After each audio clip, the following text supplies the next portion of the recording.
Well, what is going on, YouTubers? For ladies and gentlemen, it's the Natural Born Thriller here, and I want to welcome you all to Being the Asylum, episode 271. So, here with me will be the Omega Red and the True Jaybird, but before I do, just want to bring something up to you guys to start off the show. Earlier today, I received a sad news um, from family of mine that over in Florida, my uncle, who's unfortunately not doing well. It's been like that for last time remember about maybe a month ago or two, and he doesn't have much time left, so he's on right now on life support. And it's unfortunate that I can't you know afford to go over there to see him for the last time. What I can go do is pray that he at least make it to Christmas or at least into the New Year. Well, once that's going, over there is my cousin who's over here, with her kids. She's gonna plan on going over there, but and I wish I could chip in to where I can, but unfortunately, I really don't have much, to give. So, um, I just hope that he'll make it, you know, you know, in time for my cousin and her kids to go there to see them for the last time.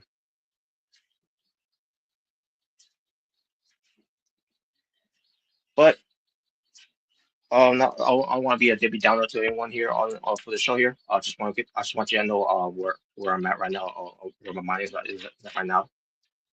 Um, and we're gonna do our best to do the show here.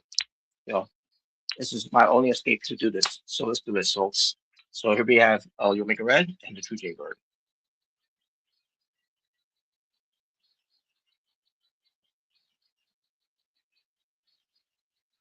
Hey, Whenever you guys are. what's up? Hey, what's up? Yeah, J Bird, sorry to hear about your uncle. yeah, I know, man. It's it's tough right now. Um, Yeah, I don't doubt it. He's Jalen said he's gonna be muted for a while. yeah, I was gonna say J Bird is on mute for a while. So Yeah, that's what he said on the. yeah, so yeah, we'll hear from whenever he's ready. So yeah, we just got to watching Raw, which by the way, wasn't it great watching Raw while in commercial interruptions? Oh yeah, it was great and funny enough how Raw's only an hour and 30 minutes without the commercials. Yeah, I think Raw needs to It's gonna be one of the short. That's got to be one of the shortest Raws I've ever watched in a long yeah, time. I think they need to start taping shows from now on. Yeah, I could skip all the bad Nikki Bella stuff and just go and then focus on the stuff I actually care about. Oh my god, that was awful. Yeah, the promo. Yeah, you heard the promo because unfortunately Uh, I happened to listen to it and I'm like, yeah, this is bad. yeah, yeah, listen to it and everything. Like, wow, wow. So basically, she want to do where you need attention. You got them on the the broadcast table. You know, just to Yeah. just to show how you can be great. Whatever in the way like no, even with you stand on the table and naming the hometown sports teams, because they're because they lost whatever. This doesn't mean shit. Mm-hmm. I still didn't care. And then you have Corey Graves trying to put it over after it was all over. It's like can't get belt on our table.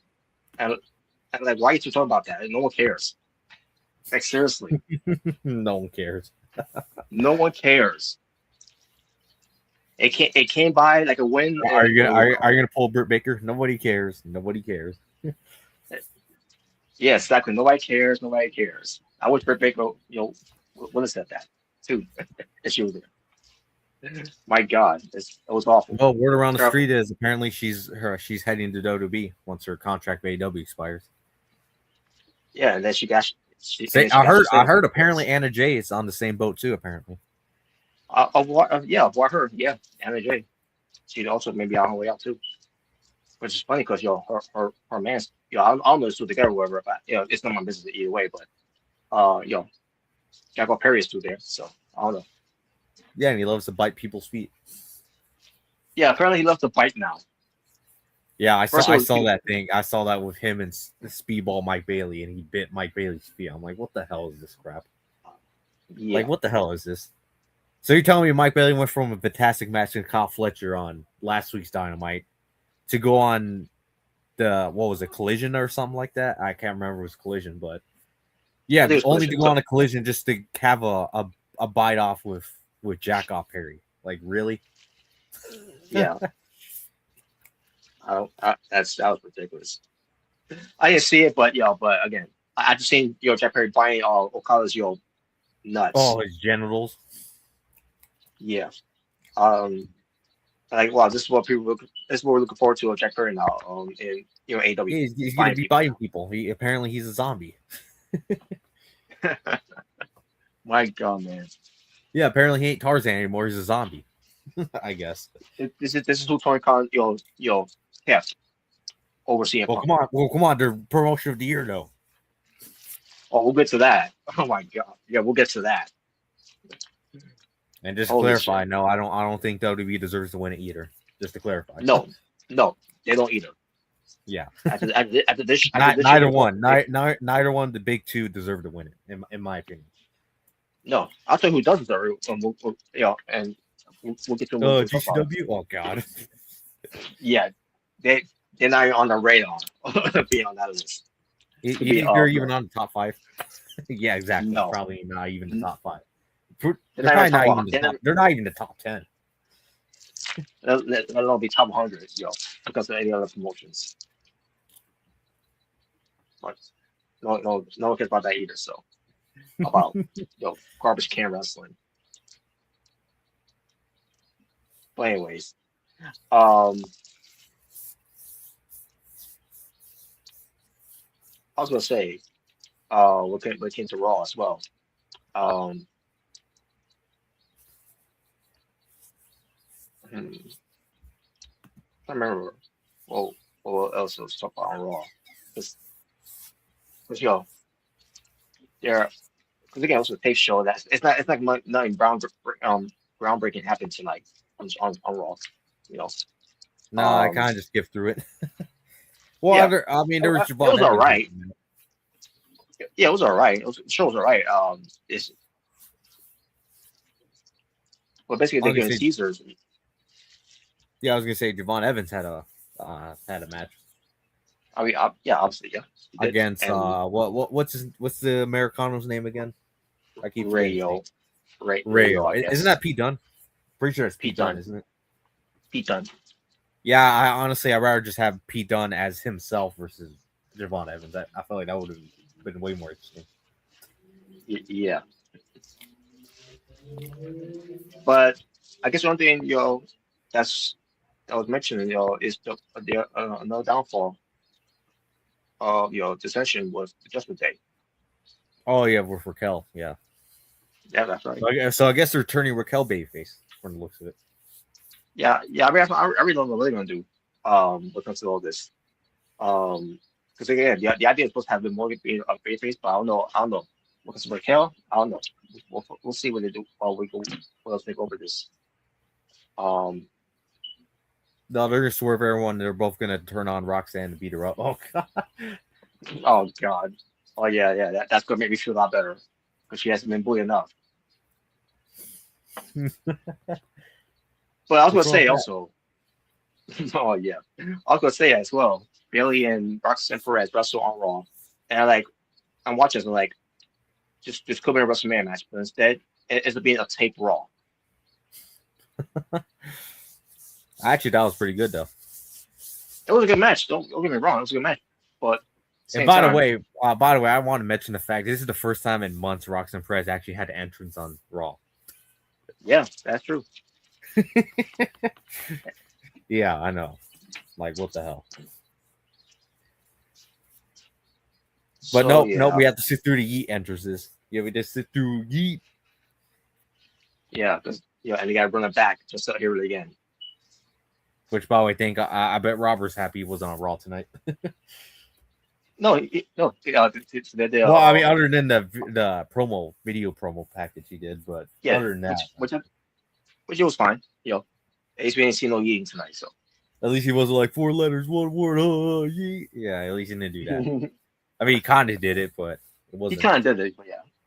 But I think it was like 3 letters, 1 word, and then it was just Uso, right? I think that's what he said. Yeah. I think it was like oos, something like that. Or Us, or yeah, something like that. I can't remember. Yeah, I can't remember either, but it came in and it went. So, that's all there was to it. No, you're But right. Having Yeet for 20 minutes. Oh, God. yeah, sure. But then we had Gunther. Basically do the same thing that he did last week. Like, wow, really? Well, the difference is he got confirmed by CM fucking Rey Mysterio. Yeah.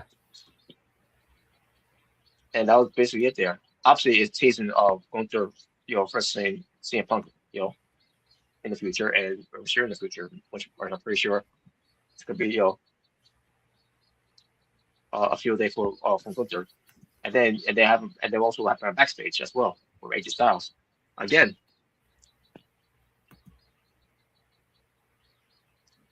Well, come on, you don't like it? Wow. I And mean, I like by the it. way, You know, with AJ Styles and Gunther, that's already well. That basically confirms Gunther's going to be AJ Styles' last opponent, that yeah, pretty much. and he's going to be Brock Lesnar's last opponent too, in the same year. That's why. Mm. What? Tell me what? Prove me wrong then. Wow. Yeah, exactly. Yeah, when he saw AJ Styles and Gunther, that pretty much is confirmed he's going to be his last opponent.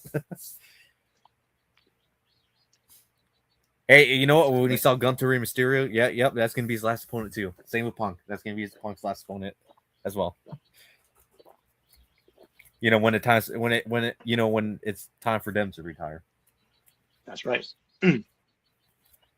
Even More though I think marathon. Dominic should retire Ray, but but knowing Triple H is probably going to make it to Gunther. Probably, yeah. Yeah.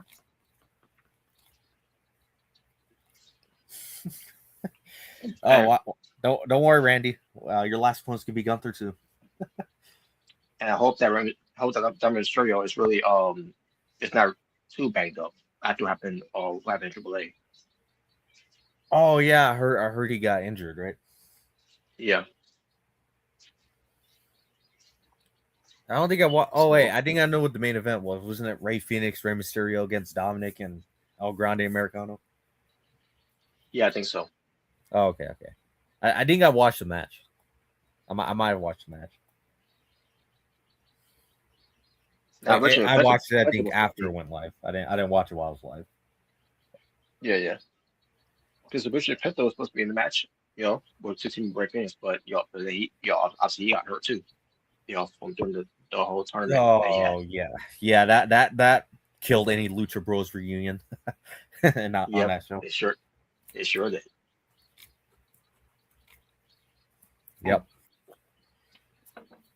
But no, But instead, I think they had Rey Mysterio, which is not a bad choice either. So yeah, it was fine for what it was. yeah. Oh yeah, and I But saw then we had, Omos is on. It was on AAA. oh yeah, I heard he was there. Yeah, I don't remember what he did, but yeah, but he was also on there. Yeah, and unfortunately, I saw this segment on the internet on Instagram. Unfortunately, I saw some AAA wrestler, some like gay dude or whatever, or some guy dressed as a woman. I don't remember his name. Oh I don't. You might know who I'm talking about, but yeah, I know talking about. I saw it too. I don't and he talk about. kissed Joe Gacy. I'm like, what the hell is this crap? It's Pimpinella. Yeah, I already hate this fucking guy, so fuck him. There you go. I I I never like I never liked him. You're the same Not boat even like when you first saw him. You're like, I already hate this guy. Fuck him too. yeah, I never liked him. Not even in Lucha Underground, like I'm sorry, but they if brought. you put him and Mr. Iguana in a match, I'm gonna have a heart. That's all I'm gonna say. I hope Mr. Carter is never involved with that. To be honest with you, Would you? I'll be honest. Is that guy so bad you won't even wish Pockets to be in a segment of him? no, I want anyone to be That's in bad when I won't even wish Pockets to have a segment of him. That's bad. no one should be involved with that. It's not good for them. Yeah, I saw that. I'm like, yeah, what a way to kill the Y6 aura. Good job there, Triple H Yeah, or yeah, whoever was booking that. Good job, fucking moron. Even though I would rather have the Y6 kick his ass. Well, okay. yeah, exactly. But yeah, I saw that. Unfortunately, I'm like, yeah, I already hate this guy. Fuck him. Yeah, Yeah, and I saw a video clip of the same dude. I think it was the Triple Mania show when they were doing like that Royal Rumble Battle Royale type match or whatever. yeah, I know. I agree. The look on Triple H's face when he saw him. You know that. Everybody. I never thought I'd ever say today where I actually agreed on something with Triple H. This year. Who ever thought? I must not seen his reaction of Pimpinella. My Yeah, he God. looked disappointed. He had the face of like, what the hell am I even watching? That's basically the face he had when I he mean, came in. what are you gonna do? Hey, AAA fire this guy for a reason. AAA loves this guy. Probably because the fans are gonna riot if he if he Yeah, most likely, fans love this guy so much that AAA has to get rid of him, and for a reason they condone even though this. I would if it was my company, I would get rid of him immediately. My God, man. And he's not the only one there. There's others as well, which is why I was baffled when they did in TNA when they had Grado being involved you know on that segment too. Or with that dude. What? Not with him, but it was someone else. I think it was someone named Maxima. I can't remember I can't remember what was his name really, but that's what I wanted to forget about it because that was basically the last time we saw Grado on TNA, basically, in a way at the time. Um,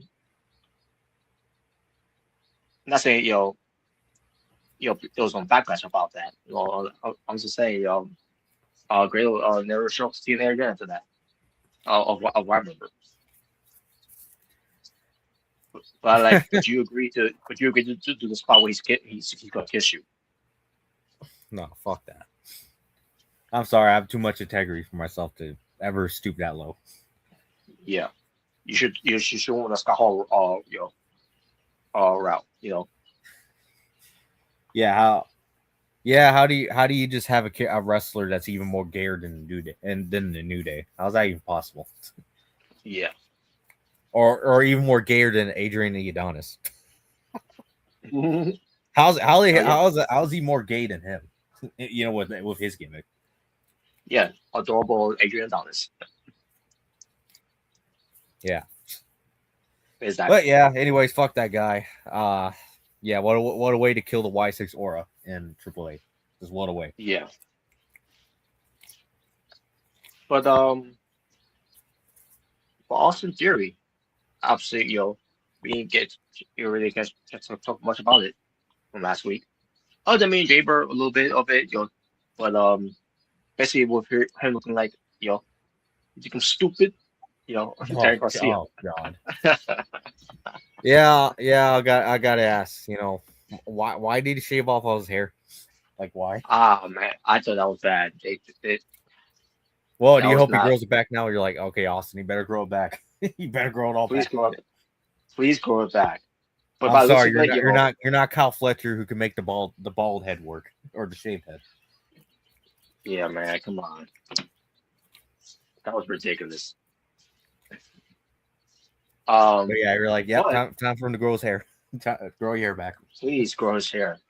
Yeah, I'm not saying You're not CM Punk who can make it work a bald head work either. I'm sorry, you're not him either.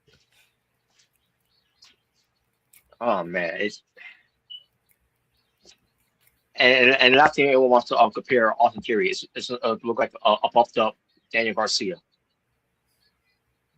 Well, I mean, he's a better wrestler than Daniel Garcia. But besides that, Well, so there was but yeah. Besides the terrible look, I mean, well, I'll say this: I definitely think he fits right in with the vision. So. because that was originally supposed to be the plan. Except for us didn't get hurt. So Oh yeah, because was of to that, eventually add Austin Theory to the group. yeah.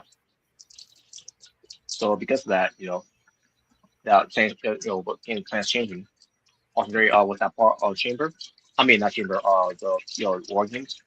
But in a way, still ends up being part of it, for being the mask man to help out the division win. Yep. And basically, his promo was well, I won't say it was a promo. It was more of a backstage discussion with Paul Heyman. And like really, I watch it. It's like, wait a minute, so we're not gonna get a promo time or Austin Theory. We're just gonna I'm talking about him get in the ring, to call a promo why he's the masked man and what it was his intention was. It's a backstage segment. It's what it did to review of why he did what he did. You think it's the biasness of Triple H coming out with that one? Um, yes, it is. You think he's probably jealous So of Austin Theory? who is who isn't he jealous of? You know,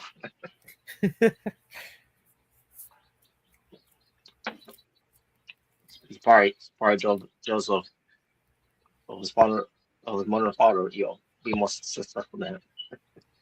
Oh wow. But basically, Austin Theory's what he said was he felt he got so comfortable, you know, for the position the position he was in before. Yeah, A-Town Down Under. Yeah, I know. Yeah, I guess with that too, even though that written at the end of the day, and there was no conclusion of the story either. You think we'll ever get a conclusion? Probably not. Probably not. But then again, you never know. They might do some hints, which Triple H has been lacking of that too, by the way. Of doing that since he Well, I took mean, I over. guess if they really wanted to, they could do something where Division just beats up the New Day, including Grayson Waller. They just want to turn them back to bayfaces since their heel run is doing so well. Hmm. Yeah. Sarcasm there, but yeah, seriously. I mean, I guess that would be one way to bring that whole thing up, but yeah, other than that, yeah, not really. Yeah, They they probably probably never will. they probably could sweep under the rug and never mention it again. Nope.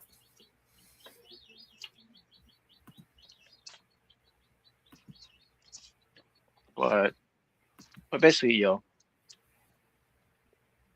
he saw the vision, of what Point was doing, and that's why he wanted, to show his loyalty in the ways. And I'm again listening to it, and I'm like, well, Triple H, great job there. That was some great writing. What comes to Well, come on, aren't you happy he's back? I'm glad he's back. Don't get it wrong. Be honest with you, after this, if you don't go away with this with Austin Theory and have a plan with him later on, then what was the point? I don't know. This was lazy material here. Backstage segment. I'll explain why he did what he did instead of being out there in front of the people to cut a promo why he did what he did.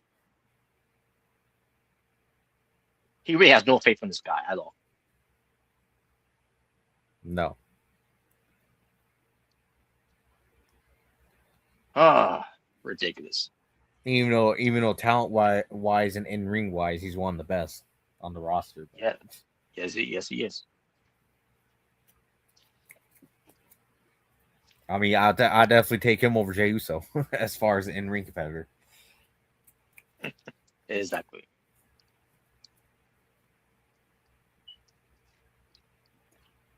But yeah, but they had a match. They had a match, and they as they went over. So, and Yep. by the way, I really hope that Brock Breaker, because he's getting the better of CM Punk, means that he's not gonna win the belt, and they're really gonna have to win the Rumble. I can see that happening where he doesn't win the belt, or something happens where he doesn't win the belt, and then he just wins the Rumble, and then he goes on to WrestleMania. Well, hopefully the main event of WrestleMania.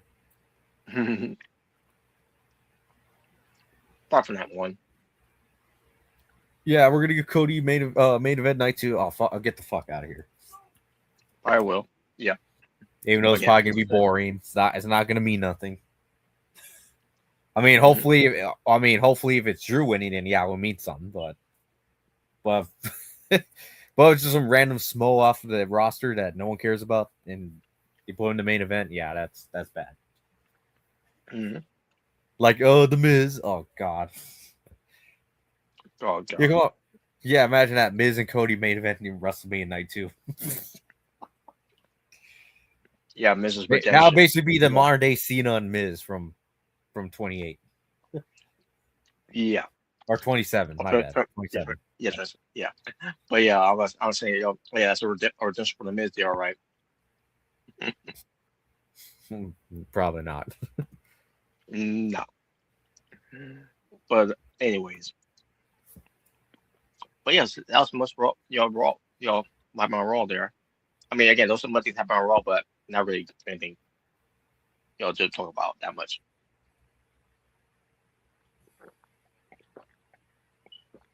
Like Becky Lynch and Maxine Free, they're gonna have. I guess they're gonna have a match on. Which, by the way, they did announce, next week it'll be AJ Styles and Dragon Lee versus the Usos for the tag team titles. And What I do don't you remember think? You what else think they you said. think we're you think the Usos are gonna lose, and that's when we're finally gonna have Jay turn? Maybe. Mm, I want to do that on there, to be honest. Um, but I think they will. I think they will win the belts though. But Who the I don't Usos? know. Uh, I think they might win the belts, but I don't know. We'll see. Well, Especially if come they on, want you to want to? move. Oh god. Yeah, especially if they want to move. Want to move. Move along and build up AJ Styles and Gunther somewhere down the line. I don't know.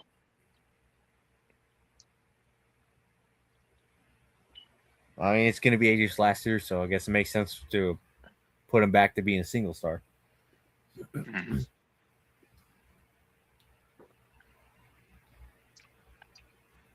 And to be honest with you, I rather have the Usos win the tag belts. Really? Yeah, because boy Jay Uso being in in main event world title matches. Well, yeah, I guess you have a point with that one.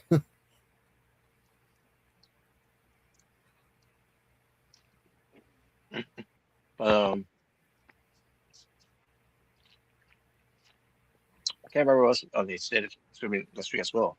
You know, not that it matters because Oh, the there's triple nothing. threat Hmm. for the women's world title.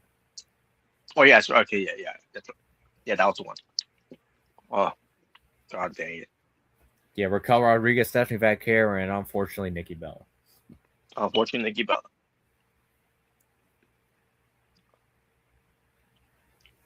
And I can't remember what else they announced after that. Yeah, that was basically the two matches that they busy promote for next week.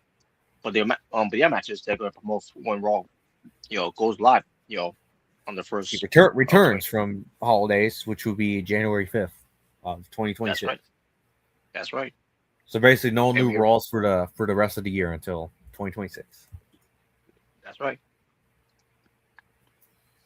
And the same thing also goes for NXT and SmackDown for this week is the final taping because next week will be into the new year of January 2nd. Well, SmackDown does a new goes does a live show for the next 3 hours. Yeah, I ain't watching that crap. Fuck that. Are you fucking kidding me? Yay, because I can hear Cody go from 20-minute promos to 30-minute promos. Yay. Fuck that. Oh, and people think this is a good thing too because hey, Why? we get more time for we get more time for this for those that don't get TV time. Oh yeah, because I worked out last time when they went 3 hours before, right? No, it did not. And Omega Red is right about this. It's gonna be Clear Rose doing 30-minute promos. That's basically what's gonna be. Yeah, he upgrades from 20 minutes to 30 minutes. Aren't you happy? God dang it, man. Mm, unbelievable. You know what? We can have Jey Uso go to SmackDown. He could have 40-minute yeet segments. Oh god. Oh my god. Yeah, imagine that he has a 40-minute entrance. Wouldn't you love it?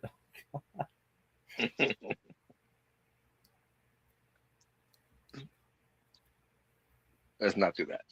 But No, no, no, you're right. You know what? You should go inside. You know, he should have a Hell in a Cell match, and then he's gonna run it back. It's during the Hell in a Cell match. Oh god. what the hell? You know what? If you know what, if he's in the Elimination Chamber this year, he's gonna run it back during the Chamber match. Oh god, no. Yeah, wouldn't you be happy? That's terrible. Oh man. Yeah, I know that made you mad during the War Games match this year. That made Yeah, you mad. yeah, yeah. That right, dude. Oh my god. Oh, no, Oh, oh yeah. ridiculous. By the way, don't be surprised if he does in the Royal Rumble. Runs it back. Oh, that's right. Hey, you know, I can see that happening if he eliminates everyone, or somehow everyone gets eliminated from the ring. He's the only guy in there, and then that's when you're gonna get the run it back segment. Trust me. And he's gonna yeet until the next person comes out. Yeah, because it's just me, Oos. Well, I mean, yeah, it is. Lineage. All That was right. that. I guess it was your first this time. Yep, I'm back. Yeah, I'm just All right. talking to my friends for a little bit. Yeah. So, All right. All right. No problem, man.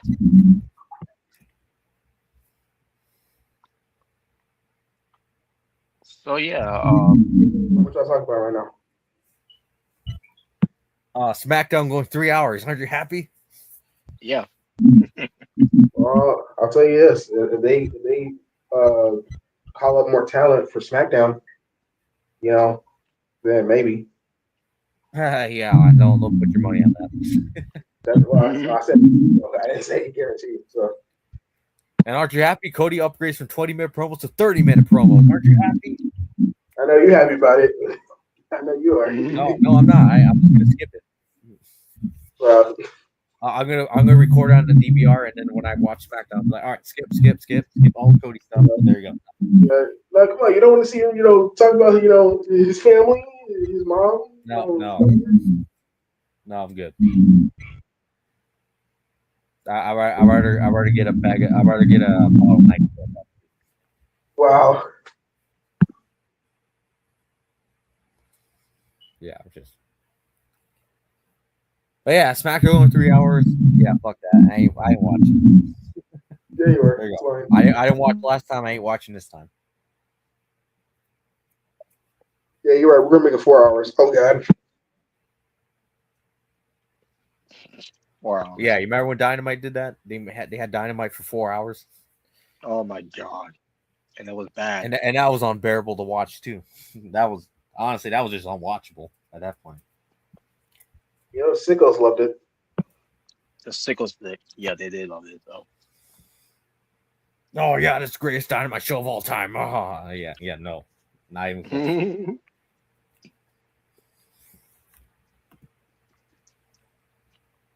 But another thing is cover all when it comes to the when Raw goes to 2026, the first Raw. Because that's the world, CM Punk versus Braun Breaker for the world title. It is also Becky Lynch and Maxine Dupree for the women's Intercontinental title. And other than that, I can't think of anything else that they're doing on that show as well. Did you see that promo freaking vaccine cut? Hmm. Yep.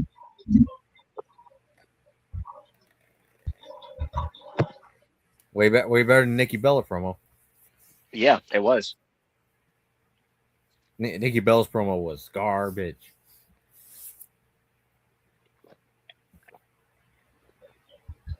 I didn't remember what she said. I just skipped it.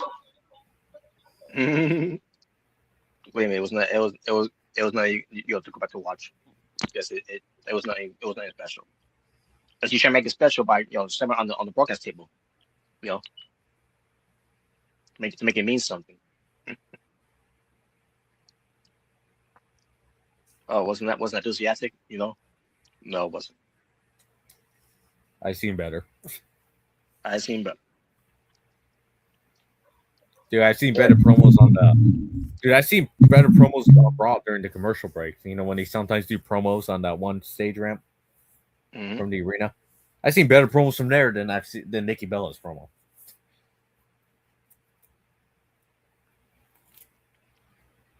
Trust me, all Karrion Kross's promos he did during commercial break were way better than Nikki Bell's promo that was on TV. Mm-hmm. Even ones that was not on TV that they decided to put during the commercial ads or during those times. Yeah. But no, we gotta have Nikki Bella be on TV doing promos because because she means a lot more than Karrion Kross. You can look, but you can't touch. Nope, never drew a dime. There you go. That's why I think of Nikki Bella. Never drew a dime. Never drew a dime. By the way, I want to say, I don't know if you heard the news, but congratulations to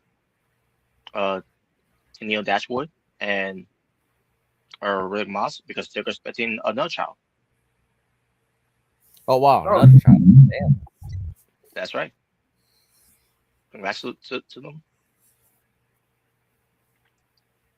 And there you go.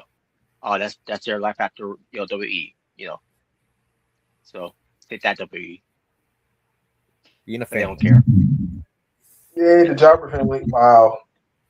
The Jobber family.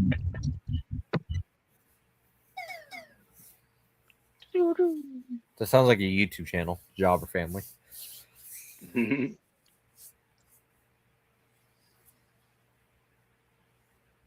But yeah.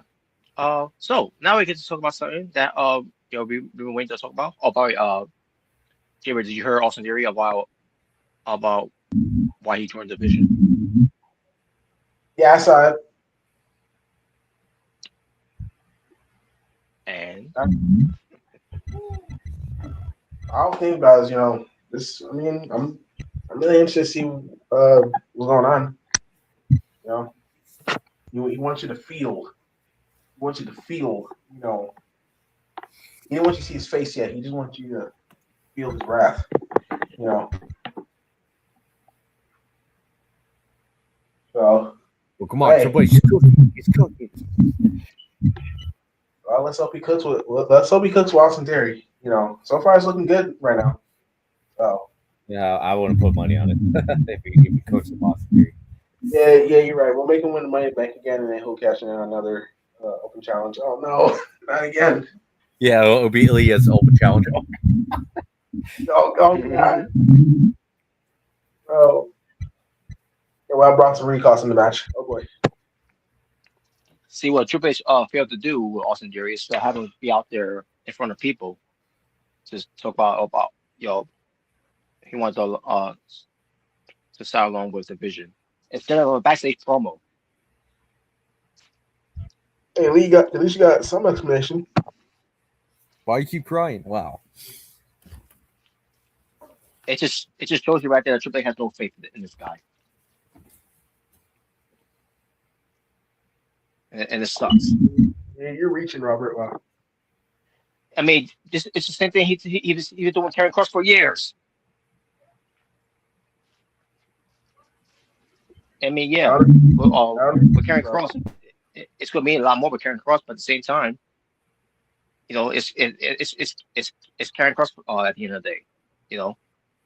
People all gravitate to this guy. You think people's going to gravitate to Austin Theory? By just talking backstage segments. Because again, worked out so well for Karrion Kross, who's not here no more.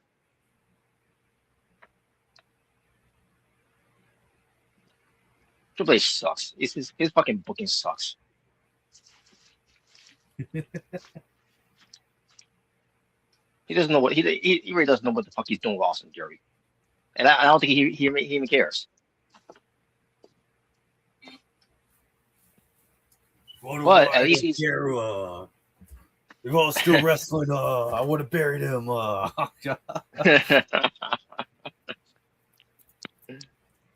let's be honest, we all know Triple H would have buried him. Oh, he's buried him, all right. He's buried him. I mean, now he's burying him booking wise, but I'm talking about like, yeah, exactly. Like a wrestling match wise, he would have buried him. Well, I mean, John, right? He is only a theory. Wow.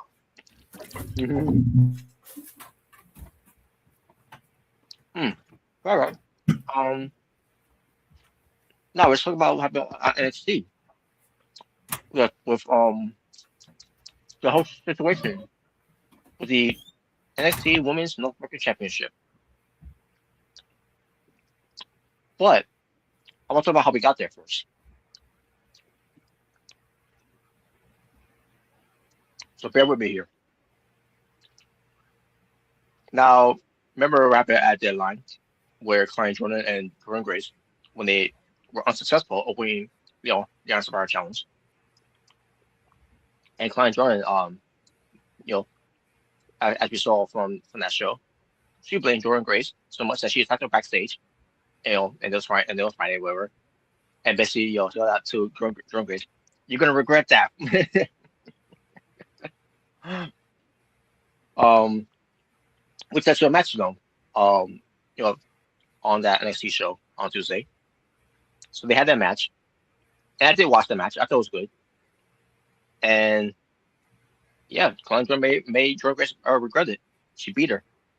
Obviously, it wasn't clean. She did some dirty tactics to win. She's now because she's a heel now. So yeah, Jordan Grace lost to Colin Jordan. I'm like, wow, things are going great for Jordan Grace in NXT, isn't it? She should continue on losing.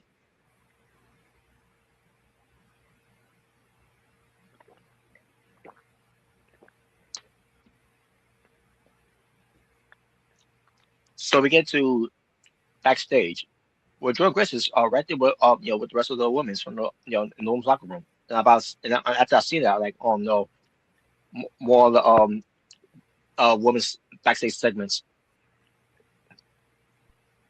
You're sexist. Wow. So they're yeah. So they're all warming up, right?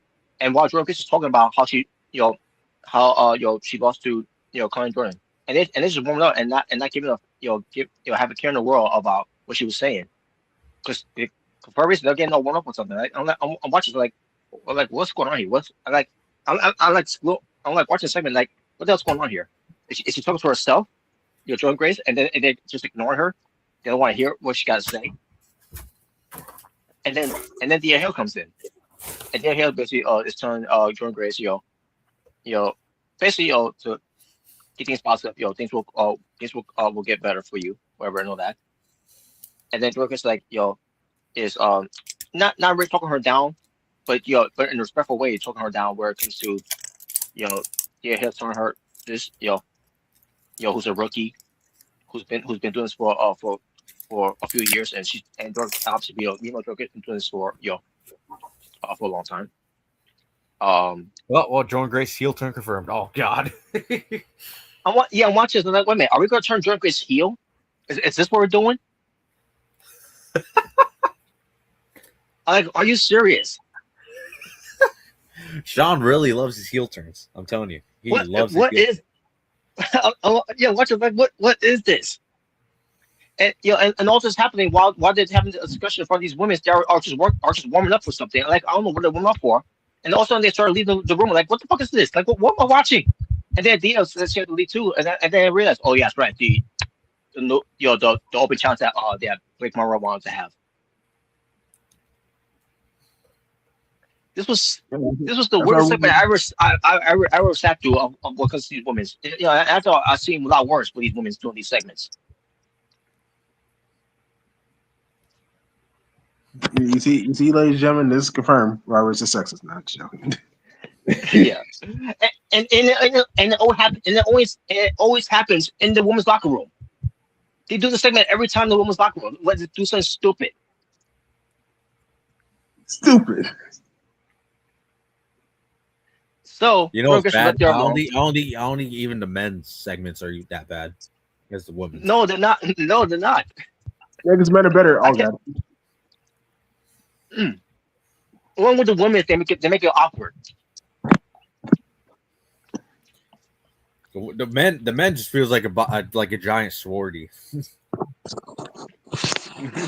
Or fraternity, I should say. The women's just feels like a giant, like, freaking sorority or something. That's what it feels like.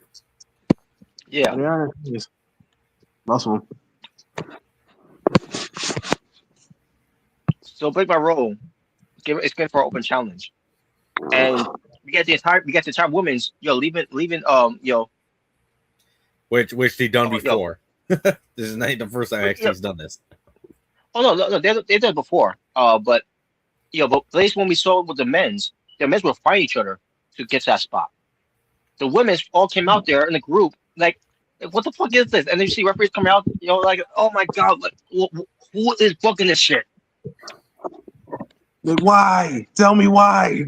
And you wonder why Robert, I don't watch NXT. Well, Robert, the person who's booking it is I'm a sexy boy. Yeah. Who thought this was a good idea? And then Thea Hail comes out of nowhere, gets Break My Roll the Kimura, and she's tapping, right? And then we hear Dick Joseph on commentaries like a fucking idiot saying, "Oh, she tapped out. Oh, she's a new champion." Like, you fucking moron.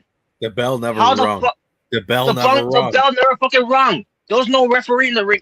He's the man. I'll remember seeing a referee in the ring. And like, he's got to be one of the most stupidest commentators ever.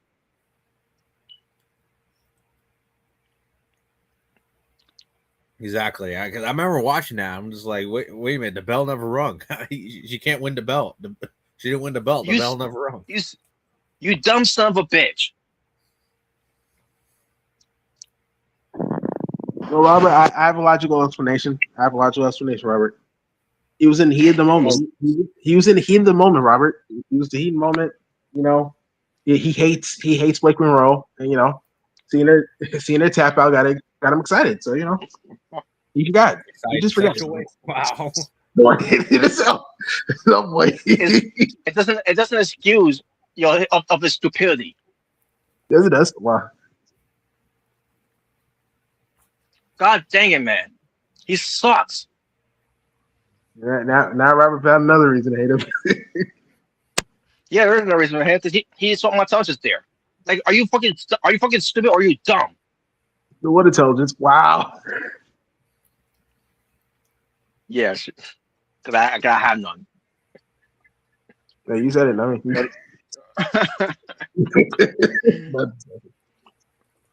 Holy shit, man! Obviously, she didn't win the championship because the bell never rung. So no. You know what? Now think about it, because remember, freaking Maxine, like, she put the ankle lock on Becky Lynch. So they probably had the same reaction. Hey,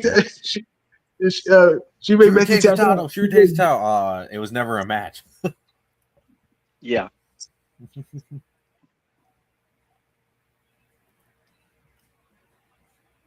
I think it's great. This was the stupidest segment I ever saw on NXT. No, you loved it. Yeah, look at all the passion he's showing. He loved the segment, bro. He loved it. So let me get to the match, which was it was for a week later, which was last week, and I didn't really see the full match. All I saw is what people were talking about. It may have been a good match or not. I don't know. Again, I didn't see the match, so I wouldn't know. So yeah, I'll talk about the spot what happened where Thea Hail went for the springboard sometimes that she normally does. Which, by the way, I don't think she's ever won with that move, has she? I don't believe so. No, because usually it's a setup for like a for something that she like a signature move, and then she'll do something else later on.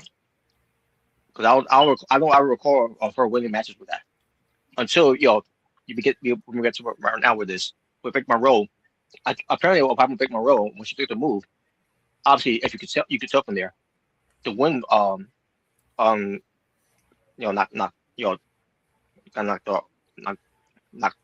Trump just got on the right word. She got the win knocked out of her. Yeah, thank you. And when that happened, that's when we went for the cover. And obviously, when referee went for the count, her shoulder was not down yet. It was only until her shoulder was down for the second count. And then when the third count was given to come up, you can still see her. You can see her shoulders is up a little bit, and the referee's still counting. And then once we and the moment he tried to get to three, whatever, and I guess she tried to get her show up at that point because again she got the win knocked out of her. That's when referee called for the bell, and then that's where all this confusion was going on. The crowds didn't know what's going on, the commentators didn't know what's going on. I'm surprised Dick Joseph all kept it together. After dude, you can tell Mike Rowe's face. He didn't even know what's going on either. Yeah, they're all like, "Wait a minute, what?" Like, wait, hold on, what? That's what everyone was like, wait, what? Even the production teams, they played Monroe's music because again, that was not supposed to be the plan. The plan was for Monroe to retain her title, and they played Monroe's theme. Like, oh my god, this is a mess. This is a complete botch. Yeah, I bet you heard that. You're like, wait, hold on, what the hell? What? Like, what the hell? So yeah, Thea Hail is your new by accident, because of a botch finish there. She is your new NXT from an idiot referee who deserves to get fired. First off, yeah, because if you could tell, referee does, obviously doesn't know how to do his job right because her shoulder was not down at first until the even being got the wind knocked out of her. Obviously, even with that, she still got her shoulder up. Before the yes. Oh man, this was a mess, and I feel bad for Thea Hail because she's obviously she wasn't supposed to win the belt. She was not supposed to win it. Unfortunately, she was not. She was never supposed to be the champion. Yeah, because but at this point the damage is done. Is final, and this is the other way how she won the belt. And it was done by a screwy finish, which was not meant to be. Yeah, this kind of reminded me of the whole WrestleMania 35, with Becky and Ronda, in a way. Oh God. I mean, granted, I like that. I'm pretty sure Becky was supposed to win either way. So. Yeah, she was going to win either way, but it's just the finish was off. Because of Ronda. Yeah, I think another time where someone wasn't supposed to be champion, but they did because of a botch. I think it was Ray Phoenix. I think they have an AEW. Ray Phoenix in AEW. Yeah, and I believe Victoria too for Survivor Series 2002. Mm-hmm. Oh yeah. Because I think Trish Stratus got hurt, didn't she? And that's why she didn't kick out the pin. I think so. Yeah. Well, yeah. Think about the match they were having.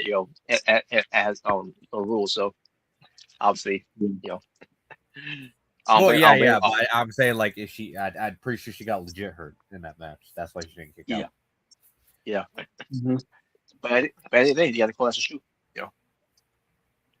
Just call shoot at that point. The point is, folks, stuff she happens in wrestling like this nowadays. Even back then it happens. So but this is one of the cases where this was pretty preventable if you really think about it. So yeah, and because of this, they got rewrite. They had to rewrite something coming up for NXT because now with this messed up spot to happen with Thea Hail actually became the champion. Which either way, congratulations to her for being the champion. I think she deserves it either way.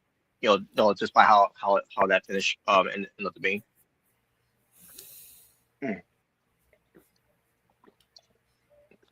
Now they come up with a new thing to write for their storyline move forward now because of that.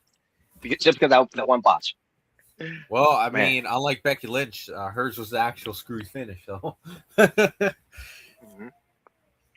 So, yeah, there you go.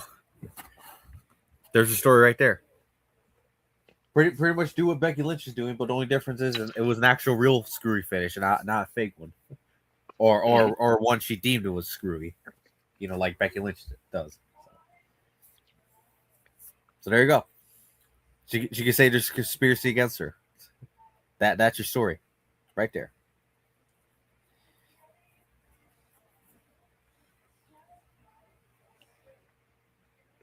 There you go. And then Jordan Grace, confirmed Thea Hail, basically congratulating her. Yeah, she could turn heel on her. Oh god. No, oh no, no. Well, I'm pretty sure that's gonna be in the works now because the Botch, and she's gonna call for the belt, and that's gonna be the program. But basically, Beth Monroe she basically want her belt back and all that, right? And No, Klein George uh, come out and say, "You're gonna regret that." Oh, God. oh God, so yes, she's definitely gonna regret that. Yeah, But come on, Robert. She's her. Come on. she's her. Well, she got to prove to me otherwise if she is her. But yeah. Come on. You don't like the move she does? Wow. Oh, of course, she's very gifted with it with those moves she does. Just don't overshoot it and don't make it look like Charlotte Flair, from years ago.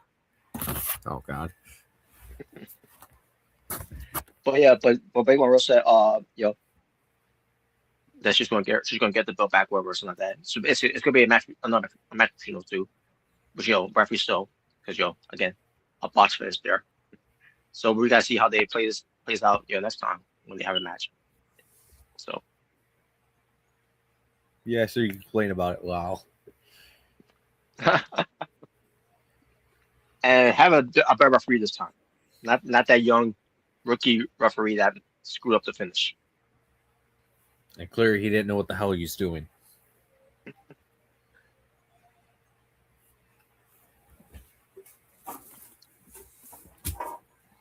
But nevertheless, and that's the whole situation with the whole thing. So hey, give Thea Thea Hail her moment at the end of the day. She's a champion. It's been done before. In the past. You know, where people never were not meant to be champions, but they end up being champions, and they end up capitalize on it. And she's not gonna haunt her for for that long because again they're gonna find ways to get the vote back to Brick Monroe. So we'll That's, see what they do. yeah, yeah. I already imagine what the sickos thing. It's like, you see, this would never happen if you would stay in AEW. This would never happen. Oh wow. I'm sure they, probably think that this would never happen if you left. Look at you now. Wow.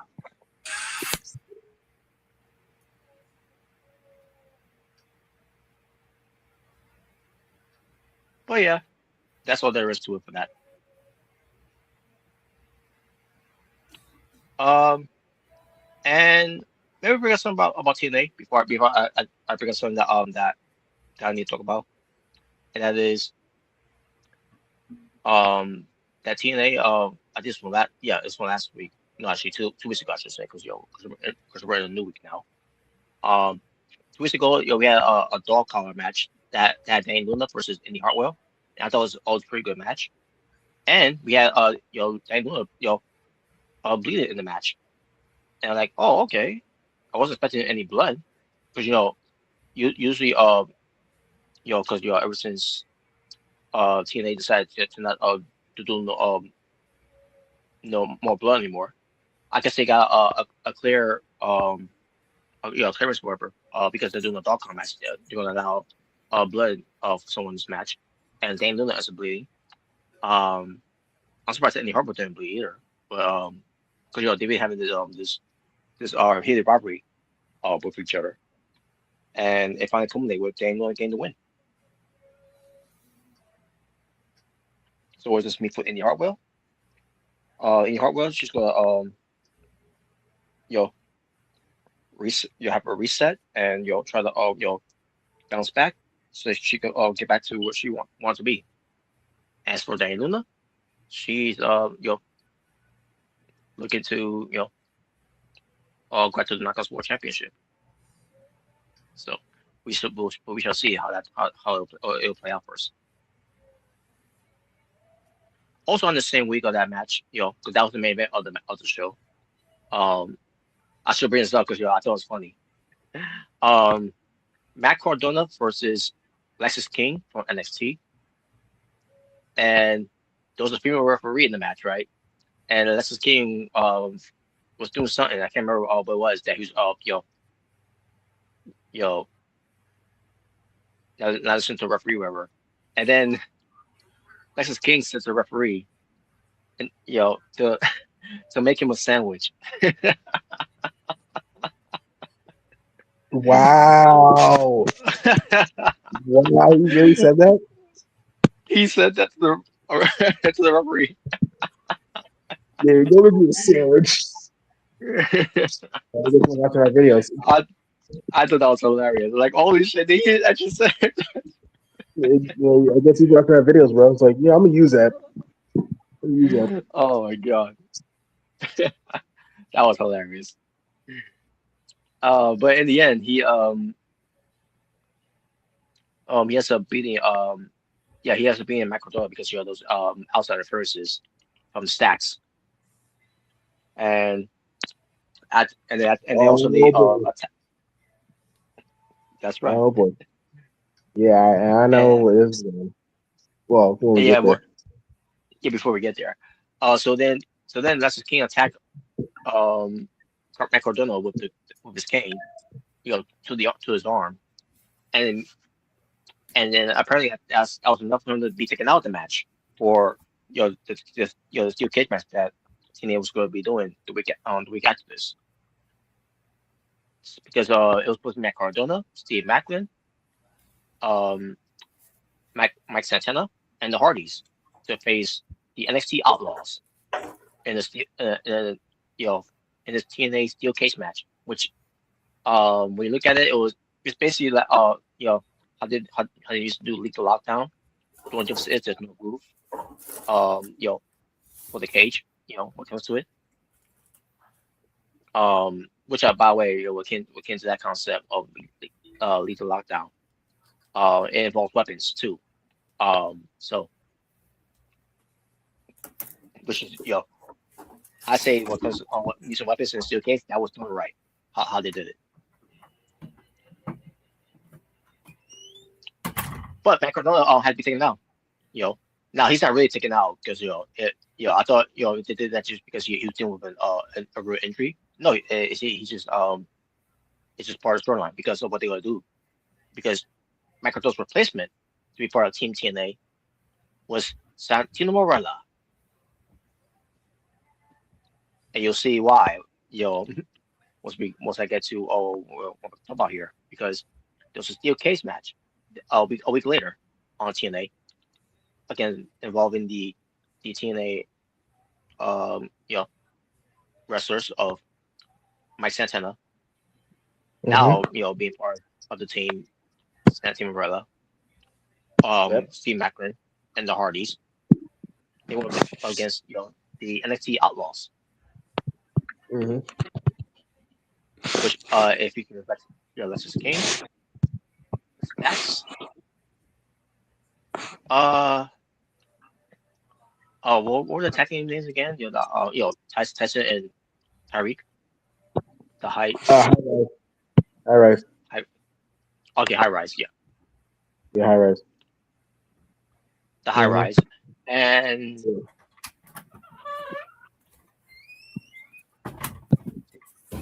who else was the Doctor John Moxley. Yeah, the You know, ambulance, yeah. Next Nancy. that's right. Mm-hmm. But yeah, Brooks Jensen. So yeah. So when it came to the match, I was enjoying the match until we got to what they did. So Matt Hardy came out because it was his turn.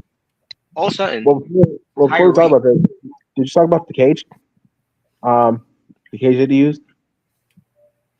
Oh yeah, they missed the almost like how WWE had their steel cages. You know, Yeah, it kind of reminds me of like the Attitude Era, like Black Bar like cage that they had. You know? yes, that's what they had. Yeah, I I was thought it like, was holy cool, shit! man. I wasn't expecting that type of cage, but yeah, but they missed that type of cage. I liked it. Yeah, I don't mind if they use that more often. Yeah, they use them more often. Yeah, So yeah, that was a nice touch there. yeah. Mm-hmm. Um, so yeah, so it was good you mentioned that 'cause I was completely forget about it. So, but yeah, it was nice. So, so Matt Hardy came, was good. It was his turn to come in, Because at this point it was you already have Stacks versus King. You had Steve Macklin, Mike Center in the match because it was supposed to be wait, trying to remember what was the babyface getting the upper hands first? And I can't remember. I can't remember which had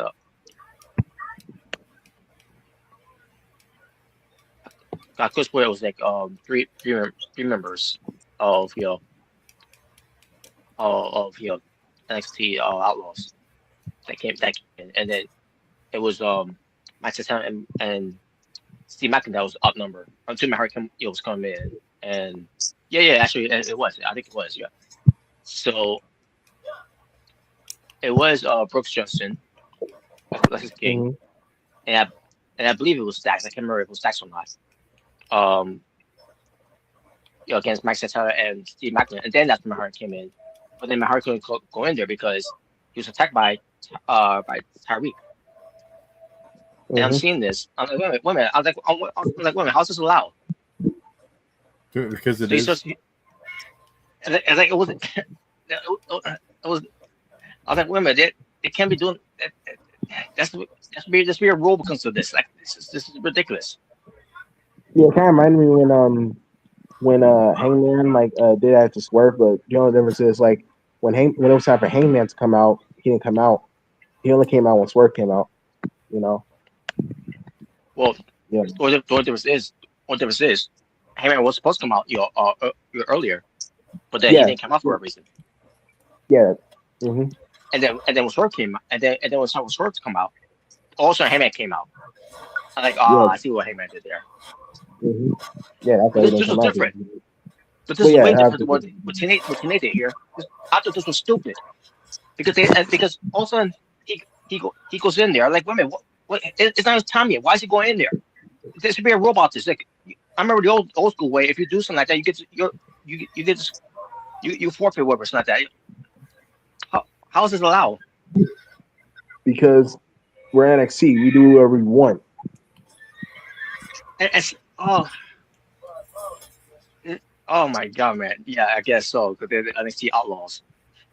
Yeah. Yeah, we're the outlaws. We do whatever we want. Screw the rules. Yeah. So then also we get Jafari coming in. Hmm. Um, and then we have the final member of NXT Outlaw coming in. Again, I can't remember if it was you know, Tyson. Tyson was safe for last over. I can't remember, but either way. But also, I should mention this too, by the way. Once Jafari got in there, that's when also we had the Righteous coming out. Yep. And I thought to myself, what we could maybe see Vincent take Matt Hardy's place, right? Instead, they just took Matt Hardy away, and like, oh, okay. So I guess this story is going to be the Righteous and the Hardy Boys as a feud. Most Yeah, likely. it is. Hmm. They're probably going to win the tag team titles, most likely. Most likely, yeah. I do see that. No, I think they were better off in AEW. Oh, God. Well, yeah, and while they, and they'll continue driving in AEW. Well, come on, Yeah. Manny and Nikki will keep them safe. Oh, yeah. Oh, yeah, sure. We'll play politics. Yeah, exactly. I was about to say that. We don't play politics. You know, I wouldn't. It wouldn't surprise me at all if the Young Bucks were jealous of those two. Yep. So we got Elijah's rejects. Wow. So yeah, and then we have Tony has move in the match, and then and obviously the match the match has to continue. While Matt Hardy there, it's been done before. Obviously, we just saw recently we did a watch along of War Games with the women's. So that's basically what they did here as well.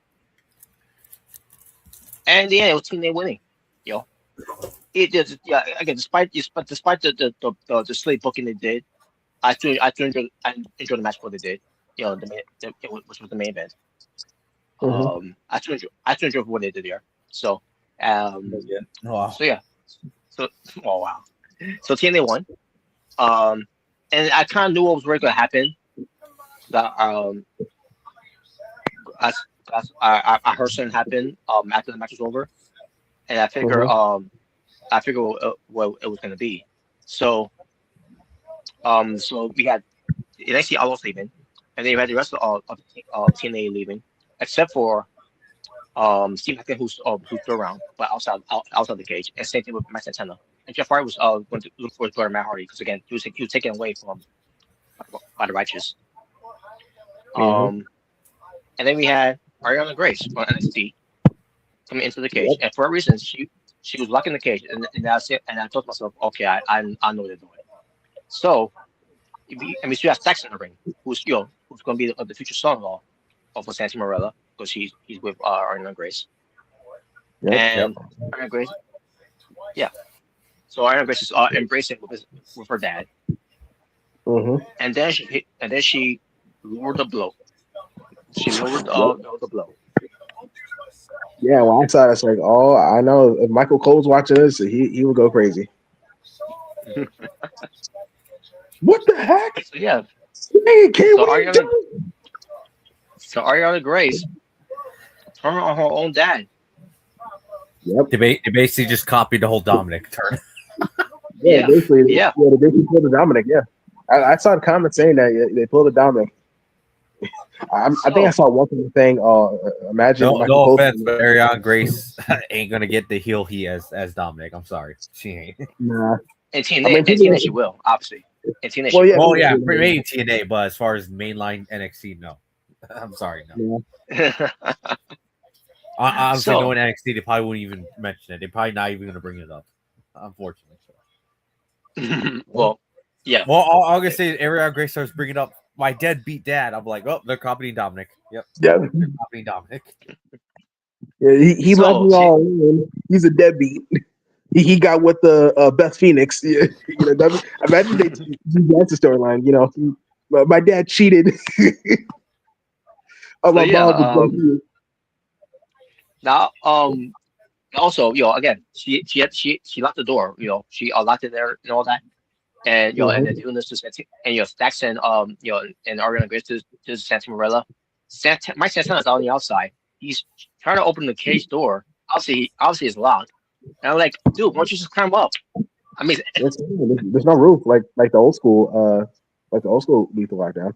Yeah, so you can just climb. yeah, like yeah, why don't you just climb up? And then sure enough, Steve Macklin, that's what he did. He climbed up like seriously, like Yeah. Steve Macklin just climbed up. Why couldn't you? So, What up? No. so yeah. So Steve Macklin, so Stacks sees this. He climbs out the cage to escape. Ariana Grace, is is telling Steve Macklin, what are you gonna do? What are you gonna do? You gonna hit me? And then she unlocks the door to leave. And then obviously my Santana's still there. And then like what? And then she's like, you don't know what he's like. He's a deadbeat. Like, oh Yep. no, oh no. They literally just copied the whole Dominic storyline, They didn't they? really do the whole Dominic, bro. The whole Dominic go. Since he was a deadbeat. So this is what we're doing now. What comes for us now. Yep. Whenever a son or a daughter turns on the dad, they're officially a deadbeat. Yep. Even though they Seems did like everything it they. seems like we need to do that storyline on AWF, don't we, Robert? Yep. Oh God. Oh no. How would you feel I about think more I, I, Clive I in think the I, heel and I mean, what? Charlotte's done it before, or what I'll, about I'll, Hunter Wheeler turning on his daddy, Bruce Wheeler? How about I'll take that? more. I'll take more of that. I'll take more of that, to be honest. Yeah. Well, that'll be a future Asylum Mania, but not now. But anyways, But I'm like, oh God, man. Like even even though Rey Mysterio has done a lot for his son and the rest of his kids. And Seth Murray had also done a lot for his daughter, but they're deadbeats. Don't Okay. don't worry when freaking Edge's kids grow up to be wrestlers. they're gonna free, they're gonna beat up Edge. Just like he was a deadbeat. So was Beth Phoenix. They're deadbeats. Well, just wait until Brody Lee Jr. grows up when he actually, becomes a grown man in the wrestling Oh business. boy. Oh Yep. Oh boy.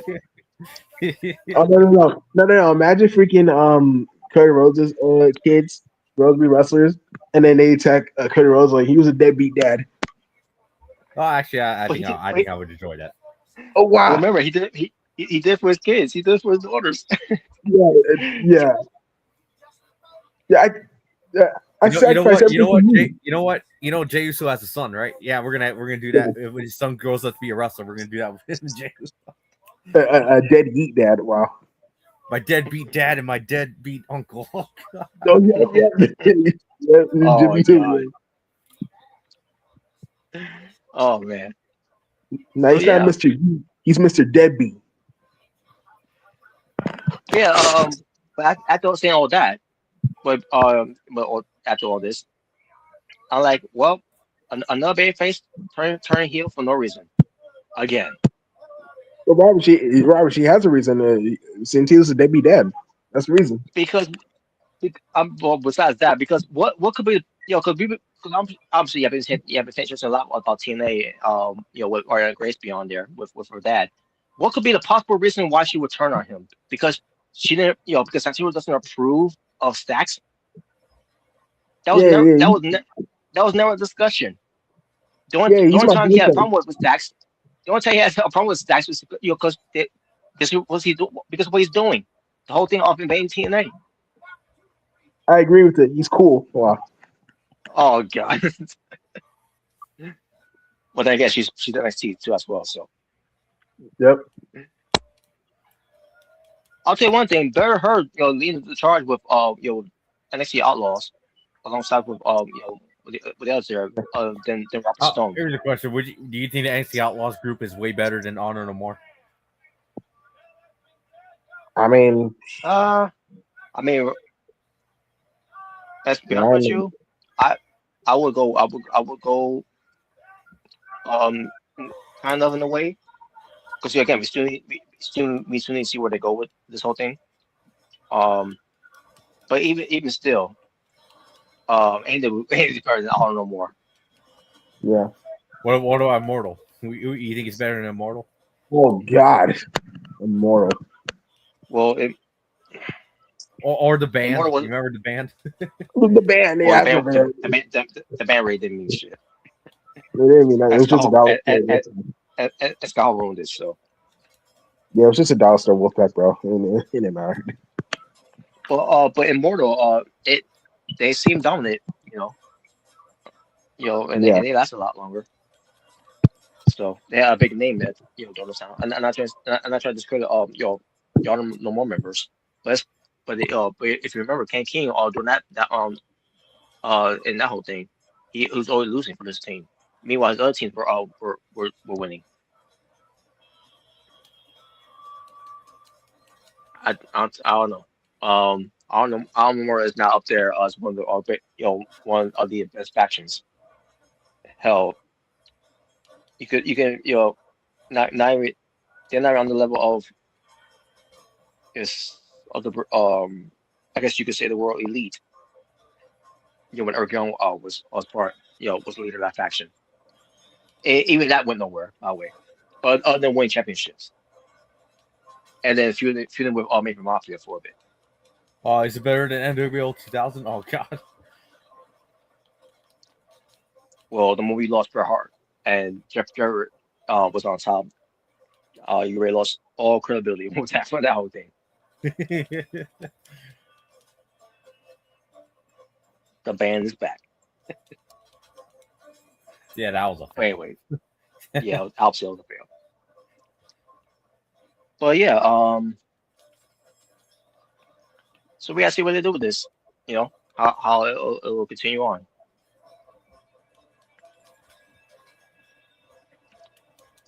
Now, with that out of the way, now it's time to move into a segment here, folks. I think it's coming up. because we're going to talk about some movies that I watch. Oh yes. It's about to come. It's about to come.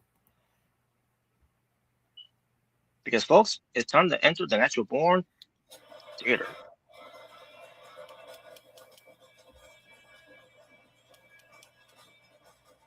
Now, I watched two movies that I recently watched. I'll say the one you guys all look forward to me talk about for last. Because the first movie I'm going to talk about is Superman, The new one. the new one. Oh, okay. Well, what'd you think of it? Well, first let me first say this: the movie itself was good. Why I feel like it's gonna go downhill now. No, I thought the movie was good. It was pretty good. Oh, okay. I was waiting for the but, and you're gonna bury something or bury somebody in But the movie. but there will be a but when we get to it. Nothing bad by the way. It's nothing bad. Other than maybe one thing that I thought was bad, what they did at the end of the credits. Oh, Well, I mean, I did like Lex Luthor, so he was great. I did like Lex Luthor. Yes, yeah, he was he believable. was fantastic in that movie, though. He was He believable. was He's got to be he, honestly, in my opinion, he's got to be one of the best live action Lex Luthors, definitely. yeah, Hmm. he like legit hates Superman, bro. Like he's such a hater. Yeah, the Oh my God. 1A. Like, If he was a pro wrestler, he would cut the I hate you promo on Superman, like Ed yeah, Jesus Johnson. exactly, bro. I hate you. I hate your cape. I hate your trunks. I hate your hair. I hate your suit. I hate everything you stand for. Yep. I hate you and your dumb planet. Oh god. Oh wow. And I hate your stupid dog too. Oh boy. I hate your stupid dog. Okay, calm down, Drew McIntyre. Oh my God. I'll get you Superman and your little dog too. Yep. But Yeah, he's doing great. but yeah, which by the way, his dog Crypto was in it. So Yep. Also, I'm so glad they finally had crypto in a live action movie, man. It's about time. hmm It's about and he time was to do being it. disobedient. Oh yeah, and you know why? And we know why now. Oh yeah, we'll get to that, Bobby. We'll get to it. Yeah. So my brain stuff first. When I first got into, when I first started watching the movie, they started doing this whole thing where 3 centuries ago, the first superpowered begins, known as metahumans, appear on Earth, ushering in a new era, and I'm not too much saying new era of Yeah. gods and Yeah, not monsters. like Triple H. Yep. Oh man! And then 3 decades ago, an hmm ex an ex transfer how do you say it? The ex Kal-El. the extra the extra terrestrial Extraterrestrial. man. That's Extraterrestrial. my God. Thank you. A baby was sent in a spacecraft to Earth and adopted Mhm. by Kansas farmers. Yep.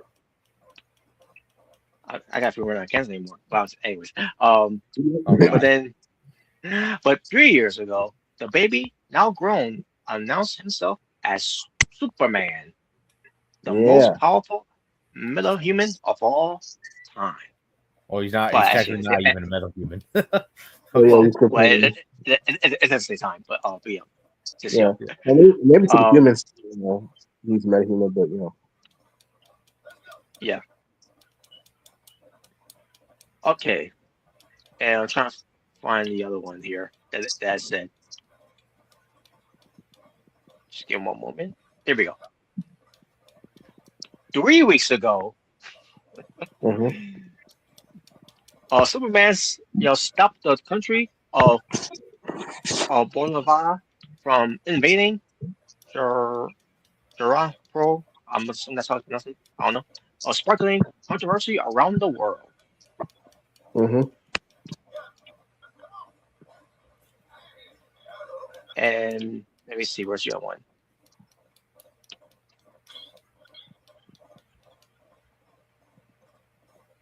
Okay, here we go. 3 hours ago, Mm-hmm. You following, folks? Yeah, For some reason, they love the number three. yeah. 3, it's a magic number. Yes, it is. But yes, but 3 hours ago, a metahuman called the Hammer of Borvala attacked Superman in the city of Metropolis. Mm-hmm. And let's see. Okay, here we go. And 3 minutes ago, Superman 3 minutes out of lost. here. Oh, Yes, 3 minutes ago, Superman lost a battle for the first time. yeah, I guess you say he got a 3-minute warning. That's right. And then 3 seconds ago, Superman was laying down like Yantra, in the Yep. death position. Yeah. He did. Yeah, he was bleeding too. He was bleeding from Oh the my mouth. god. He was. So yeah, He was. Well, that's Robert, what do you think of that opening when you saw all that? yeah. All I could think of, when they talk about this, from the beginning, I like wow, they love the number three, don't they? Yeah. Where's the Well, magic come on, number? Robert. It was a quick backstory. You didn't like it? Wow. I mean, let's try and tell something here. Maybe they want to do 3 movies of Superman here. Maybe I don't know. Maybe. Well, they I are don't coming know. out the new one next year. Yeah, it's Okay. gonna be super good. Yeah, I mean, super I well. mean, I figured too. I figured too in a way. Um. So yeah, I enjoyed the movie. I thought it was pretty good. Yeah. Now here comes the but. Oh boy. What is it? But I don't agree with the casting of the Green Lantern. Oh What? let me. Well, hold on. Let me explain something, Robert. So, because there's multiple Green Lanterns, so that one is Guy I Gardner. figure. I figured. Yeah. He's Guy Gardner. Yeah. Yeah, he's not Hal And Jordan. also, if you So don't recognize his voice, he's the one who voiced Green Lantern in some of the anime movies back in the day. So yeah, he yeah, actually voiced. yeah. Yep. Yeah, I know. Especially Hey, come and on, also he's a great obviously, actor. Come on, don't bury him like you do I, Ben Affleck. He's a great actor. yeah, I'm not knocking him or anything. But to me, I didn't see, because of being like action Green Lantern, I didn't see it. He's Guy Gardner. He's supposed to be a dick. Well, yeah, that's Okay, I his mean, yeah, thing. That's his I mean, gimmick. yeah, That's his character. I mean, Yeah, that's, yeah. He's not. But He's not. I should look at it. But yeah, I'll yeah, go continue, ahead. Shaver. Well, yeah, I was saying like yeah, basically he is a bit of a dick. That's like part of his character. And also Mm. I'm surprised that they gave him his actual comic accurate haircut because that is how his hairstyle looks in comics. Oh, really? Yeah, that's how it Okay. looks. Yeah, so if you wonder why his hair looked like that, it looks like that in comics. So I didn't even want to do it, but they did. Yeah, I give him props for that. But he was funny though. He was calling Yeah, them the he did Justice. look funny though. He did look funny. He was calling them the Justice Gang, and like they didn't like it. Yeah, I didn't like it either. I'm like, what? Yeah. Yes, gang. I think he's pretty funny and he's kind of funny in Peacemaker too. Oh yeah. Yeah. He was funny in Peacemaker too. He was in there. Yeah, they were just burying Peacemaker in that one scene, Yeah. which Robert enjoyed because Peacemaker equals John Cena, so he probably enjoyed it. Oh yeah, There you of go. course. Yeah, there you go. Wow. Wow. But But dude, yeah, I like Mr. Terrific in this movie. I thought he was really cool. but yeah, I thought, yeah. yeah. I But can't wait yeah, to see more. But also, Green Lantern, they're actually going to make a show after Green Lanterns. It's going to be called Lanterns. Yeah. okay. Yeah, they're gonna make it. Yeah, it's gonna have And Hal by the way, Jordan, if you're wondering, Robert, that's when we're finally going to get Hal Jordan. Jordan and John Stewart. And John Stewart too. Yeah, John Stewart. Okay. Yeah, so Sweet. And I heard Kyle Chandler. I don't know if you recognize that actor, but he's actually going to be playing Hal Jordan, Green Lantern. okay. So yeah. I wonder like who else is gonna be there? Like what other characters? Yeah, and I saw the guy who played Jon Stewart. And all I gotta say is, wow, he actually looks like the Jon Stewart from the Justice League show. Like, he actually, He does. you know, live Yeah, action. he does look like him. Yeah, he does look like him. Yeah. So I can't wait to see Which what is it not looks a like. bad thing because that is my favorite version of Jon Stewart's Green Lantern. You know, with some Justice League show. Yeah. Yes, I can't wait to see what happens in that show. Yeah. I don't know when Yeah. it's coming out though. That's what I'm wondering. Like, when is that show coming out? Yeah. Yeah, I don't think there's a release date yet. Mm-hmm. No, that movie sucks. Zack Snyder's movies are better. Oh God. Oh boy. Wow. Yeah, Ben Affleck's But better. yeah, Oh God. Wait, what? no, no, he's not. No, he's not. But yeah, I guess I can understand you guys mentioning that now because when it comes to this version of Green Lantern. Yeah, again, not um I know the whole thing. Well, Green Lanterns. There's more than one Green Lantern. Um, it's been over the years of it. You know. But either way, that's good. That's good though. Hopefully it'll do more justice than the Green Lantern movie. You know. Yeah. Oh, yeah, that was terrible. Yeah. Yeah. Well, all I'm So gonna say is you never know. Maybe in the future we can also get Jessica Jones or Jessica Cruz as Yeah. Green Lantern. Jessica Cruz. Yeah. I hope we get her. mhm, Because I don't think she's ever had a live action version yet. No, mhm. not yet. I Oh, want to see her. Now this is Kyle Rayner's Green Lantern. He has. I don't think he's gotten live action either. No. okay. Yeah. So yeah, I can't wait to Now see. now this now this isn't a but. Oh, when it comes to the movie itself. Yeah. Okay. But I'm gonna be saying either way. But also, when it comes to Superman, you know, saving the city with the Justice Gang, That's all. um, That's all like a new name Vince will give Justice League. Yeah, you know what Yeah. your new name's gonna be. You oh guys are god, You know, Superman. Your name's no longer gonna be Superman. It's gonna be called just Soups. What? Oops. what? Well, come on, Vince loves to shorten names, so that's what we call him, just Soups. Yep.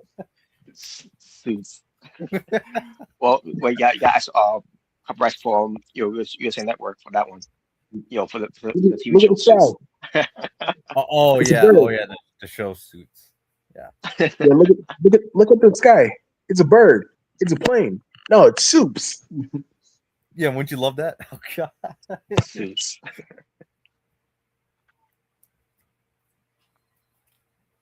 But anyways, yeah. Continue on, Robert. But yeah, now it came to Superman, and the Justice Gang, saving, they, from this monster, right? Oh yeah. After they save the day, we see the message from his parents, right? Which it was manipulated by Lex Luthor because he found his crypto home. Yeah, he was able to get the full message with that one lady. I forgot her name, but she was able to get the full thing. Yeah. So Which, and he had citizens seeing this, right? Mm-hmm. And and from there they immediately turn on Superman, even though he saved their lives, and he's been saving their lives for years, and all of a sudden, because of this one message they saw, was, From his parents. from his parents, they all of a sudden they turn on him. Yeah. Then again, I'm not too surprised. I'm sure this would probably happen in real life too. Somewhat in a way. I mean, it is. I mean, James Gunn did say it was supposed to be a kind of more of a realistic take on Superman. Yeah, man. What's more realistic? It's realistic. Having the Superman media. getting cancel culture. Yeah, If yeah, Superman yeah. was meant to if Superman was meant to destroy all you, he would have done it already. Yeah. On the part that made me laugh was when the mom said, take as many wives as you can, to repopulate. Yeah. To have more Kryptonians. And I remember with Guy Gardner, you have a secret harem, because like what he said, it's like you have a secret harem. I thought that was funny. Yeah, it was, yes. But yeah, but then obviously he has then later on at the end of the day, ends up saving the city again and Mm-hmm. all that and everything, and not just to save, but also other the other side of the country as well when it comes to it. Yeah. But it was more just the Justice Gang more than anything. But He had a plan B. Superman had yeah, plan B.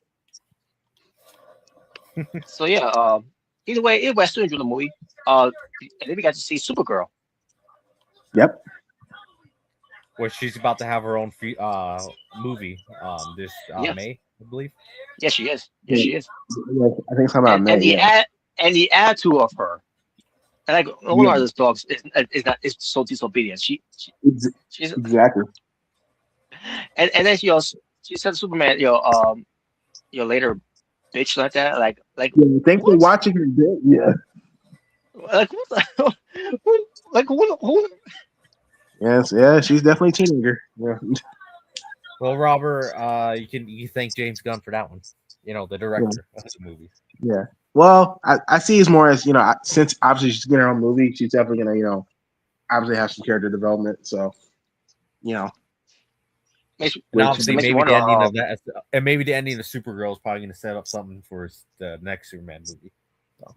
yeah, most Probably, likely. Yeah, hopefully she's more mature I and think she will. respectful. Yeah, I think she'll start maturing. But And yeah, teach your dog some discipline. yeah, God please. dang it. Yeah, please, because I even Superman can control him. But yeah, Yes. So I got to talk about the ending of the credits now. okay. And I can't remember what they showed before they showed the full credits, or what they did. I don't know if it has something to do with Lex Luthor or whatever. I don't know. I can't remember what it was, but all I remember was what happened after the credits was over. After the credits was over, where Superman and Mr. Terrific was there watching this building, right? Where it's not match where it's not that, right? Because remember, Yeah, this because it is was so cool. what do they call it again? The pocket space, whatever thing was called. The pocket dimension. Pocket dimension. Yes. Yeah, because that was to create a black hole, some type of black hole, whatever, or Yeah, and it something. was and it was making cracks. Like it was basically trying to crack the city in half, basically. Yeah, yeah. So they got this building that it's not connected right in a way, right? And Mr. Ricker was like really it's not that in a way. And then Superman was just pointing out like I'm just saying whatever, and that was it. I'm like, that's it. That's That's it. this is the what you use for ending the credits. This is a waste of time. If you were watching the movie in theaters and you saw that, like what the fuck am why am I sitting here watching this for? I could just show it on YouTube. And James Gunn betrayed us. Like, Are you stupid? Are you stupid? Robert was like, "That's it." So I guess Rob's gonna be like, you know what, James Gunn, you're the Triple H of the movie industry. Okay, well, let's calm down. Oh no. Nah, the only way he'll be Triple H if he keeps saying, it's a new era, every movie. Oh god, a new era every movie. No, he would turn he would turn Superman evil. That's what he would do. And then Superman's gonna say, "You get nothing." Oh god. Yep. That's what basically he gave us. He gave us nothing. I thought No, it was but gonna be something that's got that respect for Supergirl or Yeah, something. you know what that'd be like. We got nothing. Yeah, you know what that'd be a nothing. great idea. Yeah, what's that? With turn Superman evil, he joins Darkseid, and Darkseid never appears in the movies ever again. There you go. Wait, what? Oh god. You get no. Uh, That was ridiculous. All well, for a building that was not put together in the right way. come on, you know, like the movie? Wow. I don't like the end of the credit. That's why they're like, Wow. Well, Robert, it could be worse. Much worse. Was the next movie we're gonna talk I'm about? not I'm not saying I said through the credits of it. Because I was skimming through to see okay what's happening after the credits here. And then, okay, here we go. So it's on here. Okay, what we got? And that's what they give me. Really?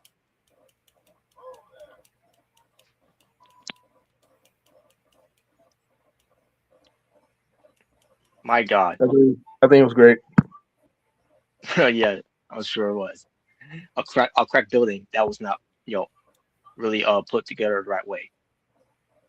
But anyways, speaking But of anyways, that, are you excited to see? Are you going to give James Gunn's new DC universe a chance after seeing the first Superman movie? well, that Because remember, depends. this is supposed to It's be a new DC universe film series. What depends. Is it gonna be Ben Affleck as Batman? No, No. We're getting a new Batman. no. He's gonna have a new cast for everyone. I think everyone's gonna get recast pretty much. Yeah, the All only right. one that's going to be recast is like Peacemaker. Yeah, And the rest of it. Peacemaker, and then the guy who played Blue Beetle in the Blue Beetle movie are the only guys. Yeah, the guys played. Yeah, he's in back. All Yeah, right. but that's about it. That's about All it. right. And, But and other than that, I'm not too crazy with Superman's suit. I'll just say that as well. yeah, well, I didn't think it looked bad. I ain't saying it looked amazing, but I mean, it didn't look bad. It's not amazing or anything, but I'm just not too crazy about the suit. I've seen better. So I take you prefer his Man of Steel suit, the one he wore in Man of Steel. Hmm. Oh yeah, definitely. I am glad to give him a classic trunk, so which sometimes I've been wanting. So I'll give him that. But yeah, Well, yeah. I can't wait to All see more right. of this universe. Well, yeah, but we'll see what he does with it was Supergirl as well. I can't wait to see how this turns out. Yep, and Lobo's supposed to be in that movie. Lobo's going to be in the movie. Which all right. which he's played by Jason Momoa. Yep, Roman Reigns. I mean, Jason Momoa. Oh my God, yes. All right, sweet. I'm interested to see how Jason Momoa does as Lobo. Because I think he did great as as Aquaman. So Mhm. All right. yeah. So Acknowledge now we can Lobo. talk.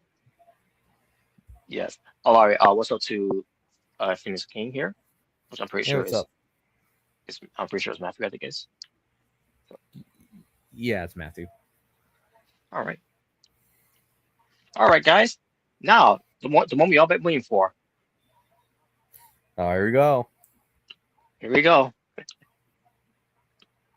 So one after another. I mean, one battle after another. Oh God. Now, This is a movie. This is a movie I regret seeing in theaters. Oh my God. Me too. before I get now, guys, before I get to the movie itself, may I first say, after seeing after seeing the after credits of who was behind this movie, as when it comes to it, of being like a co-director and producer. Um, first of all, my heart goes out to this Sumner family for the loss of Adam Sumner. Um, because this film was for Alan Sumner.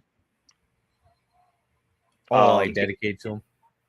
Yeah, so it was effect to the heartfelt dedication and Paul Thomas Anderson's 2025 film of One Battle After Another, honoring his longtime friend and uh, conglomer-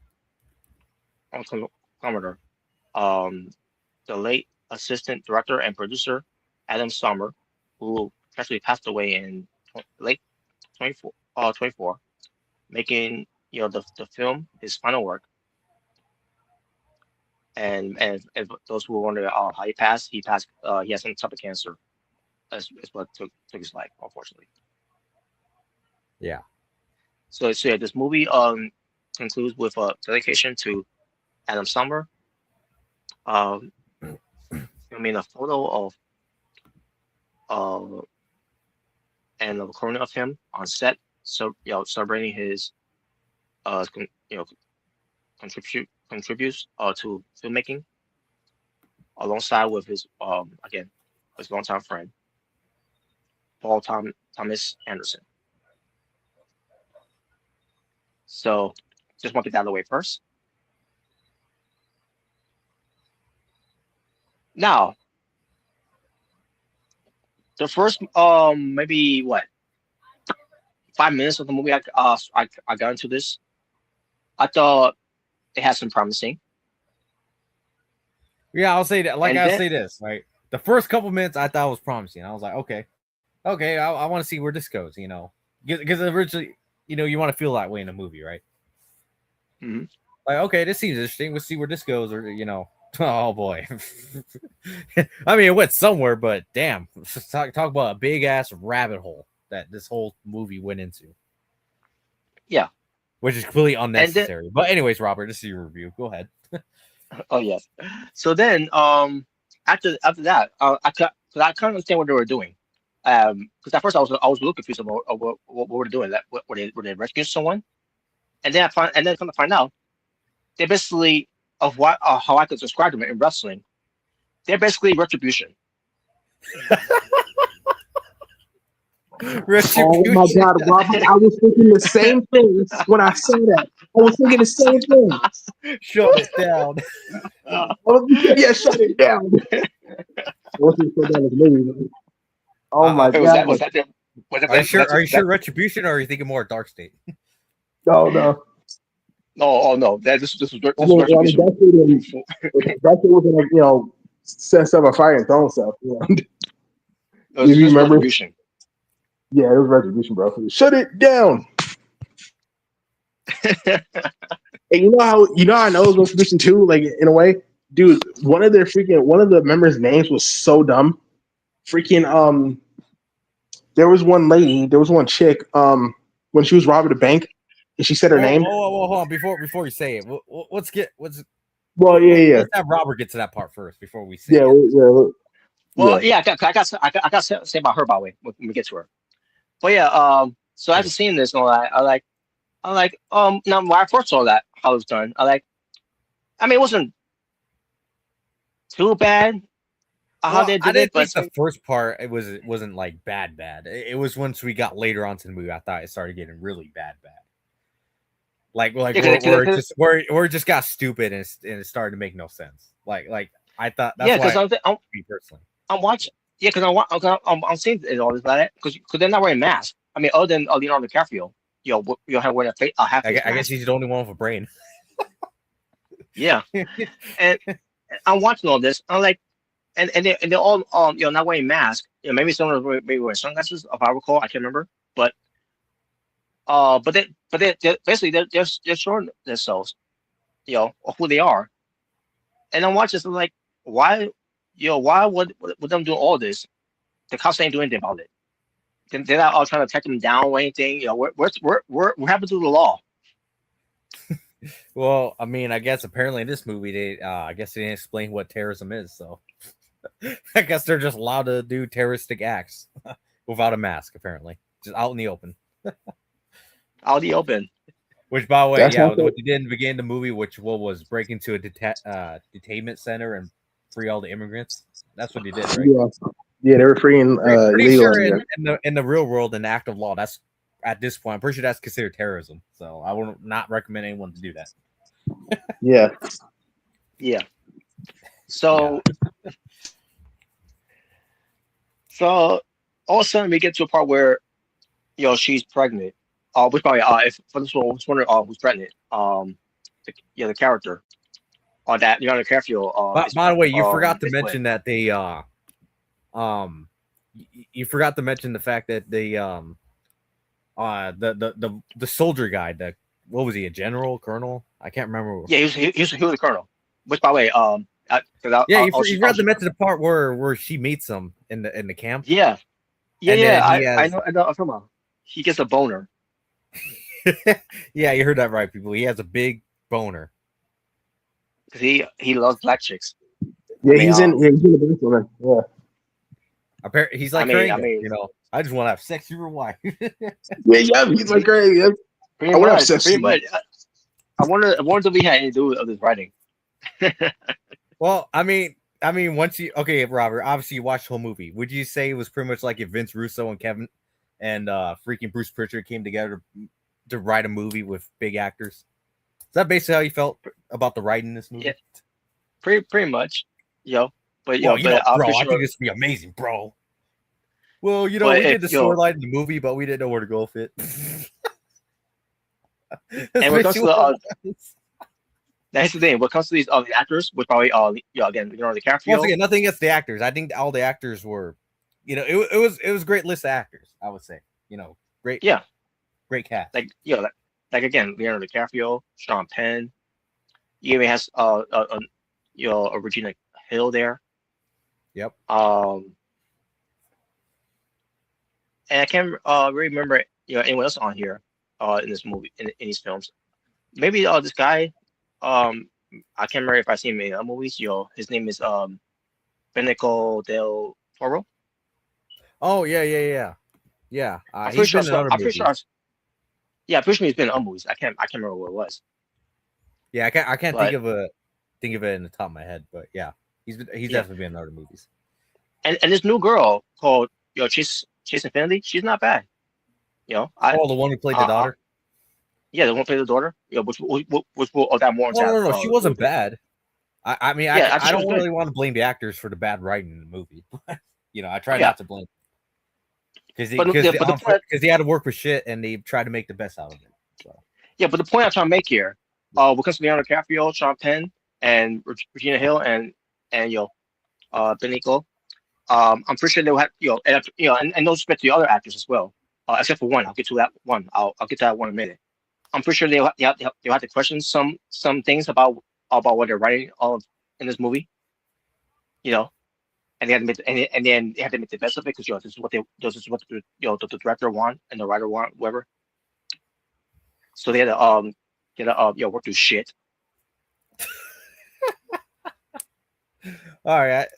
Well, I think we're getting a little too ahead of ourselves. Well, let's do the whole review first. Anyways, I think we're getting a little too ahead of ourselves now. But yeah, like you said, the whole boner thing, like I would have done without that. To be honest with you, I was just like, I saw that. I'm like, what the fuck? Like, I like that. I like that. That was just too creepy. I mean, the thing is, it's like I get we're all men, but Jesus Christ, I don't want to see other dudes fucking boners. but Colonel Steve, what was his full name again? I don't even remember his character name. Lockjaw, whatever. Lockjaw, that's his name. Hold on a second. Anyways, basically Sean Penn's character, the Colonel, was having a boner for this girl named Beverly Hill. And about she's also an actress and also she's a songwriter and a singer. And about she looks, oh my god, I can see why you got a boner by the same time. I would have done without including the boner spot in that scene. Yeah, I think she was in the Medea movie once. I think it was her. Yeah, she was saying like Byron. If anyone's seen the movie, the one that Bow Wow was in. She was the baby mama. Like, I think that was her. One of those movies. Like I said, my problem with the movie was never the actors and actresses in the movie. It was always the bad writing. That was my Well, main problem. to me, is one. There's one person I'll get to. Well, yeah, explain that to me because I actually don't remember. Yeah. It not so much of her acting, because again, I've seen better acting, but well, I'll get to her when I get to her. But either way, and then we get to a part where that the colonel is watching them and all, and and I'm pretty sure you know what I'm talking about what mention this.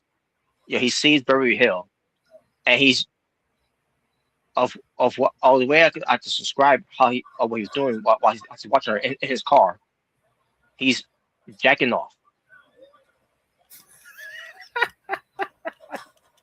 Like again, Oh. I could have done this without him doing that. I don't know. But I forgot about that part. and then and as he's doing that, all of a sudden, Leonardo DiCaprio grabs her by the ass. Which, by the way, Leonardo DiCaprio's character, it goes by Ghetto Pat Carlone, whatever, or Rocket Man, I'm whatever. sorry. Some of these names are just fucking funny. I'm sorry. They're just kind of Dude, funny. It's the like worst thing, it is like the retribution. dude, I'm telling you, the Ghetto worst thing is about to come, bro. Like, Oh my See, god! that does sound like someone's name that they would get if they ever joined Retribution. So you know what? Let Ghetto, me mention the names here, by the way. The Ghetto Pat. again, Ghetto Pat, as DiCaprio.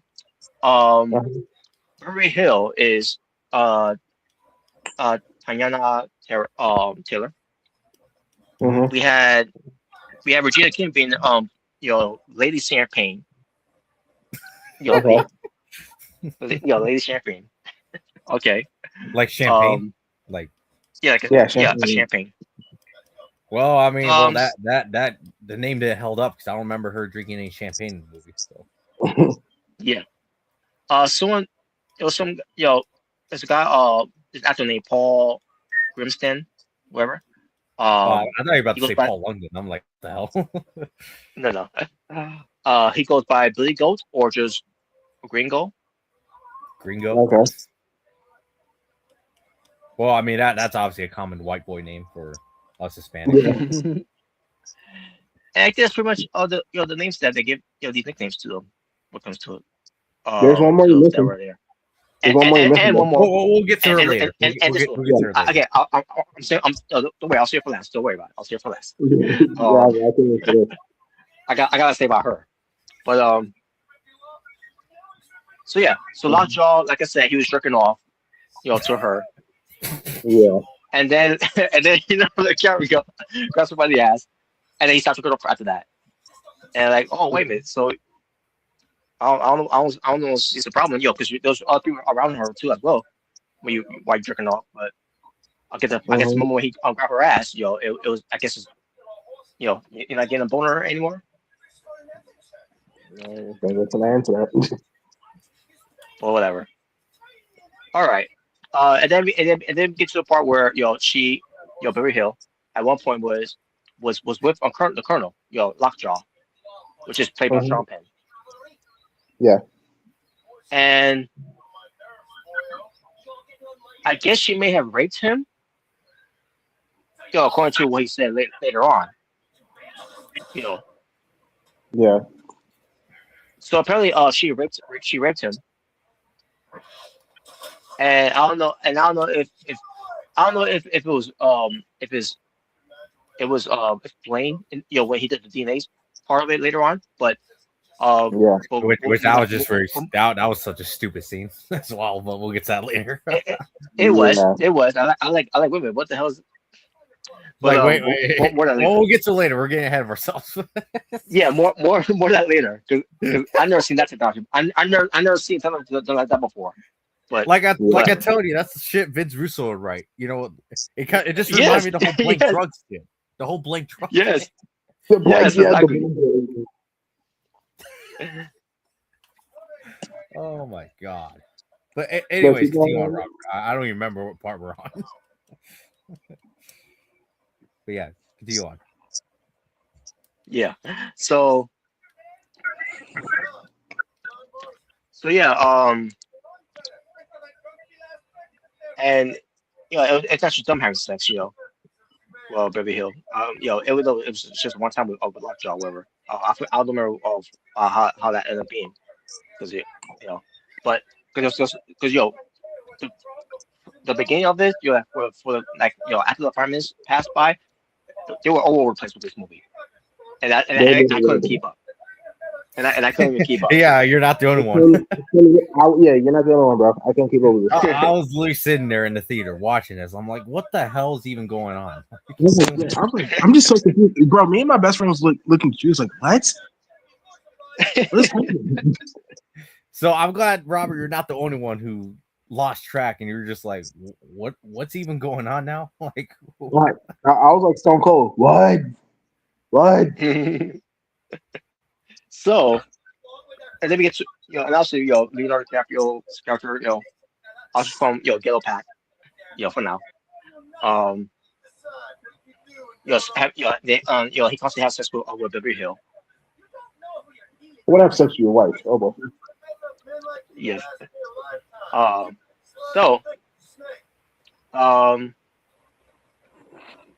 she ends up getting pregnant, and while she's pregnant, she's still doing her thing, like showing things, and while she's pregnant, like, what are you doing? You're pregnant. Well, she didn't care. Yeah. It's like that was kind of true once we get to later on or soon, but yeah. Yeah. I guess she didn't know she doesn't know she's pregnant and she's still doing this. No, I didn't believe you. Like I said, she didn't care. So I was gonna say, Robert was kind of a character, anyways. Yeah. Oh my god, man! So all of a sudden, she gives birth, and and she didn't care. She didn't care not being a mother either. Nope. She's a deadbeat mom. She never be a deadbeat mom. She really was a deadbeat mom, bro. So then she continues doing her thing. Meanwhile, you have Gil Pat who wants to turn her a new leaf, but she still wants to do her thing. To be a vigilante, to be your retribution. Yeah, basically, yeah. And then we get to the part where they rob the bank. Oh yeah, here we go. But again, if you're gonna rob a bank, you gotta wear a mask. But instead, that's not what they did. No, that's not what they did. show their face. For the camera could see them point of view. And again, even before they robbed the bank, where were the authorities? At that time, where were any? Well, I mean, we'll get to that soon. Yeah. Yeah. So then, they're robbing the bank, and they're trying to get down, and they had this one chick. Oh my god! Oh my god! Who is by the way? I should mention this, by the way. There was something that's called the French 75. Right. Again, this movie went over the place. I couldn't keep up. Cartoonish fucking names. Cartoonish. Yeah. Because again, what came to everything going all over the place, I couldn't keep up what was you know what, Robert, your new name's gonna be Ghetto Rican. How about that? Ghetto Rican. Wow. Ghetto Rican. Well, no, actually, no, that's for Christian. My bad. Yeah, Christian's new name's gonna be Ghetto Rican. Jalen's gonna be Ghetto Bird. You're gonna be the natural born hood or something. Yeah, just stupid name. Yeah, exactly. That's pretty much what the movie did. This is what the movie. The natural born hoodlum. There you go. Oh my god. Yeah, Robert, get a grill. Get dreadlocks.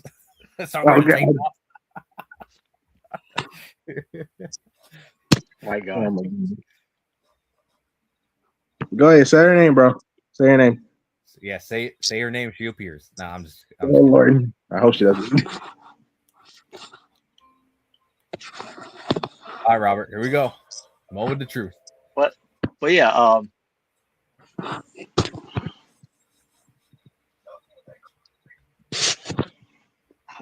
So back to this person. Who's leading the charge, right? And she's telling her to get down and all that, right? And she lets everyone know her name. But before I get to her name herself, her real name, her real name is Shayna Mikala, Is that Mikala. the actress You know, name, or is that that's the character name? yeah, it's a character's name. I mean, Oh, that's the the name. real I should the say. real character's name. Yeah, Okay. yeah. Oh, I was gonna say the actress. Actress name is The Shayna actress. McCauley. Yeah, Shayna Okay. McCauley. That's her real name. But um, Oh God. she said her name in I'm talking about what was her name was in this movie. Her name is Jungle Pussy.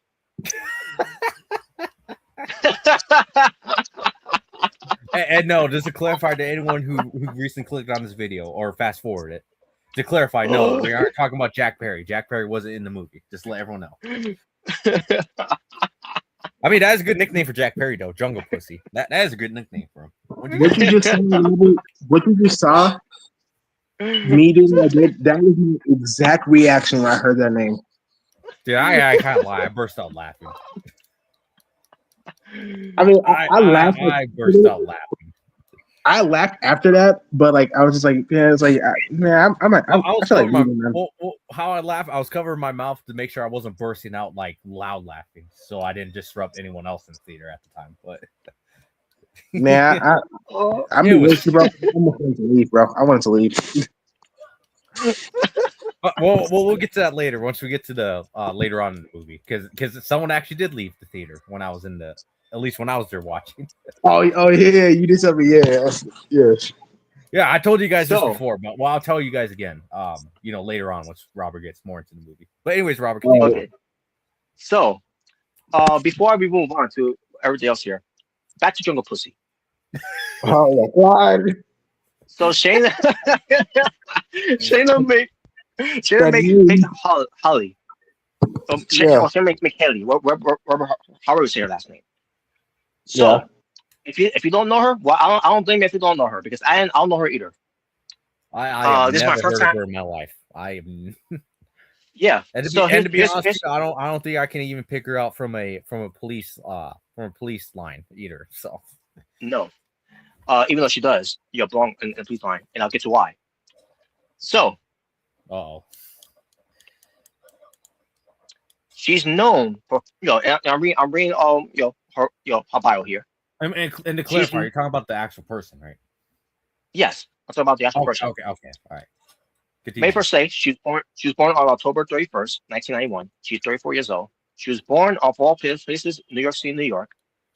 She's a hip hop, she's a hip hop, in other words, a rapper.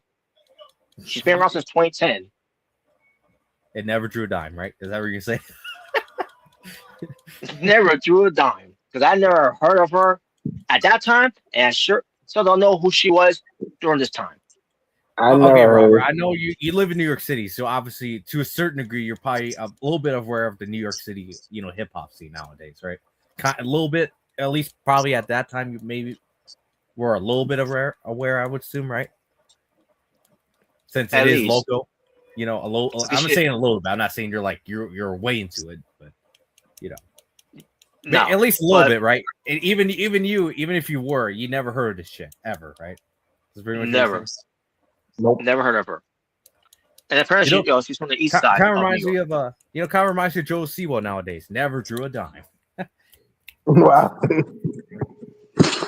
But she's from East New York in Brooklyn. Is that your area where you're from? Pretty much. Oh wow. So for all you know, you might have met her when you were young. You just never knew it. Maybe not. Who knows? Maybe you crossed paths on the street and you never knew it. I never acknowledged it. So, you want to know what's her her stage name? Oh God, do I want to know? Do I want to know what her stage name is? What is it? Her stage name is Jungle Pussy. Oh my God! Like for real? Like, are you being serious or are you trying to troll us? That's what a good stage name. I am not making this up. She is literally called Jungle Pussy. Oh my god! So Oh so my! wait a minute. Hold on. Wait a minute. So not only her name in the movie was Jungle Pussy, but her actual stage name for her music career is Jungle Pussy. Is that what you're telling me right now? Yes. Yes. Oh, Jesus Christ. Oh, Bro, I'm looking at the freaking like. I'm sorry. I literally, Okay, here's the thing right now. If I was Leonardo DiCaprio right now, I would refuse to ever be put in a movie with an absolute nobody. Like, nah, fuck out of here. I thought this was supposed to be a big Hollywood budget film, not a fucking D-list fucking indie film. Which, by the way, this is what this movie felt like, a D-list indie film. And it's supposed to be a well, big budget movie with, I think, like a budget like how much was the budget? You might be on Wikipedia right now, but how much was the budget for the movie? It has to be over $1 million. It hasn't. It has Let's to be, see. doesn't it? It has to be over $1 million. The budget is 130 to 175 million. $175 million movie that felt like a D-list indie film. How is this even possible? Guys, since I went to the theaters to see it, the box office was 205.2 million. Wow. So it just barely barely beat its budget in the box office. Is that what you're saying? dude, I literally searched for her real name, Shayna, right? Shayna, and it literally said Jungle Pussy. I was like, oh my god, that's really her name. That's her stage name. That's the best. That's the best she could come up with, dude. That's gotta be the worst name I've ever heard in my life. Oh my god! And to save you guys, dude, why would you let these? Here, my question is why? If you're the director, why would you let these people in a movie like this? Just why? If you're trying to make it serious. What do you mean these people? Oh boy. Well, I'm talking about these no name rappers that want to be rappers. Let's call it how it is. The people who make sounds, they're not even real rappers or music artists. Into these type of movies, that's like putting Travis Scott in the fucking next Avengers movie. Like, are you kidding me? Oh god. Well, I'm looking at her Wikipedia. Yeah, can you imagine that? Yeah, we're gonna have Travis Scott in the next Avengers movie. He's gonna help beat up Dr. Doom with Captain America. Like, what? I'm looking at her Wikipedia, and it says that she's autistic.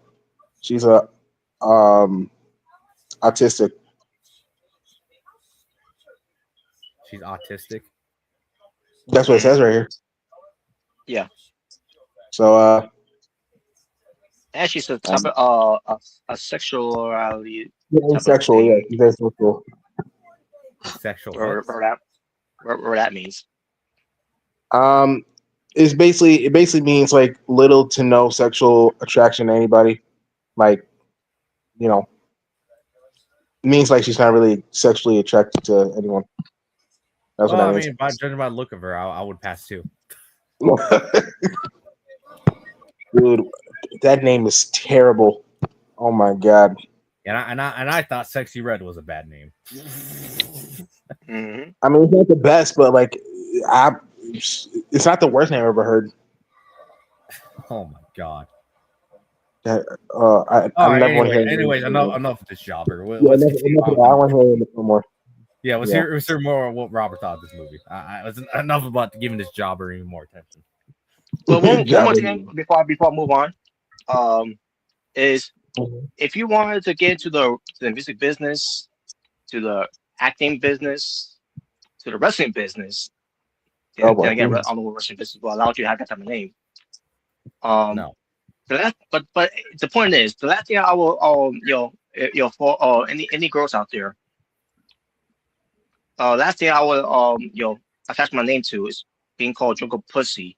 If you want, when you're trying to be an influence to little girls out there, with a name like that. I hope there's no little girls being inspired by that. And that's a problem with this society. With names like this, is you think that's okay. I mean, bro, there's kids that's into like gangster rap. and not others. Um, Yeah, unfortunately, there's kids stupid enough to be into like people like Jake and Logan Paul. yeah, or worse, Jake. What was that dude's name? Jake the Hurley, Oh, whatever Jack his name. Dorsey. Jack Yeah, Dorsey. yeah, Well, yeah, anyways, man. Hmm. now we got her out of the way. Now we got her out of the way. Um, Yeah. so Beverly Hill, she shot the security Hmm. and basically killed him in cold blood. Yep. And they He all and murdered they someone. all and they all yep, and they all ran. And they all got in their cars and they all started driving away. And they started acting like Fast and Furious by going to cars, right? Yeah. And then also they started crashing. And I'm like, oh my god. And then the cops comes. Like, okay, so where were they the whole time? Where were they all since day one? Eating donuts. Yeah, they're too busy eating donuts and drinking coffee. You know, when they were causing all this chaos and trouble.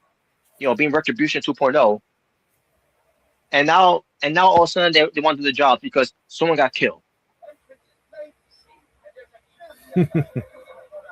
One person gets killed, and then all of a sudden they want to do their jobs. Well, it's So murder. so Barry Hill's trying You to know, escape, right? She got caught, obviously. no. Yeah, she got caught. And then when they call her, what they were doing? When they call her, and they was waiting because they was waiting her on the wheelchair, I guess, whatever. I don't know why she in a wheelchair because she looked fine to me when she was running away from them. I guess she was trying to escape, whatever. So they had to do something. Yeah, I guess they had to do something to just strap her down. But the point is, what they do when they call her? They were taking selfies.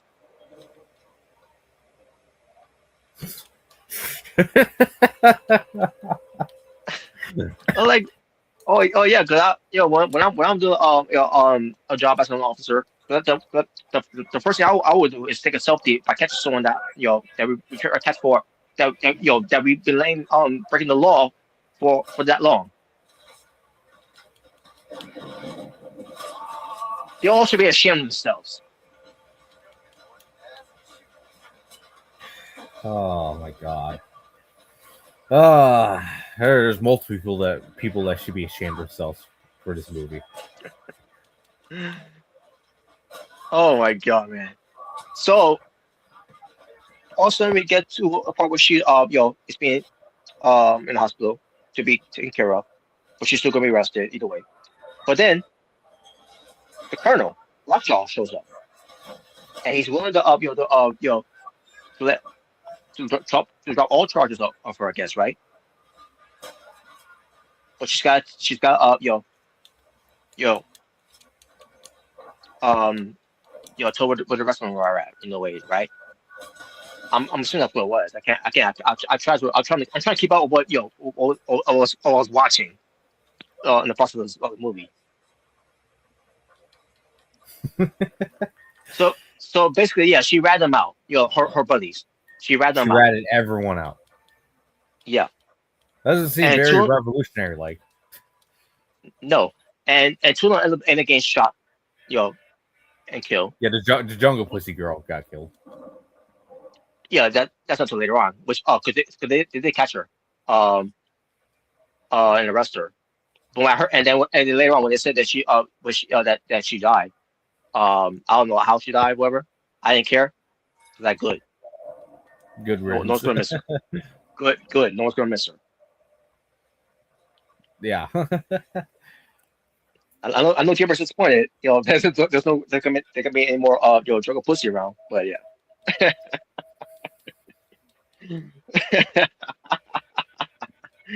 yes.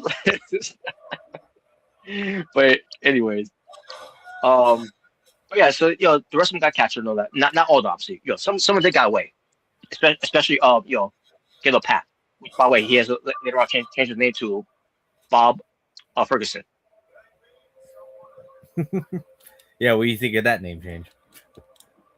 I heard better names than that. Bob Ferguson. Okay. Um, but yeah. So Bob Ferguson got away with his daughter, and then we got to 16 years later, and from here I can say something positive. Because after all the bullshit I saw from the beginning that I tried to keep up with, after the 16 years passed by, and I actually got to sit there and actually pay attention to what's going on in the movie. August, I'd say this part of the movie from there to the end was I thought was good. The rest of it I could just forget about it. The whole jungle pussy, the yo the whole getting hard on and jerking off and all and wherever have you, the retribution 2.0 stuff. Not saying the rest of it that said was good. Was all good because there was some bad as well.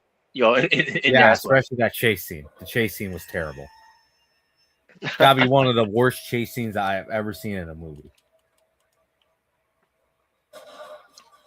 So Yeah. Who would ever um, thought the Fast and Furious would have got beaten on that? mhm. Oh man. So yeah. May first when it comes to Willa. That's the door name. Willa Ferguson.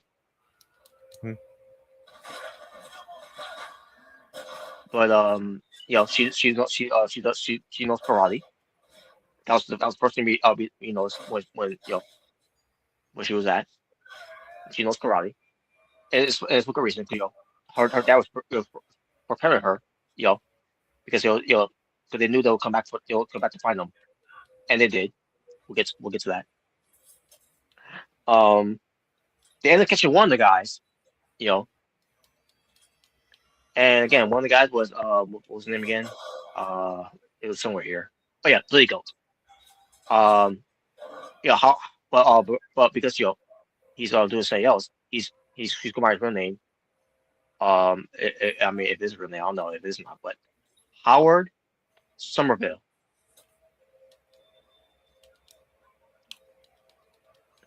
And by the way, I must have missed his name too. By the way, Gringo Coyote was his full name as well.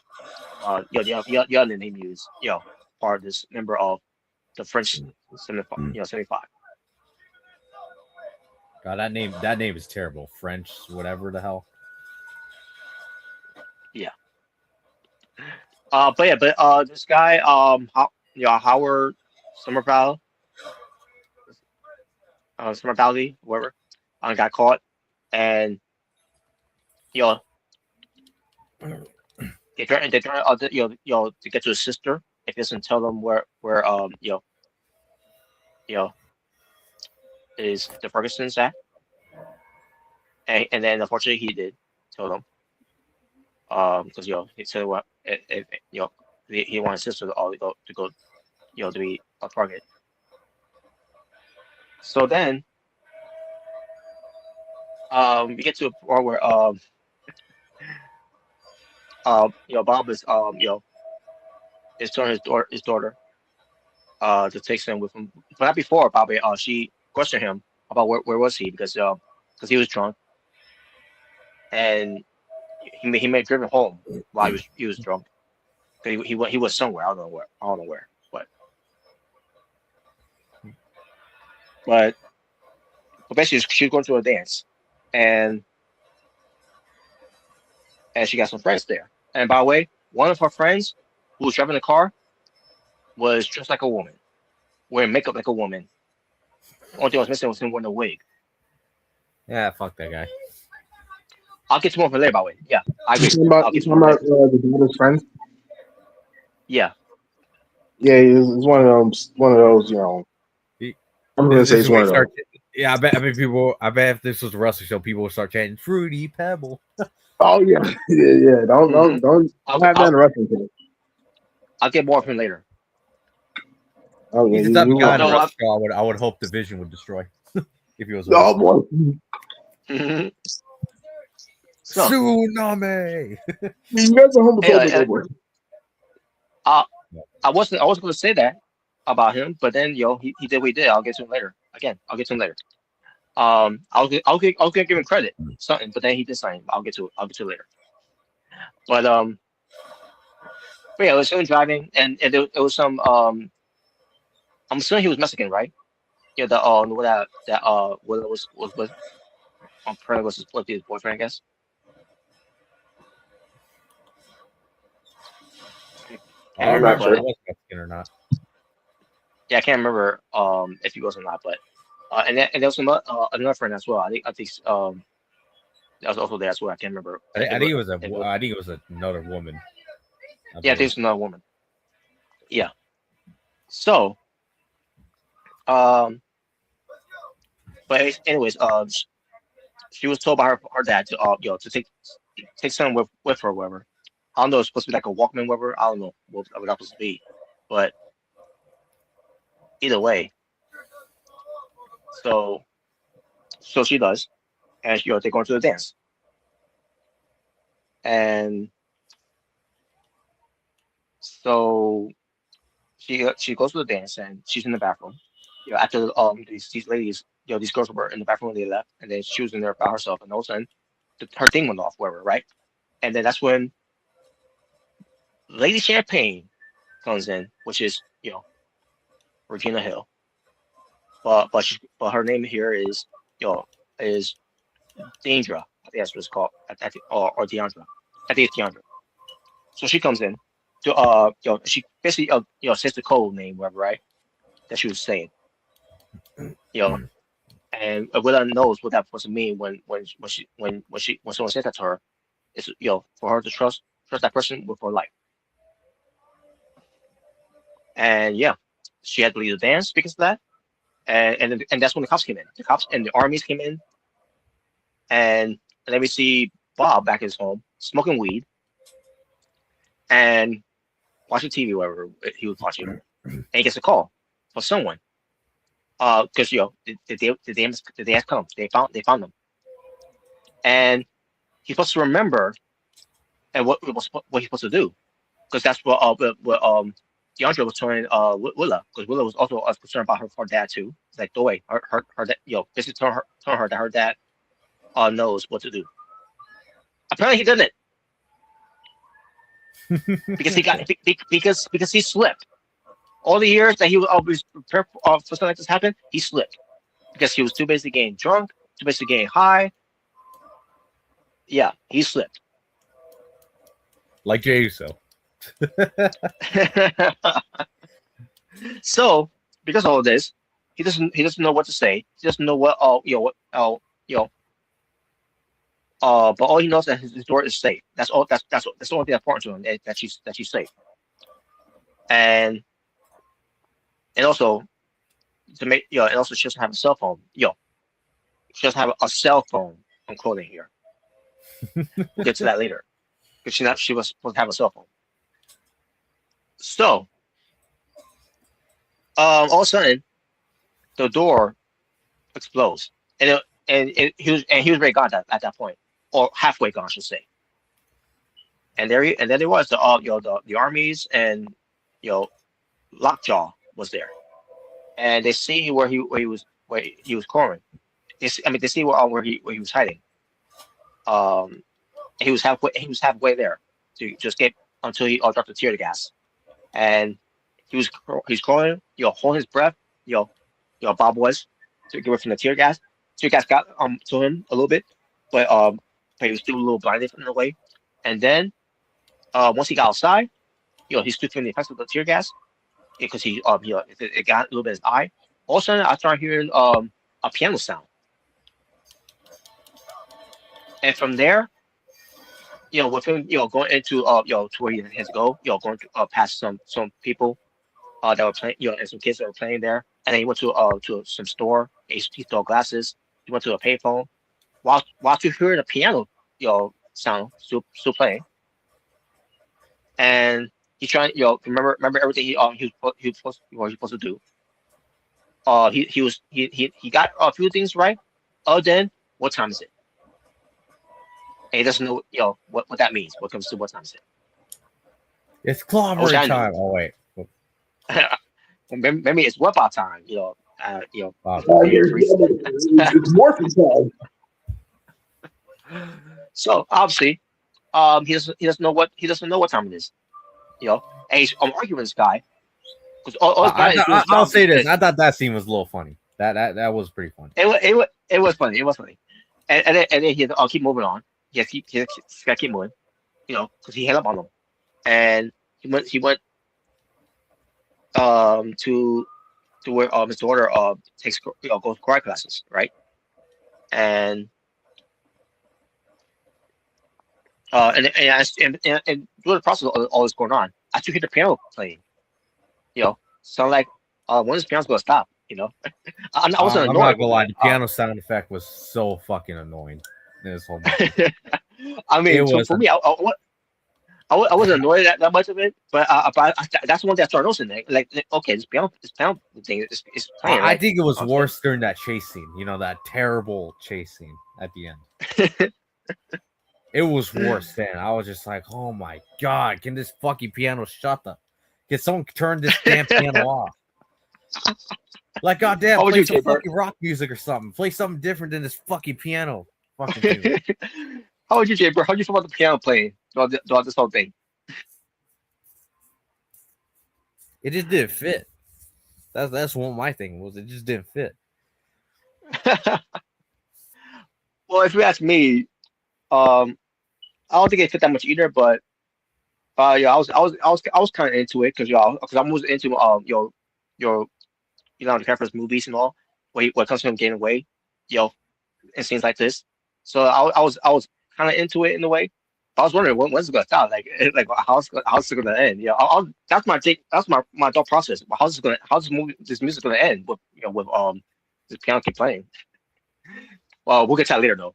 But he gets to where he has to go to because he needs to charge his phone. So Gabriel, how'd you feel about that piano playing throughout this whole thing? I'm be real with you. I was so just droned off, like just of the movie. I forgot about the piano. To be honest, like, I was like, bro, what is it? I'm just thinking to myself, what is this movie? Like, what is this? Oh my god! But by the way, if you're wondering, the movie is 2 minutes and 47 seconds, and that's inclusive credits. By the way, You mean Yeah. 2 hours, 47 minutes? I mean 2 hours, 2 hours, 2 hours. My fault. I 2 hours wish and what- 47 minutes. So Yeah, I Yeah, but according to you guys, you wish what 2 minutes?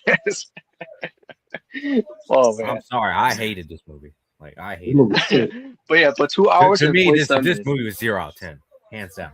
Easily. a 0 out of 10. Terrible. But go ahead, Robert. All right. But continue on. So they got to go to his place. The one who taught Willa karate.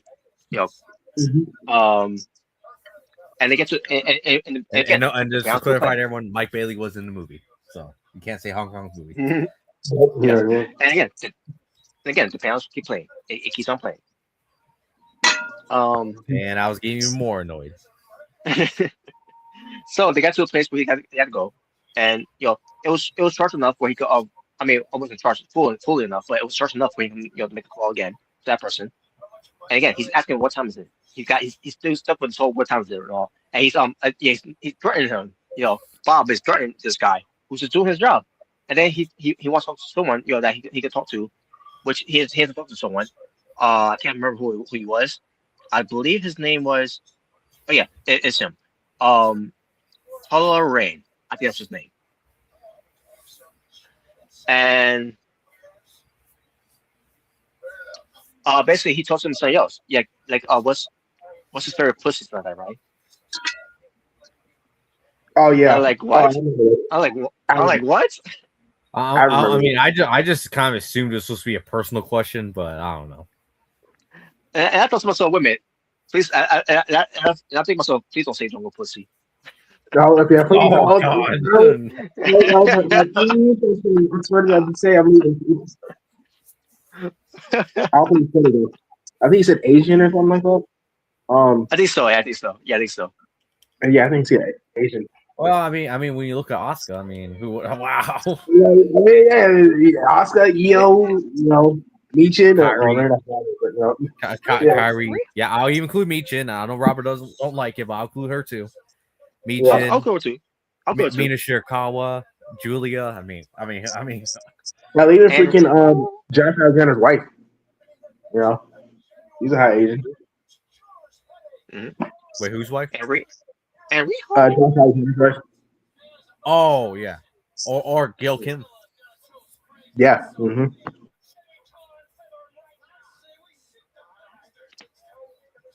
But yeah, anyways, yeah, I definitely agree with that. But good choice from Leonardo DiCaprio in the movie. I'll at least give him that. But anyways, Yeah, continue on, Robert. but yeah. So after he got all that done, now they can get to business. When it comes to wherever they got, get to. And by the way, and during the process of them arriving there, he learned from the one who taught historic karate that she got a cell phone. And now he knows that she got a cell phone. Like she's not supposed, he thinks that, it's loses his mind saying she's not supposed to have a cell phone. You know, and and then he's like, don't get upset with something, right? Or angry. Like he's like, I'm not angry. You're like, okay, you're not angry. But either way, um, so finally, um, he got all that done, all right, and now it's time for him to get away, because they're coming, because they trace his phone, because yeah, that's the thing too, because he wanted, because the one who talked right, he wants to know if Bob can use his phone, and Bob told him no, I appreciate, but no, I can't because they'll trace you. Yep. So he's being a good, he's doing something good back there when it comes to it. So he reacted to the Heat, not anyone else, which is good. Um, so also while all this is going on, meanwhile there's interrogation going on at the dance with our friends of hers, right? Now obviously, four of them, were being questioned about her, and one of Yeah. the three, decided to snitch on her. When it comes to you know, having a phone, and so three of them ends up and I'll keep it quiet because they end up being true friends. Meanwhile, this transgender piece of monkey homosexuality trash Wow. decides Sexuality to trash. Damn. because at first I was going to give him credit for also being a friend too, and take it for the team to get locked up. But then he thought to himself, "Nah, I can't survive first because I'm a faggot." Wow. Isn't Well, I that mean, isn't at that least exactly isn't that the exact words he said in that movie? If I remember correctly, I I can't go don't, to I prison don't because know. I'm a faggot or something like that. I'm like, what the I, hell? I don't know. I don't know if he said that, but I mean, at least he was self-aware. So I like He pretty much told that was work for me, brother. well, congratulations. Now you're a rat. And one thing I learned Absolutely. about this movie, Willa does not respect rats. Yeah. We'll get more of that later. They just get stitches. So because they call her cell phone, Regina, her character, Andre, uh, the Andrea, is upset with her Yeah. that she lied to her that she didn't have no cell phone, and because of that, now they know where they're going, now they know where they're heading. Now even though she threw the phone away, it's damaged already. It's still too late. They know how far they went. Yeah, they know. So Right yeah, on. Yeah. and I don't blame Willa. I blame her transgender friend. Fuck him. Mm-hmm. Not much of a friend.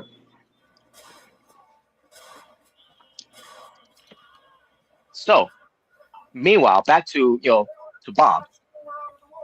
He's got a gun with him. And he's got three friends that's great. The um what was his character's name? I'll go with Carlos. Carlos, is having Bob go with his three friends, take him, somewhere, right? So,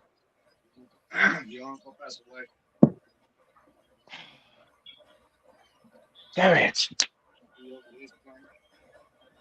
Lost track. Uh, let me continue, guys. Let me continue with this. I'll worry about that. I'll worry about this later. I'll worry about that. I'll worry about what else later. So yeah, so he's going with his friends, right? Um, Mhm. and they're running away, and they're on the roof, and they we get so far where they're jumping off the roof to the other side of the roof, and Bob does it too, except he didn't reach far enough, so he falls onto the trees and he Yep. falls all the way down. Yeah, He go should all he the way should down. he should have said my back. Yeah, Oh, oh my god! I'll So say this. I think Leonardo DiCaprio's character was the best part of the movie. I'll at least say that. yes, because he's great. He's a great actor. Yeah, he If, he it- made if, he it- tried if to make the best out of a city situation that he was in the movie. I'll at least I'll give him that. Very the Leonardo movie. DiCaprio is the best when it comes to Why? Why? carrying Because he's movies. a legend and he's a professional, so he knows what the hell he's doing. Yeah. Yes, he knows Mhm. what he's doing, and that's why I can't rate Tesla movies this much either because Leonardo DiCaprio, is He reason why honestly, is reason he's the why. only one that carried it. I'll say this: the Yeah. part you're talking about, this section of the movie you're talking about, I'll say this: it had potential a little bit to redeem itself a little bit, but yeah, that gets thrown out the window after once we get to the towards Yeah. the latter half of the movie. Yeah, all that gets thrown out the window as we get to the stupid shit, the real stupid shit on the movie. Mhm. Yep. Oh, by the way, Robert, I don't know if you talked about this, but did you talk about the racist cult yet in the movie, or is that or Oh has my, it come out? oh my, yeah. Oh yeah. Have you talked about that part Uh, yet, or did you forget about to bring that up? I think I forgot about it. What remind me? What? So okay, you remember the Colonel guy, right? What was Yeah. it, Lockjaw? Yeah, So you actually, remember Lockjaw? towards the midway in the movie where he wants to join like a racist evil cult or something like that. Yeah, it was like some white supremacist thing, whatever. I was like, bro, what? I was I like, oh my, I can't Yeah, remember. I oh, do. you glossed over that. I was gonna say, wait a minute, Rob. I think you're forgetting something right now because I Yeah, think I remember. What was it before or after? it was 16 April. before all this stuff. You know what you're talking about right now. It's before all this. Okay, Yeah. yes. Because again, there's some things that I couldn't keep up, because I lost track of it. Yeah. Some of it. Some of it. Maybe you just lost track of all the stupid stuff and you just wanted to pay attention to all the good stuff. That's probably what happened. Yeah. You know, I was just like rolling my eyes, like, really? Are we Yeah, doing the white this? supremacist cult thing, that was just stupid. I'm like, oh, so now there's cults. Like what? Dude, I was like, just really, bro? This what we're doing? Like, really? I'm like, so wait a minute. Now there's retribution, and now we got Death Riders. Like what? Right? Oh my god. Yeah, we got the retribution, and then we got Death Riders. Oh my god. I just couldn't with this movie. Yeah, bro. that's what we're gonna call them. We're gonna call that group the Death Riders. So fucking stupid. So stupid. It Yeah, felt Robert, so you glossed stupid. over that the race, the white supremacist racist cult. Dude, it felt so forced too. Like, bro, what are we doing? It's just silly. It just feels like something you watch out Power Rangers. That's literally what they thought. It felt like No, it felt like actually, in a not even good Power Rangers. No, not even Power Rangers. It was something like you watch out as fucking Spy Kids, like the first Spy Kids movie. That's an insult to Spike, man. At least that was good. Yeah, Robert, you completely missed that. It was the dumbest fucking Yeah. thing. I was so confused. I'm like, so wait a minute. So now there's revolutionary guerrilla warfare groups. Now there's a cult. I didn't get it, bro. I didn't get it. You're just as lost. What? Yeah, even Roberts now he's thinking about it, he's like, oh yeah, that is stupid. When you put it Really that is way, stupid. that does sound stupid. By the way, what's it called? The West Premises. What's it called? I don't remember the group Christmas name, event. but it was I don't know I what see it it was right here. called. It's called the Christmas Adventurers Club. Oh yes, that was the name. Yeah, and even Whoa. the name is stupid. Like what? The Christmas Christmas Adventure. Adventurers Club. What? The Christmas Adventurers Club. And yeah, it was some white supremacist like organization. It's like what? It I, makes I no was fucking sense. I was just rolling my eyes. I was like, man, when is this gonna end? Oh no, that's not even the stupidest part. We'll get to that soon It's with the you got me. But go ahead, Robert. Yeah, so well, Robert's gonna get to it in a minute, but that's not even the stupidest thing. Yeah. Surprisingly, yeah, so not even after that's the stupidest thing. yeah, so after he fell off the building off off a tree, they tried to hold on to because he obviously he couldn't reach to the outside of the building. And the piano was still playing, and he's running, and then all of a sudden he finally gets caught by getting tased, and then the piano stopped. Yay! You know what that's like? You know what kind of remind me of? That kind of remind me of the red lights from the Fiend matches. That's basically what the piano remind me of. So yeah, the chase probably stopped For now. for now. Yeah. Oh man. So he has to go into the hospital because he needs to be checked on because again he fell off the building. Oh, this was another funny scene. I'll at least give it this. This was another funny scene. Yeah. Okay. So he was sent to hospital to be checked on because but he's still under arrest. Also, this chick comes in who I think is supposed to portray as a nurse, whatever, and I think she may have some tattoos on her arms, whatever. All of a sudden, she uncuffs him, Oh and no, she's you I missed can't the remember her. joke. You missed the joke. Sorry, I didn't mean to interrupt you again, but you missed the joke. Yeah. Well, What? What was it? oh, when they were questioning him, like the cops are questioning what's your name, and then and he's like Peter Parker, Spider-Man. Yes. Yeah. Okay. This remind me. Yeah. So yes, Oh, yeah, um, remember he first calls out Batman, right? Because that's Yeah, his name, Batman. Yeah. that. and then he said Peter Parker, Yeah. Mm-hmm. and then finally he wants this one name, and I'm like, holy shit! I couldn't believe he mentioned this name. He said, "Yo, his name is Jim Parker." And when I heard that, I'm Jim like, "What?" Parker.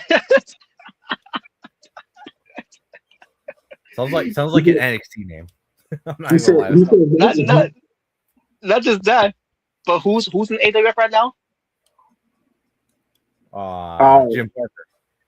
Jim Parker. wow. Yeah, Robert. Holy, Yeah, Robert. He's on your brand, and you haven't used him yet. not, oh my Yep. god.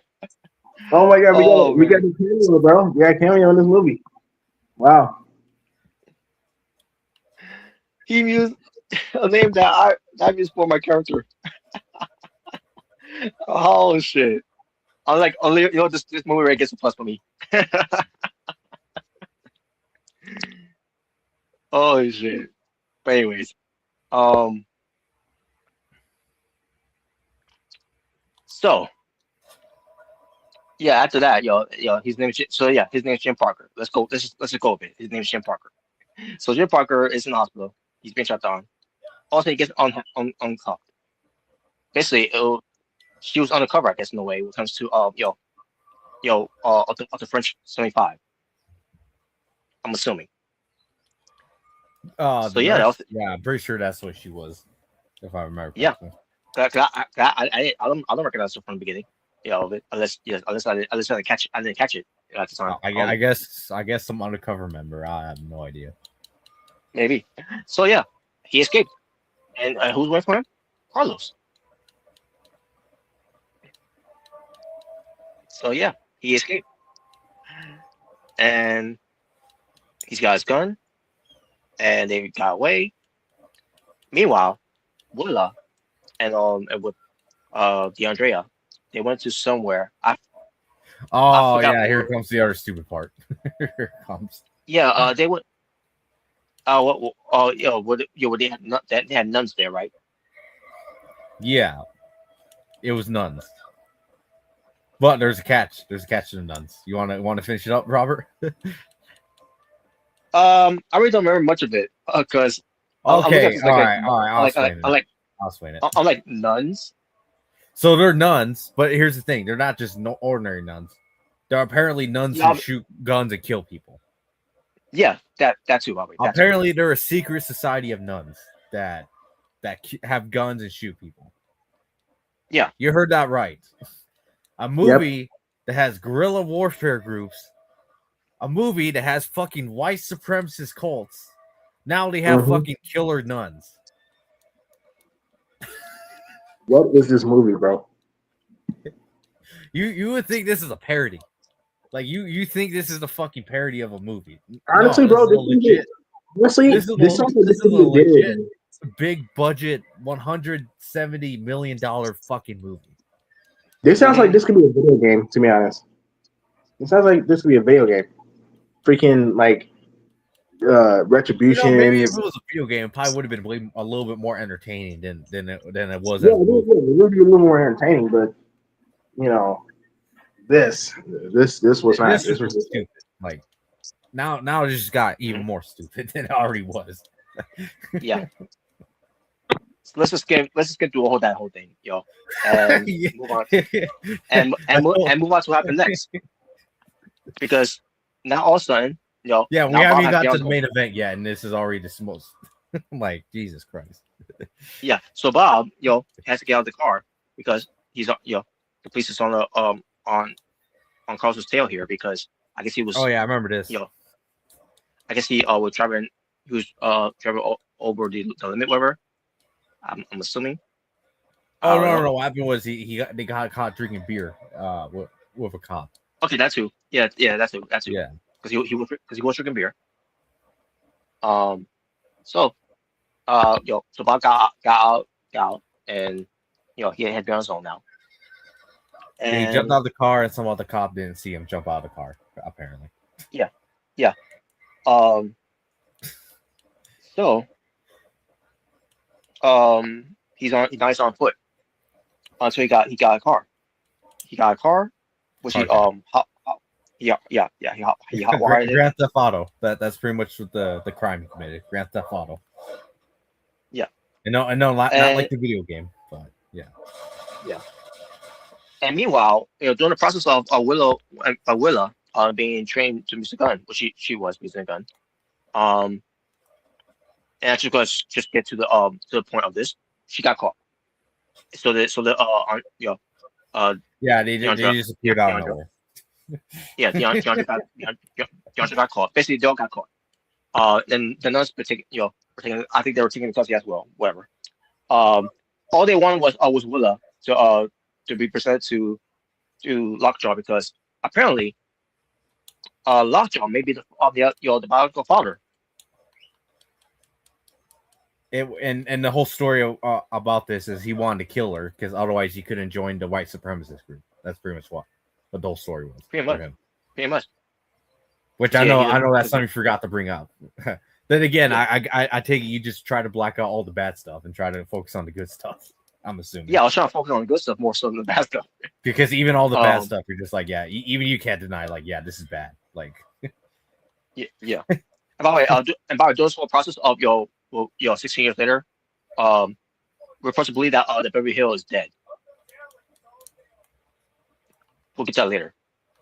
And no, she didn't reveal herself, but we'll get to it because her name get mentioned throughout the entire movie.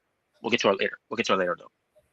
But so Lockjaw meets her, her daughter, her supposed to be his sole daughter.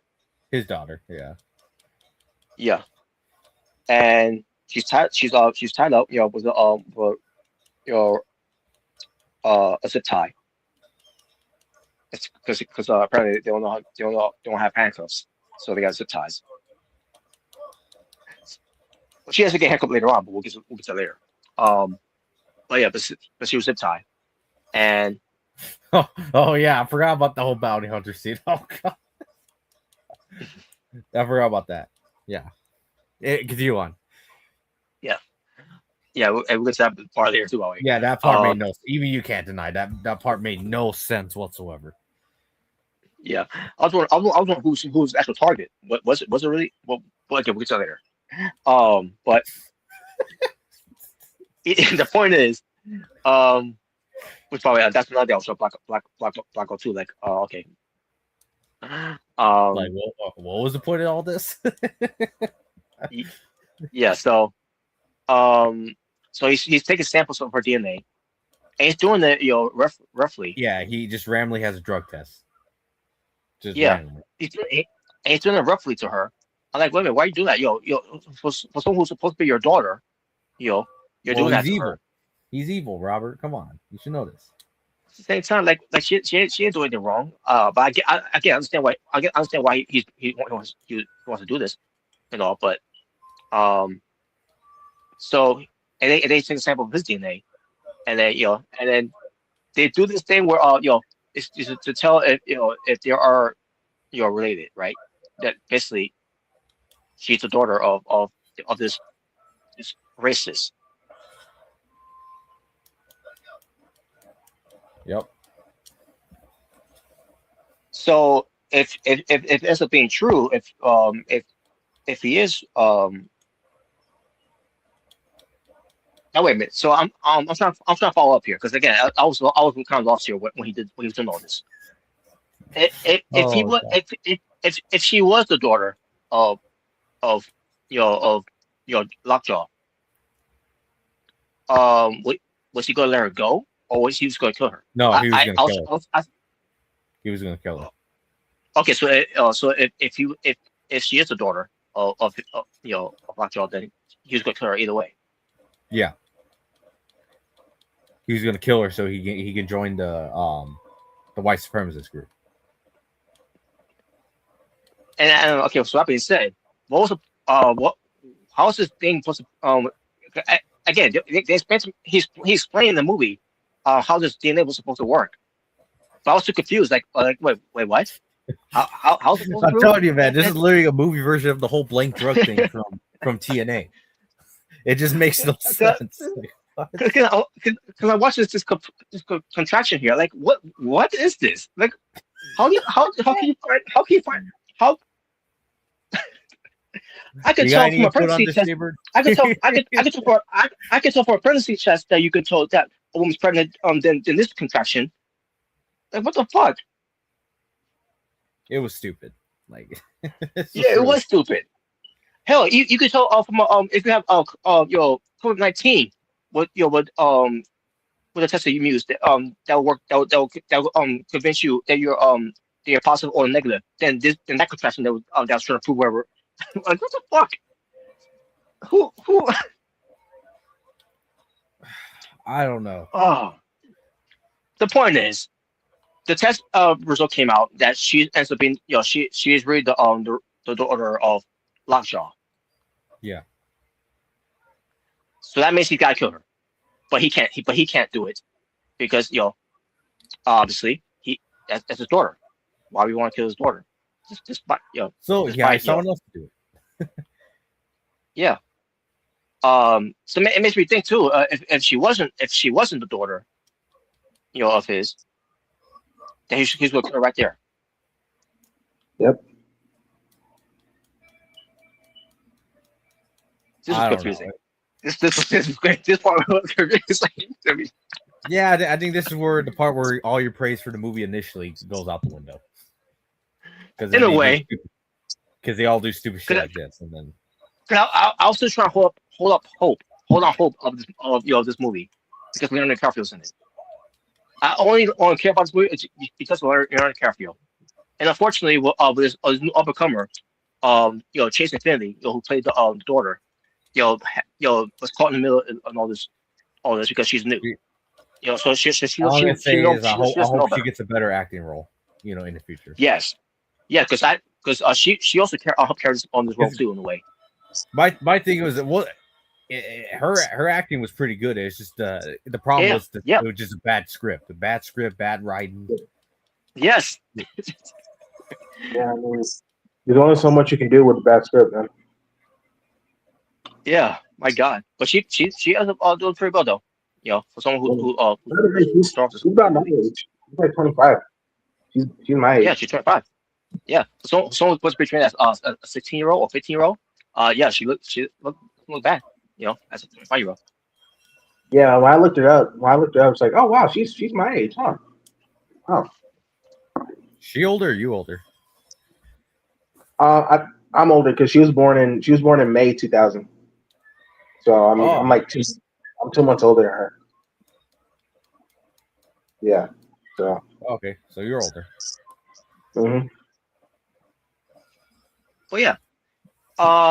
So then we get to where he takes her away, but he was having a hard time getting her. By the way, it's not because of him walking like this man. By the way, I want to point out. By the way, he walks like he's this man. Hey, boy. Well, thank God it actually wasn't Vince. He'd be like, yeah, shit in my head, yeah. Oh God. Well, he was. Well, let's hope that this man doesn't meet jungle pussy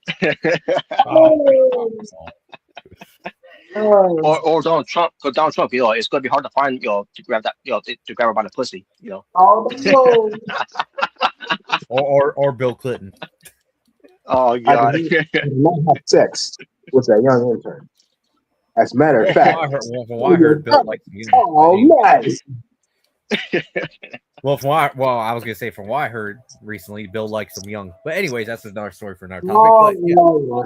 Yeah. Oh God. Yeah. Well, I mean, anyways, I never liked Bill Clinton. Fuck him, anyways. But so continue on, Robert. But yeah, so after she was getting away from him, he finally got her so that he could take her to somewhere in the middle of the desert where he could meet this guy who's been doing his dirty work for a while, and basically told him he'll pay him a lot of money to kill her, and he's not gonna kill her. He's like that he's like I'm not gonna do it. I'm not gonna kill her. I'll take her somewhere where basically the doctor mentioned take her up to the place where I go to, and maybe one of those guys will kill her. It's not that right. So and then he agreed he'll do that. So he grabbed oh by the way I should mention this by the way not before by the way when Bob got to find her daughter, he had he was because he had sniper gun, right, and he sees her daughter's in the truck, right, or where vehicle it was that I'm pretty sure it was like a van wherever of that Lacho was in, and Lacho was going to drive going to into his van, and I'm seeing Bob he's pointing a gun at him because looking through a telescope that he sees Thorne in there, and then he sees he's going the driveway, but he hasn't got in there yet, and he shot at him, right, and he's got the target on him, he shot at him. I think he may have shot him twice, and he missed. Like, how did you miss? You got the target right on him. How did you miss? How the fuck did you miss? So of course he survived the two shots, and then the others your armies, that were there, they shot at him. Mm-hmm. Now luckily he didn't get hit from it, because I was worried he was gonna get killed off there. But he has him escaping. But I'm like, by the way, how did you in the miss? middle of all this, wow, a little before this or maybe during this, you might have forgotten to mention it, but apparently the white supremacist guys, right, the cult in the movie, Yes, Yeah. no, apparently they somehow find out that he had that Willa was his daughter. Yeah, I know it makes no fucking sense how they would find that out, but apparently he found out somehow. Yeah. So they send one of their guys to kill her. It's to kill the lockjaw guy. Mm-hmm. Yeah. So now there's two fucking villains trying to kill each other in the middle of all this other craziness. That pretty much. Which by the way, stupid. And I do remember that scene, but I just didn't. I very attention to it because you probably pulled you probably was pulling Randy, and you probably thought the same thing. Stupid. And on top of that, I had no idea who these actors were. They didn't appeal to me at all. These actors. So I recognize one of them. I think it was the main guy who was in the Mustang, I believe. You know, the main guy. I think I recognize him, but the other old dudes I didn't recognize. Yeah, I couldn't pick any of those guys up on the lineup. You know, if you, Robert's like, I care about these guys less about these guys. They didn't draw a dime anyways. I I didn't care for them at all. To be honest with you, all I heard he's gonna be on the Well, match. obviously you're gonna bring one of them up in a minute with one scene, but yeah. Yeah, all I know is he's gonna be on a hunt. You know, and that's all I heard. And Yeah, like, yeah, okay, whatever. they're gonna be on a hunt, and like once again, like I'll say, stupid. Yeah. And I didn't know who's on the hunt. I didn't know who was going to be on the hunt against. To that was, to me that was confusing. It pretty much is like, whose side is he on? Like the whole it's like a wrestling angle. Whose side is he on? Whose side is he on? Yeah. So, stupid. It was bad, terrible. Yeah. So now back to Willa. She's trying to escape again from her dad, Lockjaw, and obviously she didn't escape. She didn't escape. She got caught again, and was put in the car. The car that he's. Who was it, by the way? I recognize the guy. I don't remember his name. Yeah, I don't remember his name. But the point is, he's worked. He's told to do a job like he did before. When he kidnapped Billy Goat. So yeah. So he's here to do another job here, and that's what he did. And he brought her to the campus wherever they're at. These guys can kill her, and he's going to leave. And at this point, she's handcuffed at this point. Because again, no dog at first handcuffs on her, only a zip tie. So they finally got handcuffs, and they handcuffed her next to the bench that she was sitting on, and he's going to leave, but he chose not to leave. And like, what's he thinking? What's he going to do? Is he having conscience now? So he goes back. Yeah, he has shotgun with him, I think it was. He uncuffs her, and this guy is like, what are you doing, man? What are you doing? And they try to crack some jokes whatever about him, and then all of a sudden, and then he turns his gun at him and shoots at him, and then shoots at the other guys in the house, or wherever it's not a house, but it was something they were in, like a salon, I think it was. I don't know if it was not, but the point is, you shouldn't have those guys inside there. So, and then Willow was getting away, but then she realized she needs the key.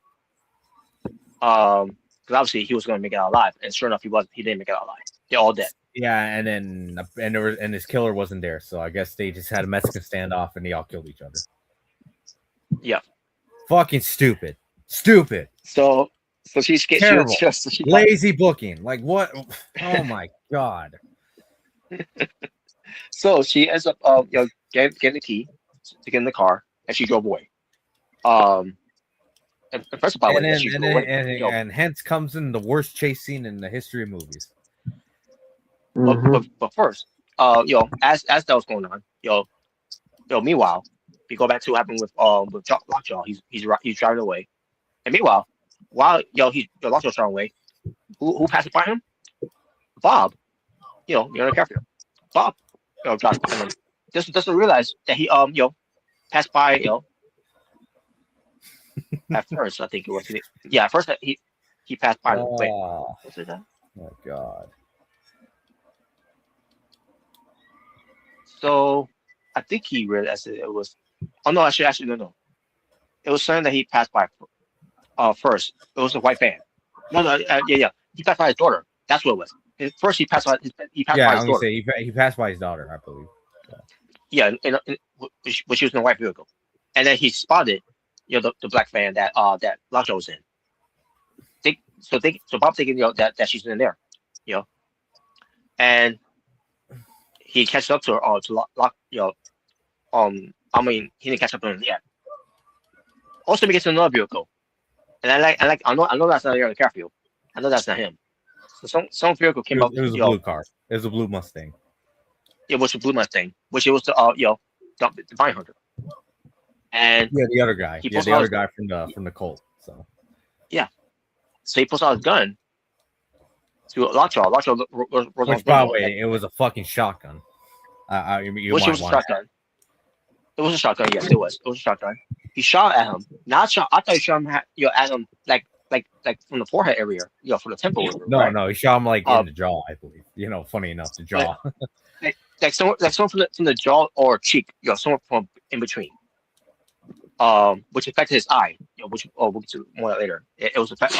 The aftermath of the effect Uh, of the effects. But he got shot. So I'm thinking, so oh shit, he's dead. yeah, no, we'll get to that soon.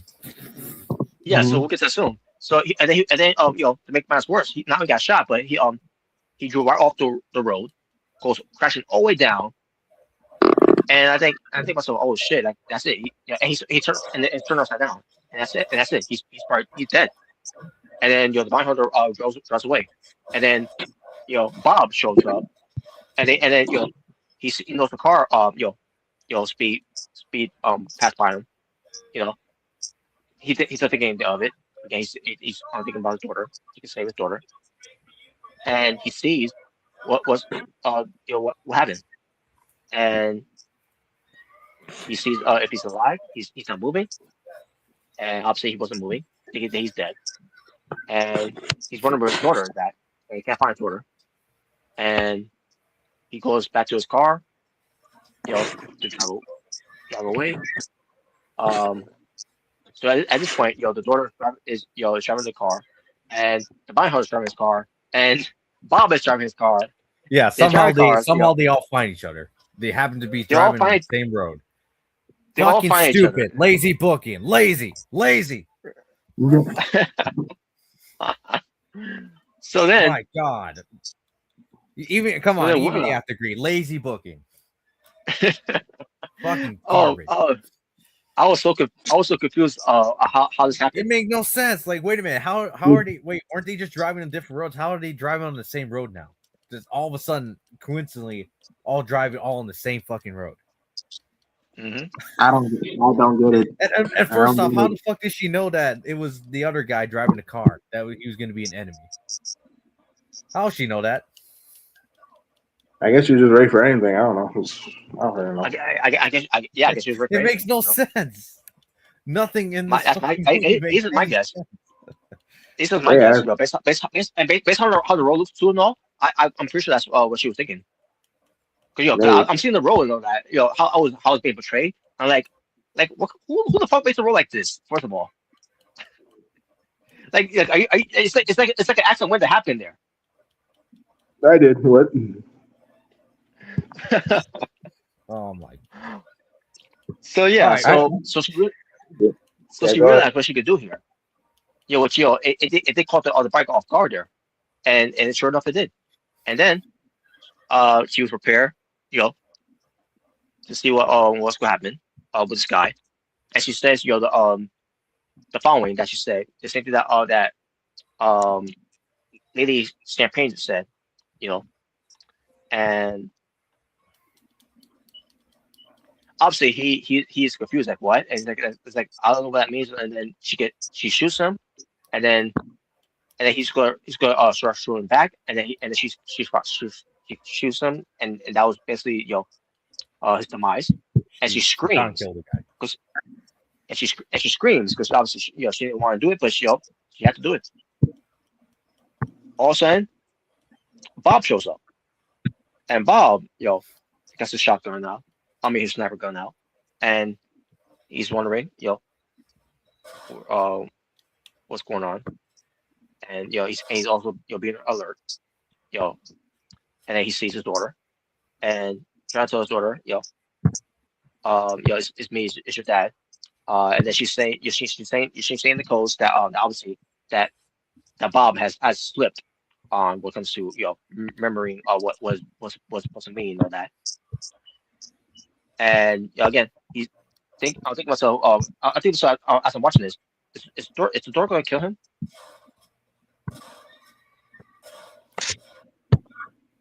I was thinking. I was thinking, is she gonna kill him because he's not gonna remember what he's got to say because he forgot, because all the years that he slipped, because he was drunk and high.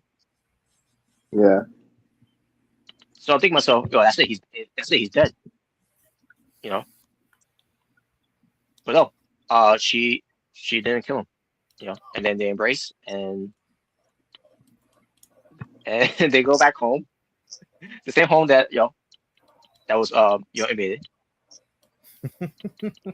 Mm-hmm. and they got and now they give me cell phones because now there's no more stress, no more worries. Mm-hmm. But before the whole cell phone they had, we gotta Yeah, get here to we something go. else here. So Lockjaw, he survived. Mm-hmm. What? Yeah. And there was How did he no survive? there were and by the way, he got shot with a fucking shotgun right to the face. He got Yeah. A yes. shotgun. I like There ain't no and then we saw way the anyone's surviving that. No way whatsoever. oh And my god. I mean, he I mean, did, you and have now maybe like a one, not the full Scott Steiner, but a 1 in 3 chance of surviving. yeah, and not only survived, now it looks like a dollar store Two Face. Yeah. yeah, pretty And much. also one thing too, I'm pretty sure the shotgun he shot him with was an actual like shotgun, like a long barrel shotgun. From the looks of it. Yeah, Yeah. There ain't no fucking way anyone's surviving that. No way. no, Your whole face So would be so blown off and you'd be dead. Instantly dead. oh yeah. But apparently, he's just type of And crazy. by the way, I get this part, this is where the guys, the person who was behind me, I'm assuming it was some guy with his girlfriend, bursted off laughing, and he literally said, "This is the stupidest thing I ever saw," and he immediately walked out of the theater. And this is a guy that was right behind me watching the movie. He bursted wow. out laughing. Said, "This is the dumbest thing I've ever saw," and then he immediately got up and just left the theater, and I never saw him again. Come right back. Wow. I don't blame him. I don't blame him. He probably like, so it was stupid because it's like, so wait a minute, this guy's the Terminator now, really? He's a fucking I guess. Terminator where you can just come back from Pretty- any injuries. Pretty much. Apparently, Jeez, I thought yeah. Dominic Toretto was invincible. Apparently, he got nothing on this guy. I guess, yeah, I guess so. Like, what the hell? This was stupid. I'll get and Robert's going to explain to you in a minute why this was even more stupid. So continue on, Robert, when you get Yeah, more so- on about this guy. Why this was Yeah, also so- unnecessary. Yeah. So Lockjaw, he gets to be in this meeting, with the what they call it again, Christmas event, Christmas adventure, The Christmas adventurers. Adventures Club. Yes, Christmas Adventures Club. Yeah. Okay. But and he got accepted to it. He got his own office, and then he the guy that told Lockjaw he forgot something when it comes to the for this office, whatever. I can't remember what it was. And then he locked the room, right? Close the door of the room, and there's Lockjaw sitting there in his chair. He got his office chair. He's got his own desk. He's got everything set up there. All he needs to do is put some stuff up there. Because he's part of the Christmas adventurers. Also, we see the and he's got his own view, by the way. You can see he's got upper views of the city. Yeah, I Also, remember that. I was afraid he was gonna get sniped or something. Like I thought so too. I was like, okay, I was like, okay, so what's gonna happen here? What's gonna happen? So what happened? There was an air thing from the ceiling, right? The air that you see like in school or wherever, right? Yeah, the air duct. Yeah. And the air bin. So there was something coming down from there was something that's coming down from there, from the air raid, and all of a sudden Lockjaw ends up dying right there. And I figured what it was. It was carbon monoxide. Mm-hmm. Yep. I still thought it They was selling stupid because what was they the point selling of him surviving that the shotgun shot just to die in the next scene? What was even the point of that? I don't know. I That's the guess. equivalent of having someone win a championship just to lose it in like the next day. Oh, it's Zack Ryder. What up? That's the equivalent of Oh that. God, Jordan. yes. Fucking What's going on? stupid. Yeah, we're talking about a terrible movie that came out this year. Terrible. It's on HBO Max. It's on HBO Max. Yeah, Wait, it's what- called what One is it Battle called? After Another. One Battle battle After after Another. another. It was One terrible. battle after the other. Yeah, Yeah. me and And, Omega and, actually and, saw it in and theaters. for me, at least I'm trying to give the benefit of the doubt because it's Leonardo DiCaprio, and Yeah, at the not same Yeah. even time, he could save this movie, to be honest. He and couldn't save it. there was these actors unfortunately were dealt with bad writing of this movie. Is that Yeah, they bad? came through. Yeah, it's Yeah. terrible. Dude, we saw this in theaters, man. We saw this in theaters. Talk about a waste of money. Omega Jabber did, not me. Yeah. Yeah, that was signed Oh, Max. you know it was bad when there was people in the theaters when I was there. I already told him this that some guy literally burst out laughing, said it was the stupidest movie he's ever seen, and he walked out, and I never saw him come back in the theater again. And I think the guy Actually, was there with his girlfriend from looks of it. I think it's great. I think it's great. this could be the same thing, but I think it's left Hey, earlier. that's how I felt when I saw the second Joker. So Oh, Oh wow. yeah. Oh, That's he actually walked out in that movie. nah, I didn't see the second Joker, but I heard it was bad. yeah, I heard it was. Yeah, I never seen it, but I heard it wasn't good. Yeah, I heard it wasn't good either. Yeah. That's how I feel when I watch any Spider-Man with Tom Holland. So Oh, come on, it's not that bad. Come on, bro. It's not But that yeah. bad. So yeah, they took up. So they got people. Yeah, two guys. That was just in the suits. Because it's coming up on that side. They pour in there. They make Yeah, that's why they did what they had to do. Yeah, they make sure no one is in the building. That's why that guy did what he did. He closed the door on him. That way he could kill them. Come on that side. So they took him and they put him into the thing to cremate his body, and that was it for Lockjaw. He's dead. he's Yeah, there you dead go. until they make a sequel, and then somehow he's still alive, and he got burned. Oh Jesus Christ. Or it'll be a spirit. It'll be a spirit by way that is alive.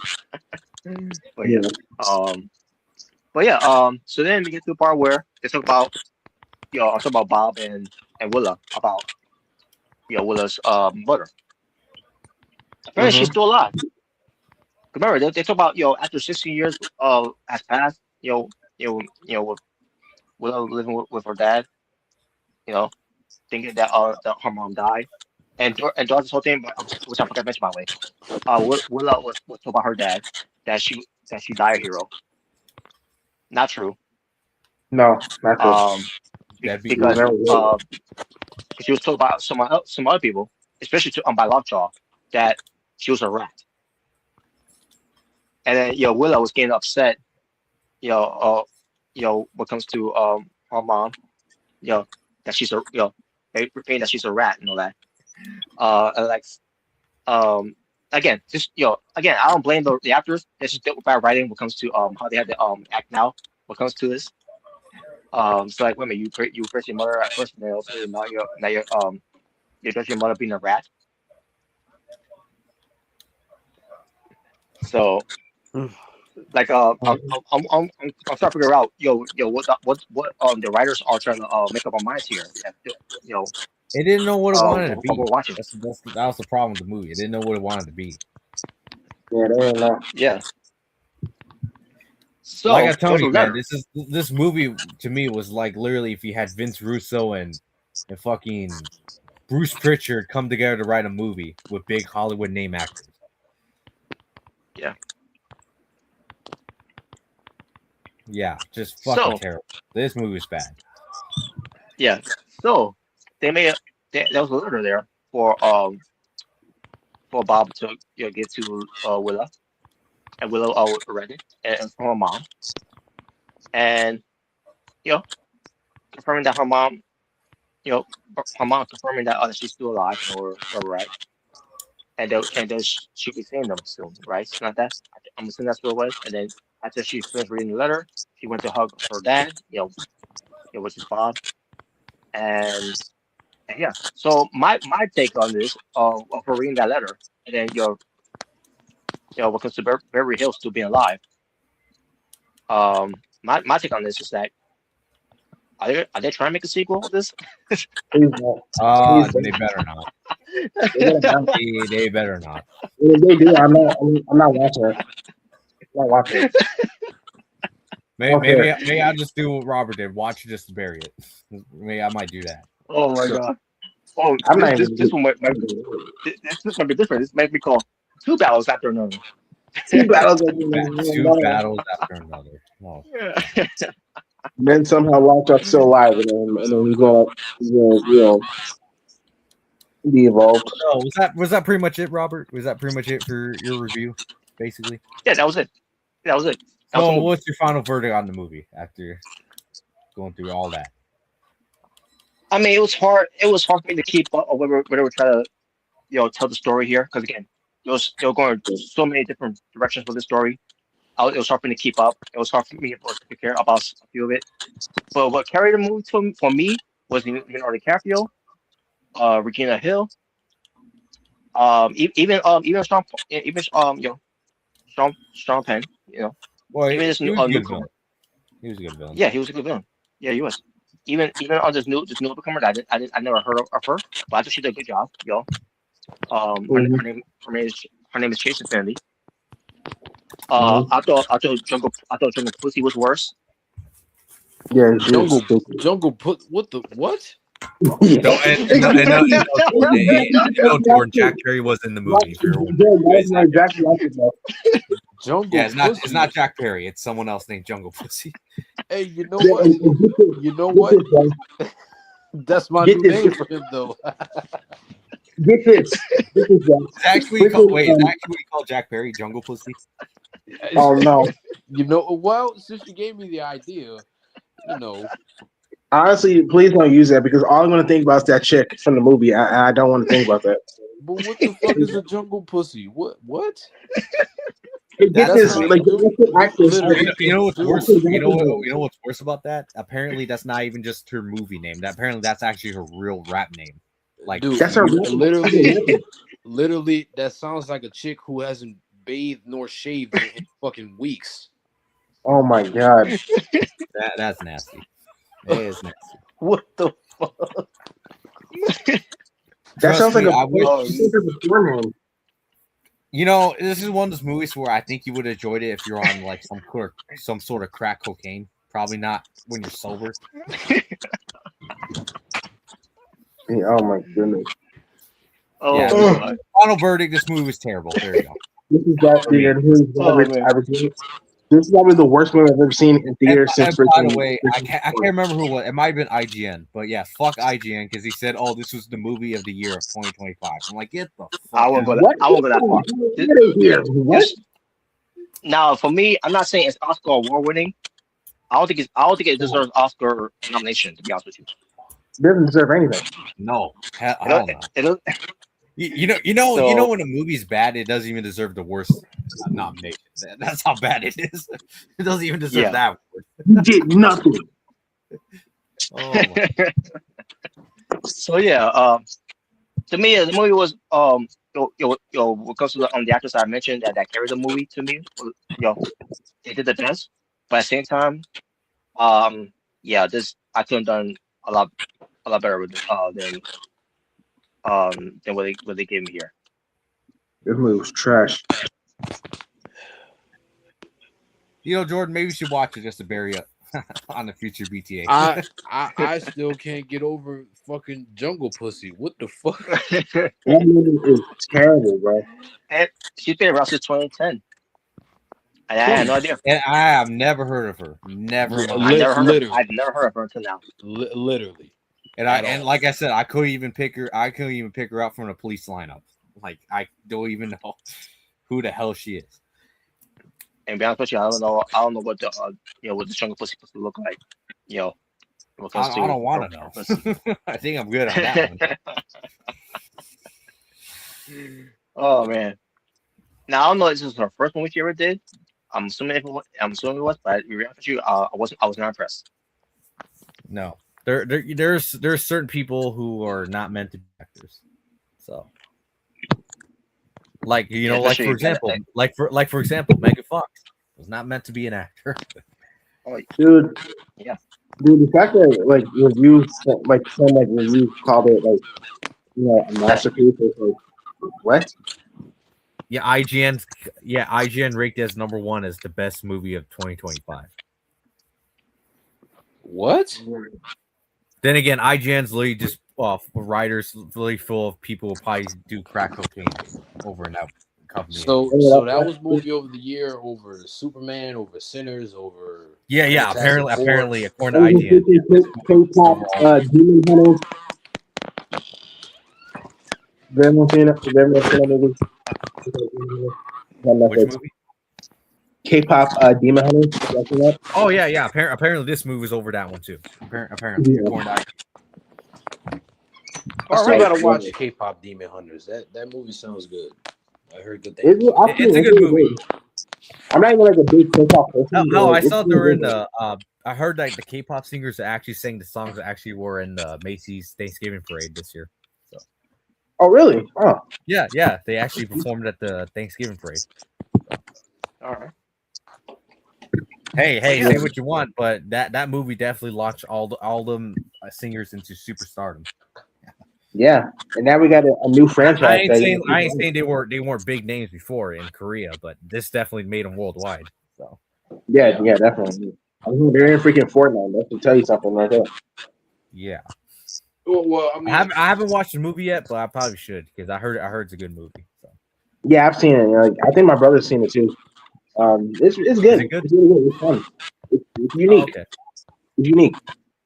But yeah, apparently, Alright, cool. But anyways, according to IGN, apparently, one battle after another is better than Superman, better than K-pop Demon Hunters, better than Sinners, better Fantastic Four. Yeah, better than Fantastic Four. Yeah, better than Avatar. The new Avatar movie that came out. Yeah, apparently it's better than that. Yeah, better than all these movies. Yeah. get Yeah. out. Well, like I always say about IGN, you can't spell ignorant without IGN. Yeah. Yeah. But Yeah. but instead of having some jungle pussy guys, let's have some fun with some fun topics. Yeah, stop saying that. I don't want to hear that anymore. I want to hear that. Stop! Stop! Stop. Please stop. Stop. All Well, right. here we go. Let's have some Yeah, fun. I didn't get that out of my mind. But anyway, all right. So here we got. Well, let me ask you a question. What do you notice in this picture right here? Well, What do we you got notice? superheroes, and I think Yeah. if I recall, and if I can tell here, I think two villains here. Yeah. Is there anything else you noticed?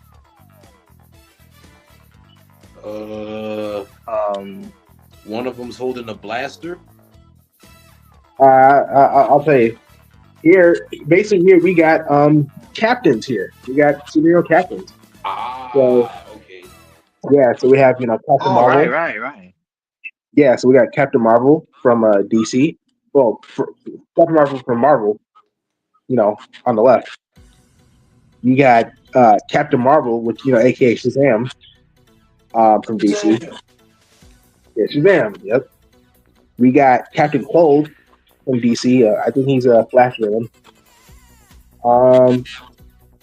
We got Captain Boomerang, who I believe is also a Flash villain. And last but certainly not least, we got Captain America. So out of these captains in comic books, which two are your top favorite? I'll say Captain America and Shazam. Same. Captain America and Captain Marvel. All right. Oh. I tell you, what we do need Captain Pussy. Stop it. What the? Stop. I don't want to hear that. Jesus All Christ. right, next one. All All right, right. what's this here? Now we got more captains. Oh no, more captains. Yeah, more Oh, captains. oh, okay, okay. Yeah, so we got all these different captains from media. So we got Captain Underpants. Mhm. We got Captain Falcon from F Zero. Falcon Yeah. punch. We got Captain Knuckles from Flapjack. Hmm. We got Captain Planet. We got AKA, Captain. AKA Daniel Bryan. We got Captain Man from Henry Danger. Yeah. We got Captain Kirk from Star Trek. Star Trek. And we have Captain Jack Sparrow from Pirates of the Yeah. Caribbean. Yeah. Yeah. Yeah, so for this one, you can pick your top three favorite captains.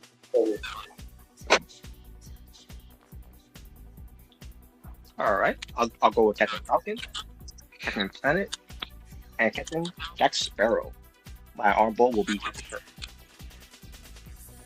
All right, I'll go with Captain Falcon, Captain Knuckles, and I go with Captain Jack Sparrow. All right. All right. And the Captain Underpants. I grew up with those. Yeah. All right. I'll go with Captain Underpants because I enjoyed those books as a kid. Yeah, and the movie was good too. They made a movie with Captain Tank. Yep. Really good. I'll go with Captain Man from Henry Danger, and All I'll right. go with Captain Jack Sparrow. All right. I did like Henry Danger. I thought it was cool show. Mm-hmm.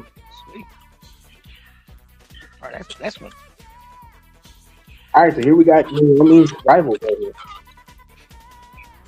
Yeah, so Naomi slash Trinity rivals. So we got Naomi versus AJ Lee, Naomi versus Cameron, controversial feud. Yep. Naomi versus Paige. I think it was the time when she turned heel, when she turned bad, team bad. Mm-hmm. We got Naomi versus Alexa Bliss. SmackDown. Naomi versus Mandy Rose. So they're feuding. When Mandy was trying to make Jimmy look cheated. Mm-hmm. We got Naomi and Sonya Deville. They were feuding. Yeah, Sonya's being racist. We got Trinity and Deanna Prazo from Impact Wrestling. Oh yeah. Yep. We got Trinity and Jordan Grace in Impact Wrestling on TNA. Yeah. Yeah, night. Oh. Yeah, night. Yep. And last, but certainly not least, we got Naomi, she was talking against my girl, Jay Cargill. When she tried to kill her. Yeah. So yeah, so for this one, you can pick your top three favorite feuds from Naomi. So All right. I'll go with I'll go with Deanna Purrazzo from Impact Wrestling. I'll go with Jordan Grace from when they went back to the name of TNA.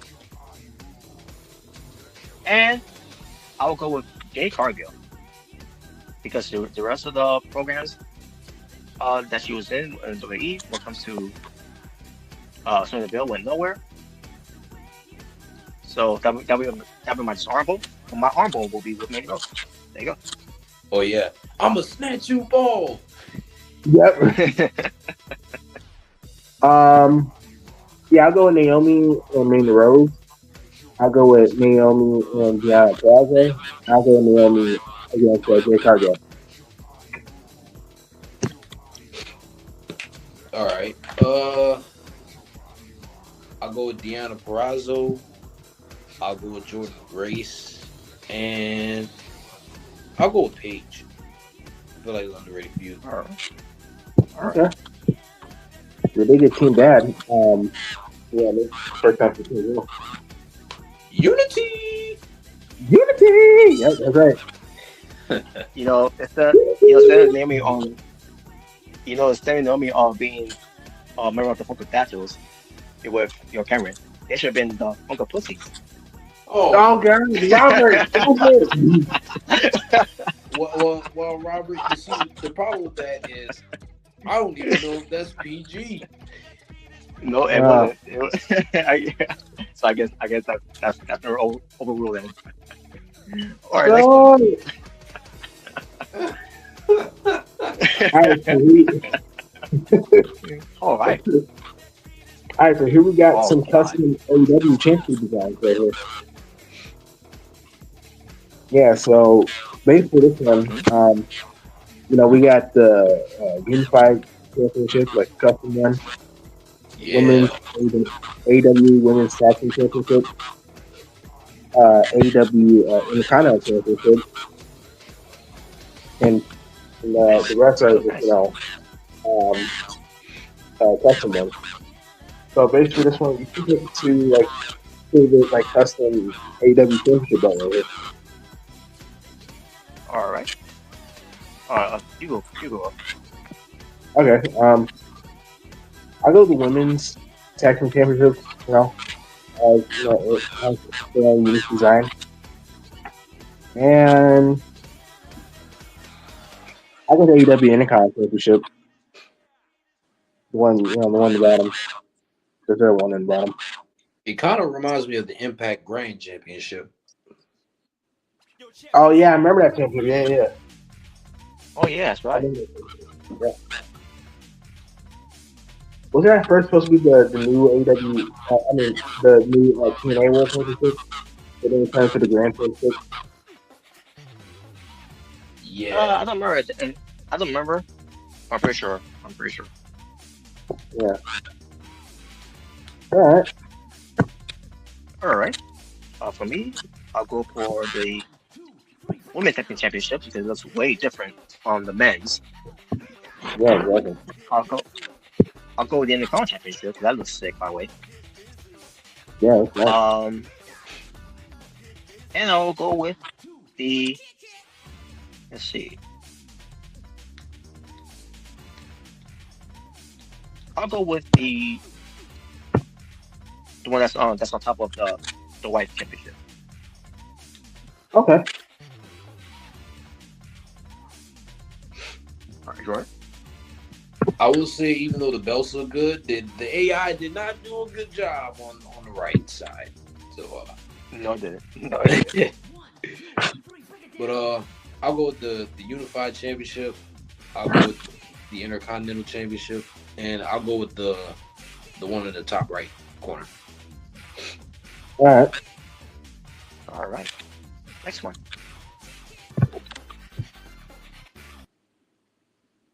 Wow. Where we at? Wrestling boots. In this case, two wrestling boots, but in sneakers. Hell yeah. All right, so who's this? So I'm assuming this was all Omegas. Okay. So I guess we'll return to this another time. And for Triple H. Wow. It went to water. Wow. You're just a hater, Smart. He's cooking, and yeah, you're not a real fan. You can fuck off.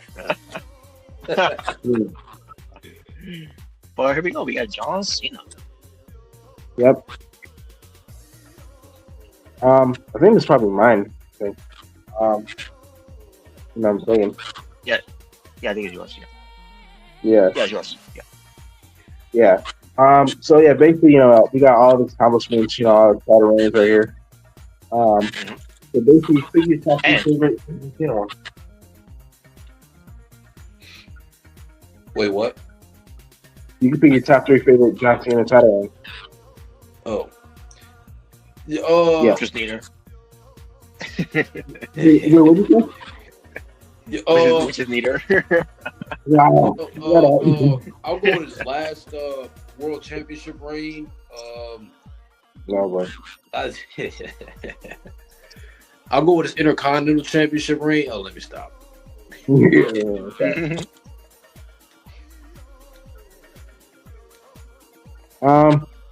I guess I'll go. I'll go with Freddie Reed championship reign. In like 2006, 2007. That's my favorite time. Good time for the WWE champion. I'll go with him. That's the United States champion. With the open challenge. I thought it was pretty cool. Yep. And we'll go when he first won the World Heavyweight Championship. I think it was like 2008, and he had to do like 2009. Like, him being the World Heavyweight Champion, like it was really cool. And he looked good with that belt. And he looked good with spinning belt PlayStation that special belt. So he looked good with the gold belt too.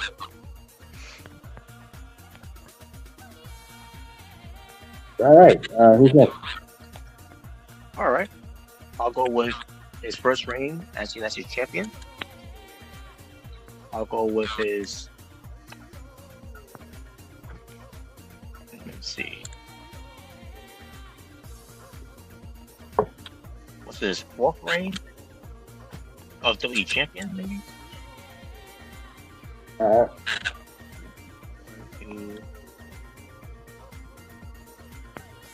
Yeah, fourth reign. His fourth reign as WWE champion. Okay. And I'll go for his. I'll go for his first reign as World Heavyweight champion. Okay. Cool. All right, Jordan.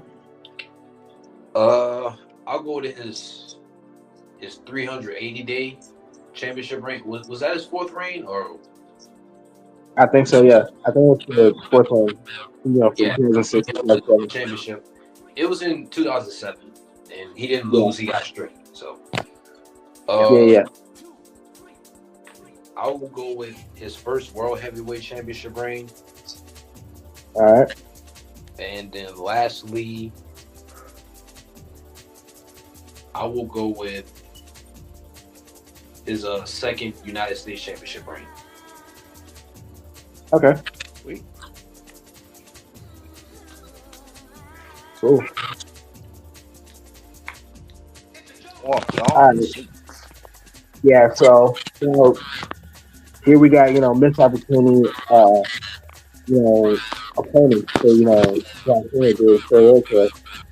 Now it doesn't have to be in this picture, but basically, if you could pick 3 wrestlers, you would like to have John Cena face. The 3 wrestlers would it be? Well, for one thing, it might be The Miz. Wow, nigga. Well, he's the guy that beat John Cena at WrestleMania. I mean, it wouldn't be Roman Reigns either because he already beat him twice. So Yeah, and he already had a match recently. Well, not recently, but like 2 years ago. But I definitely would have chosen Roman Reigns. In that category, just to see how different it would have been this time. I will go with Mrricanjay. Okay. And if I have to pick one more, Joe Hendry. Yeah, I know you don't like it. I know you don't like it, Jordan, but I would win with Joe Hendry. Oh. For me, I would have gone with Braun Breaker. My boy, Braun Breaker. I would have gone with my boy, Johnny Gargano. Right? Oh. And one more.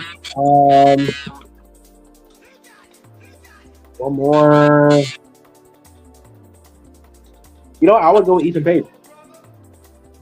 I'll go with Ethan Page. Okay. Ethan Page. I know Robert's like, you'll bury him. You'll bury him. You'll bury him as Eagle. Yes. Yeah, you can bury him. I won't bury him. All right. All right, Jordan. I will go with Braun Breaker, Drew McIntyre, and LA Knight. Okay. Yeah. Nice. Which, by the way, freaking definitely, again, so, I'll make John Cena tap out like a little bit. Nah. He's doing good, though. He's getting good heel heat. Yeah, yeah. All right, so Check this out. here we got canceled dream matches right here. Mhm. Here we got these canceled dream matches. Matches we could have gotten, you know.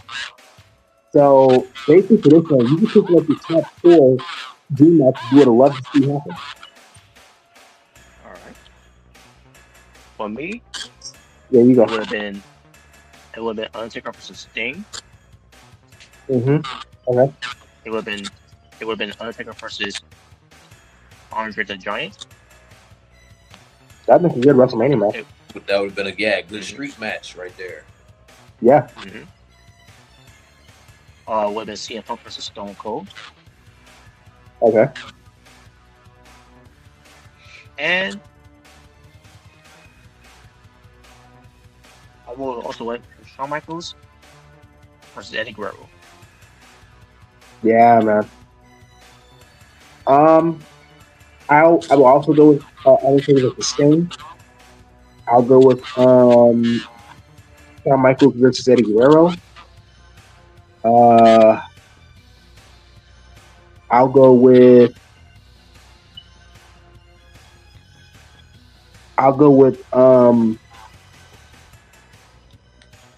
Stone Cold versus Goldberg. And one more. I'll go Sting versus Ultimate Warrior. That sounds like an interesting match, especially since they have a lot of history. Mm-hmm. My honorable will be Rock versus Roman. Which something tells me we're probably gonna get it outside of Arabia. So, Probably, yeah. My honorable yeah, will be Bret and Kurt Angle. Bret yeah. Hart and Kurt Angle. That would be a classic match right there. All right. All right, Jordan. All right. I will also go with Undertaker and Sting. I will go with Brock Lesnar and Batista. I'll go with Bret Hart. I'll go with Bret Hart and Kurt Angle. Mm-hmm. And lastly, I will go with Shawn Michaels and Daniel Bryan. Oh, the student versus the teacher. Sweet. The student versus the teacher. All right. Next one. Which is Jordan's. Ooh. All right. Now out of these 3 impactful events, all these people even had some type of impact on WWE for the future after it, for the foreseeable future. So which 3 would have changed the course of history the most? Okay. All right. So I'll go with Bret Hart not leaving. I'll go with Brock Lesnar not leaving, and I'll go with CM Punk not leaving. I think those will have the biggest effect. Same here.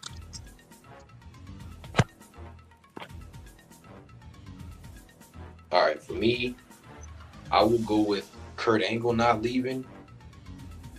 Okay. The reason why Kurt Angle left in the first place is because that was during a time where it kickstarted the whole Perk Angle thing, and he didn't like the WWE schedule, so he literally told Vince that if you don't release me, if you don't fire me, he said I am going to kill myself or something like that. So instead of Chris Benoit in that situation, it possibly could have been Kurt Angle. So thank God we didn't have that. I'll go with Jeff Hardy leaving in 2009. If he had his act together around that time, he could have possibly, he would have won more world championships, and also WWE wouldn't have they wouldn't have to rely on the Undertaker to come back and fight CM Punk, and not only that, they Yeah. wouldn't have to look for top baby faces and turn wrestlers that are well known for being heels like Edge and that bitch Randy Orton to faces. Yeah, you mind Edge's babyface. I I didn't didn't mind mind Edge's it babyface. either, but you know, if Jeff Hardy would have stayed, then Edge would most likely would have stayed heel. Randy Orton as Yeah. well. And I still think like I think they still would have had the loser leaves town match. But I think Jeff would have came back for revenge.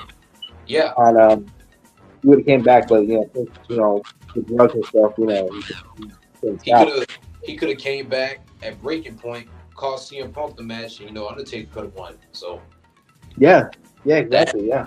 now see that right there, that's cooking. Not with Triple H, whatever the fuck he's doing. Wow. Mhm. But Come on, he cooked it to finish the story. He cooked it though.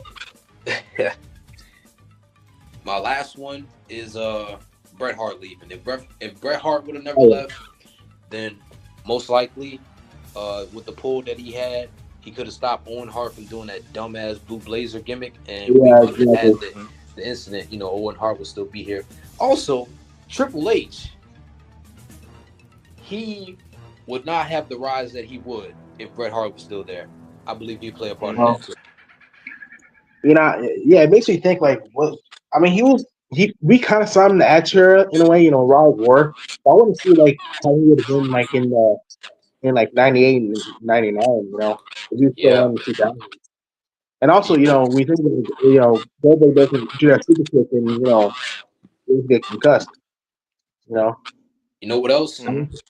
If Bret Yeah, Hart what? stays, would Stone Cold have the rise that he had? Oh, that's a good question. Yeah, that is a good question. Yeah, does he still have the rise that Mhm. he had? That's a good question. But Yeah. honorable mention would be The Rock, because if The Rock would have stayed, there wouldn't have been no Reign of Terror from Triple H. Yeah, yeah, probably not. It wouldn't last. It wouldn't last long till like Either 2005. that is either that or The Rock would have just went to SmackDown like full time, Yeah, so they could be separate, something like that. yeah, that too. Yeah. You know what? Now thinking about it, if The Rock was still around, we probably would have gotten Hollywood Rock versus Word Life Rock. I wonder how that would have been like.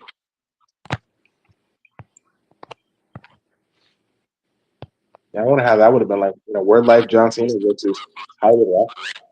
Oh That yeah. would have been all right. Yeah. All right. But but yep. So now we on to the next one, which is one of Omega stuff, which this something that me and Jabber already did last time. But this Yeah, one we did it. uh this time of Jordan. Yeah, Um, Jordan. because to what's your fate against John Cena? So you gotta go by the birthday month, and then for your first letter of your first name, and then your first letter of your last name.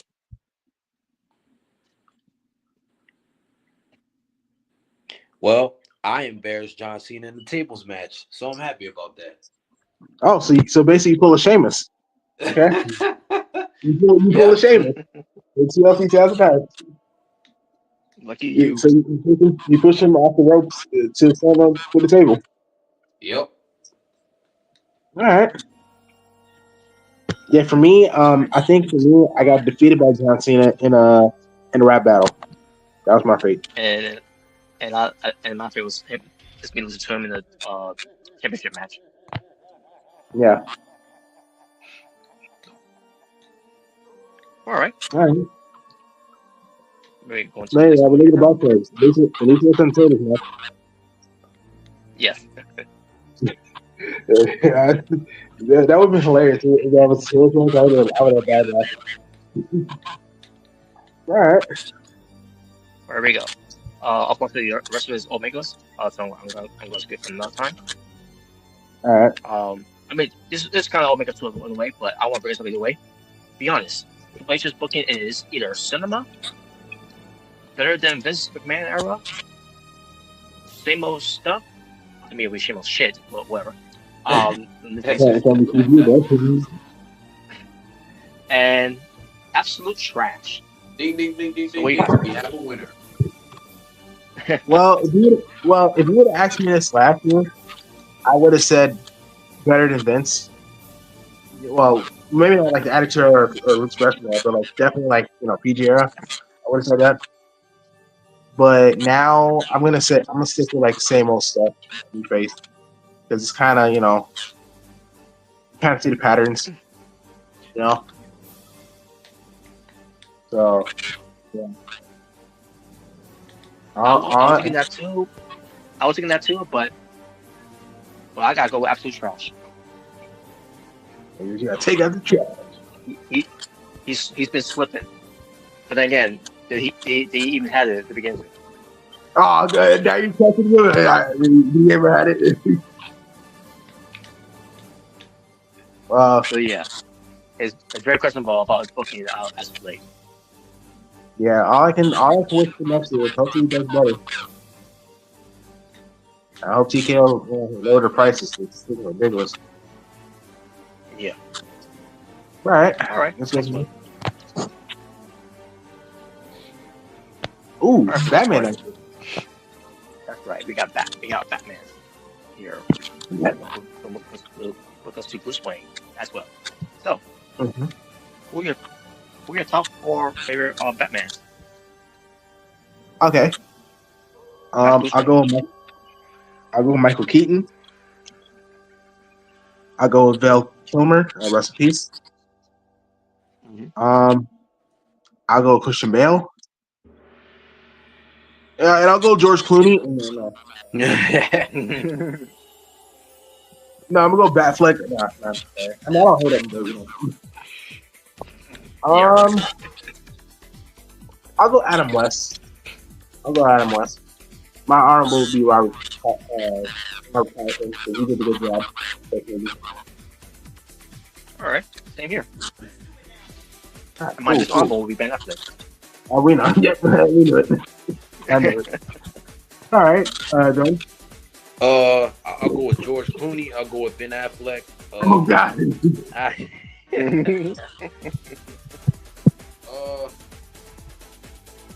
I'll go with Michael Keaton, Christian Bale, Val Kilmer, and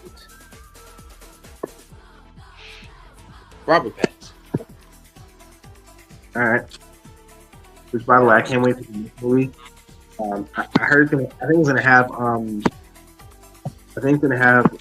Clayface in the Joker because there was a scene of the Joker in there. So I can't wait to see that. Oh yeah, let's see. All right, next one. Ooh. Now, well, I know Omega was here. I know Omega was here. And I know who. Yes. I know who Jordan came for retire one. So. But I'll go. Release one. Sorry, I'm a fan of his, but I'll go CM Punk. Retire one. Nothing. I don't hate him. I'm just saying, bad picking. Yeah. Back to location. I retire one. I go Brock since he's already retiring next year. I go Brock. And rehire one. I'll go with Daniel Bryan. AKA Brian Nelson. I was going to pick Edge, but I want to go with Daniel Bryan. Well, I mean, he's basically retired, so yeah. Yeah. Well, I mean, hey, he could be John Manager again, SmackDown. But yeah, I enjoyed that. I enjoyed it too. All right. For me, I will release Roman Reigns only because he's barely there, and he's focusing a lot more on the movies than anything. Yeah, that was great. And when it comes to retiring someone, I will retire Brock Lesnar because he's going to retire anyways. So why not? And I, do I we hire mean, someone? I know if freaking I know if Gunther retires Randy Orton, you're gonna love it. Yes. Yeah, And thank if I you, have to Gunther. rehire someone here, oh yes. Mhm. Oh yeah, that would definitely turn things around for Clemson now. Because get rid of Brock Lesnar, some people. Yep. But well, when it comes to retiring, I mean retiring. I already did that. Rehiring actually, rehiring. I'll go with Brian Dennison. Mainly because I believe he could do a far better booking than Triple H since he's not Oh boy, wrestling. wow. So there you go. Yeah, yeah, you're right. We're gonna have freaking we're gonna have what's his name? Yeah, We're we're gonna gonna have have Miz. we're gonna have Javon Evans beat Omos, and that's it. Yeah, Oh god. We're gonna have the Speaking return of of the Omos, mustard ketchup. speaking of which, Omos, I think he made a return to Triple H. Yeah. Yeah, he helped out. He helped out Omega Straight by Kingo. Oh yeah, I remember that's what happened. Yeah. Yeah, They that's what happened. have that now as a heel combo there now because Yeah, Kingo's a heel now. yeah. I forgot how he turned heel, but they still experience the same. So I think that's different. To be honest, like I don't see like he still has the same type of gear. Yeah, You know what I mean? I wouldn't I know. guess So I guess what John Cena route. Like, you don't get a new look. You know, I guess you went that route. not really. Right. All right, Jordan. Release one, I will have to go with CM Punk. Okay. Retire one. I mean, do I really need to say it? Like, Yeah, you know, yeah. rehire one, I will go with Adam Copeland, Edge. Okay. Radar superstar. I wonder how. I would wonder how we would feel seeing that Justin Day turned on Amy. So, how does it feel, huh? I feel they feel good, huh? Karma. I guess so. All right. Ooh, man. What comes to what comes to AJ Lee? Well, who is AJ Lee's Mount Rushmore rivalries to you guys? Okay. I'll go with Caitlyn. Go Caitlyn. I'll go with Naomi.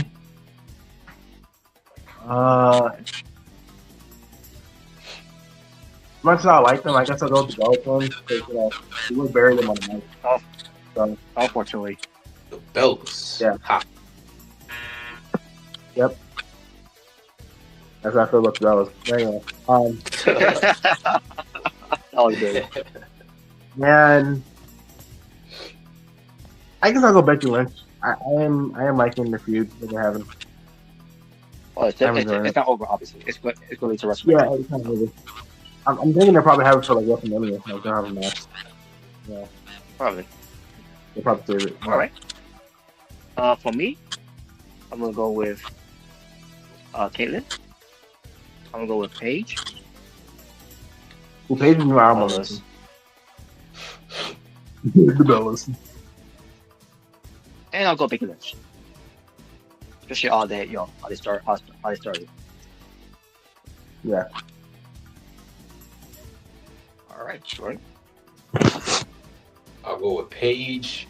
I'll go with Caitlyn. I'll go with Vicky Guerrero. And I will go with the Bellas. All right. All right, sweet. I almost forgot my name. I'm so achy. Vicky. But Kenny Omega. Who's your Mount Rushmore rivals? What comes with Kenny Omega? I'll go. I'll go with Jim Cornette. Oh boy. Nah, seriously though. I'll go with Okada. All right. I think it was Cody Rhodes because I remember there was like a Bullet Club Civil War. I'll go Cody. Yeah. I'll go with Hangman when they were shooting. Mm-hmm. And um, Don't kill us. Don Callis. okay. I mean, I did like it when he would chase him. You know, yeah, straight up and take him off. One more. I'm trying to think.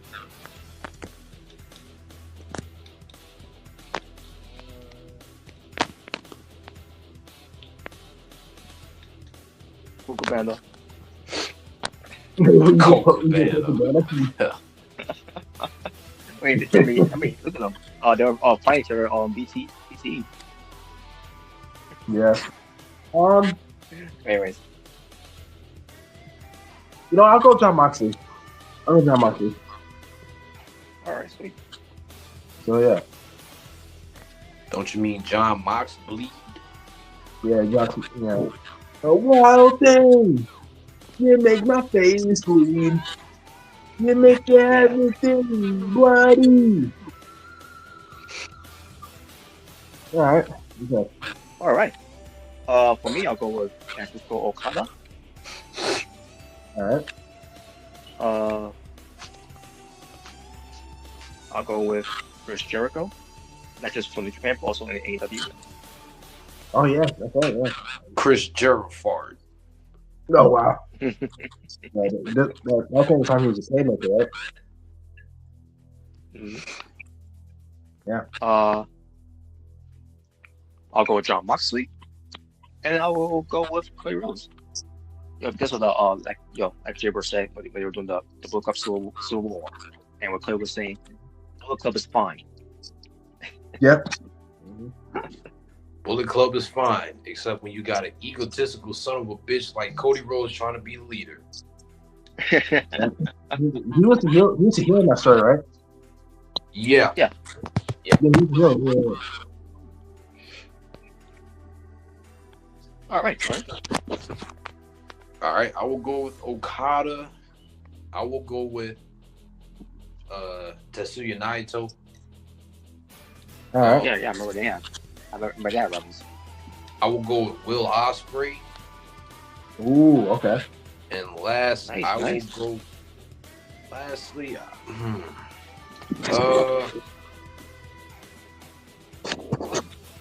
I guess I'll go with Hangman Page. Okay. All right. Not bad. I'll say one thing that's not going to be one I was thinking with AJ Lee here. Jungle I Pussy. can't, man. Oh, brother. yeah, you know what, Robert? Yeah, that's a great idea. WWE is going to sign Jungle Pussy, and she's going to come in and cause AJ Lee the match with Becky Lynch, and that's going to lead to AJ and Jungle Pussy. Oh, yeah. Lord. Well, speaking of Kenny That'll be Omega, I kind of wish we did get.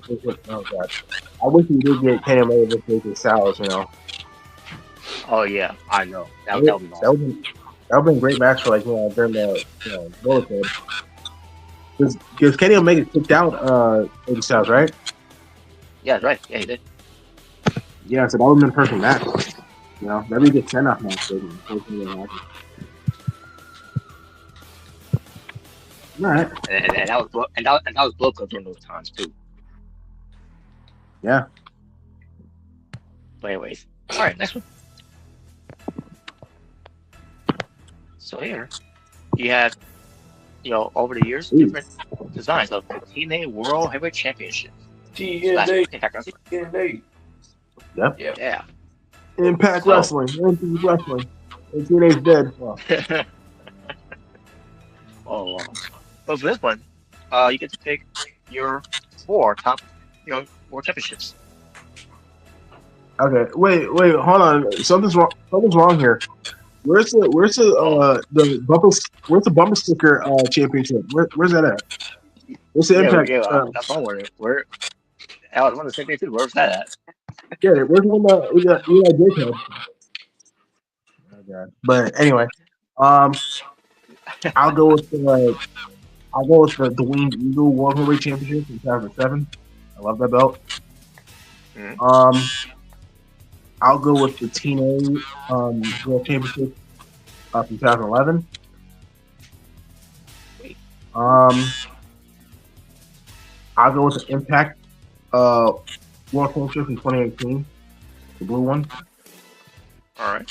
And I'll go with the TNA World Heavyweight Championship, the World Championship in currently. My honorable will be the Global Force Championship. I do like that design. Wait. Despite the All right. despite the benefit. Yeah. All right. For me, from 2007, from 2011, from 2020, the red one, and I'll go with the current one. My honorable will be the Global Force Championship. All right. Jordan? The Global Force, they're not trying to get that's like that. All right, I will go with 2011 to 2017, 2018 to 2020. I really like the blue one. Yeah, me too. I'll go with the current one, and lastly, I'll go with the Jeff Hardy one, custom. Okay. Hell yeah. Yeah, apparently I'm considered. Love that belt too. All right. Yeah. Here we go. Next one. All right.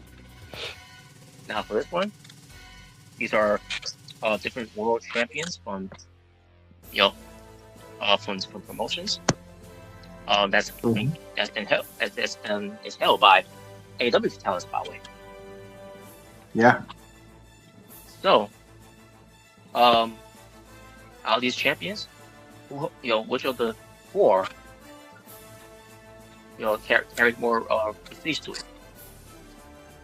All the men. Wow. No, seriously. I'll go with Samoa Joe. Um.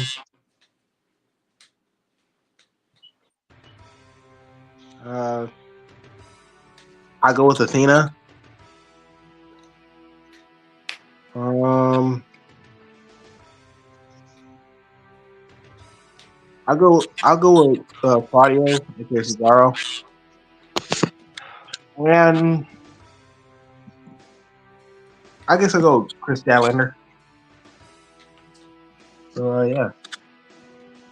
All right. For me, I'll go with Bandino. I'll go with Samoa Joe. I'll go with uh Konosuke Takeshita, and I'll go with the forever champion Athena. Okay. My honorable will be Claudio, and my dishonorable will be Mercedes Monet. CEO. Well, CEO. Oh wow, CEO. Wow. All right, Jordan. How many are we picking? 4. Okay, I'll go with Samoa Joe. I'll go with Claudio Castagnoli, Athena, and Mercedes Money. All right. Ultimo Monet. Yeah. Whatever that means. Anyways. Oh. You know that means Smirklaw. All right, guys. So we got 6 rooms, Ooh. and you could pick 3. So, what rooms you want to be in? I'm going with room 1 with Roxanne. I'm going with room 2 with Stephanie Becker, and especially room 4 with my girl Chicago. So yeah. Right. All right. For me, I'll go with Roxanne Perez. I'll go with Stephanie Frontier, and I'll go with Liv Morgan. Okay. Split the rooms. Right? Guess I'll go with the bottom three. Okay. All right. That was good. I'll tell you one thing. Thank God there's no room where she took a pussy. Oh, Bobby, my you said it God. again. Stop saying that. Stop saying that word. Oh my God. Oh my God. You're taking Enough! Enough! enough is enough, and it's time for a change. Oh no. All right, there you go, guys. That was a fun All right. quiz. That was so fun.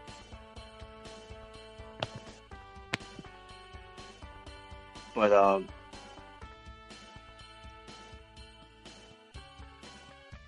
that's pretty much it there. Now I don't know if you want to stick around, because I'm about to go through probably on AEW Holiday Bash. If you don't, that's fine. I got I Yeah, got I stick can, to I can stay for a little bit for that. yeah, okay. I'm about to go through it right now. So, the show itself, um, I didn't see it, so I what was don't, it I like? don't know. What was there like about this show? It was a 3 hour show. First of all, It was 3 hours. it was a 3 hour show. They did here, and Oh wow. I'm gonna tell you, where to me where it peaked.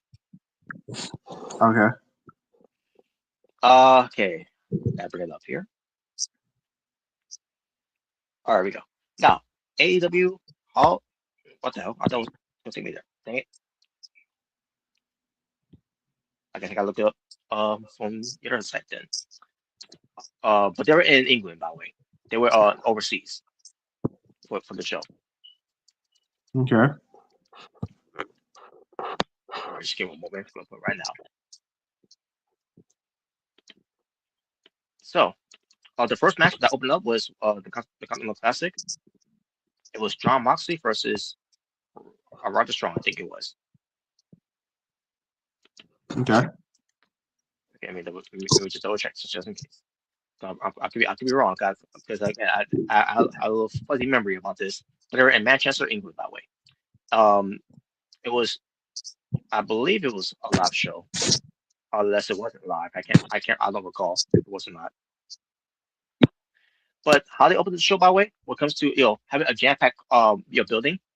I don't remember what building they were in, but it was jam packed. I was like, oh, crowd. Oh, look at this. We actually have some crowds. Wow. Good job, AEW. Yep. I mean, but how did they fall up on this one when they had jam packed crowd to open the show? How they open up the show with a match? I open it. That to start that with Moxley and Raleigh already in the ring wrestling. Wait, what? They got in the ring. They were already in the ring, and then once they show them in the ring, they ring the bell, ding ding ding, and there you go. Man, they didn't even get no interest in nothing. Like not in No TV at least. interest. No interest at all. Not even a shout at the crowds, being excited. Oh yeah, we're here, AEW, Dynamite, Holiday Bash. Yeah, we're in England. Yeah, none of that. No fireworks, no pyro. Wow. Wow. What way to kick off your Dynamite for Holiday Bash? That is crazy. Morons. So they're just like, hey, we got a match here. Here we go. Morons. Stupid idiots. So the match was a regular match, average match. Wasn't bad, but same time we all know who's winning. It wasn't gonna be Roddy. I'll say that Yeah. much. No. Still Moxley won. So there you go. What a waste. Well, basically, of opener. You're a waste of hope, boy. So what fought after this? Um, let's see. What fought after this was Eddie Kingston kind of promo. So not that he lost to George Small Joe, and he's going to head to Collision, where no one's going to care. Moving on, and it sucks, by the way, because Eddie Kingston, deserves better. I agree.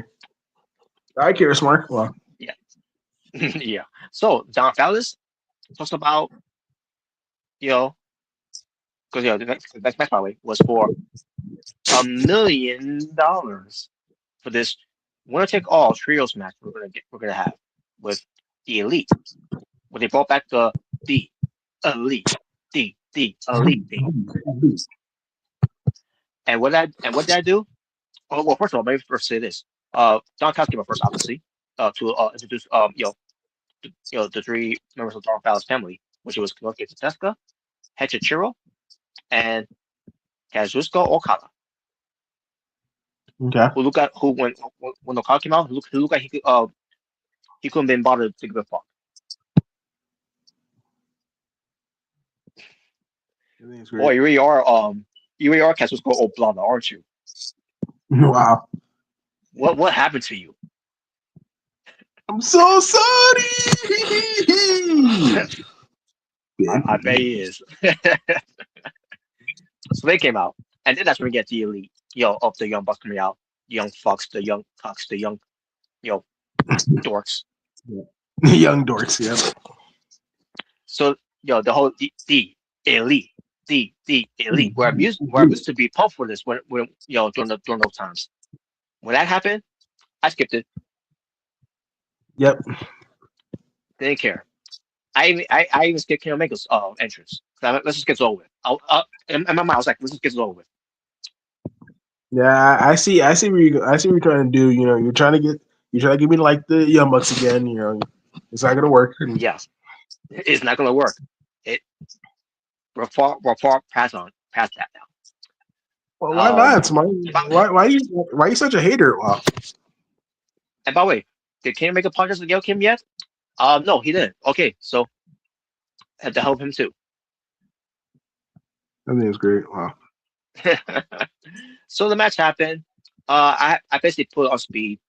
Didn't give a shit until we got to the finish, and the finish was the Elite winning.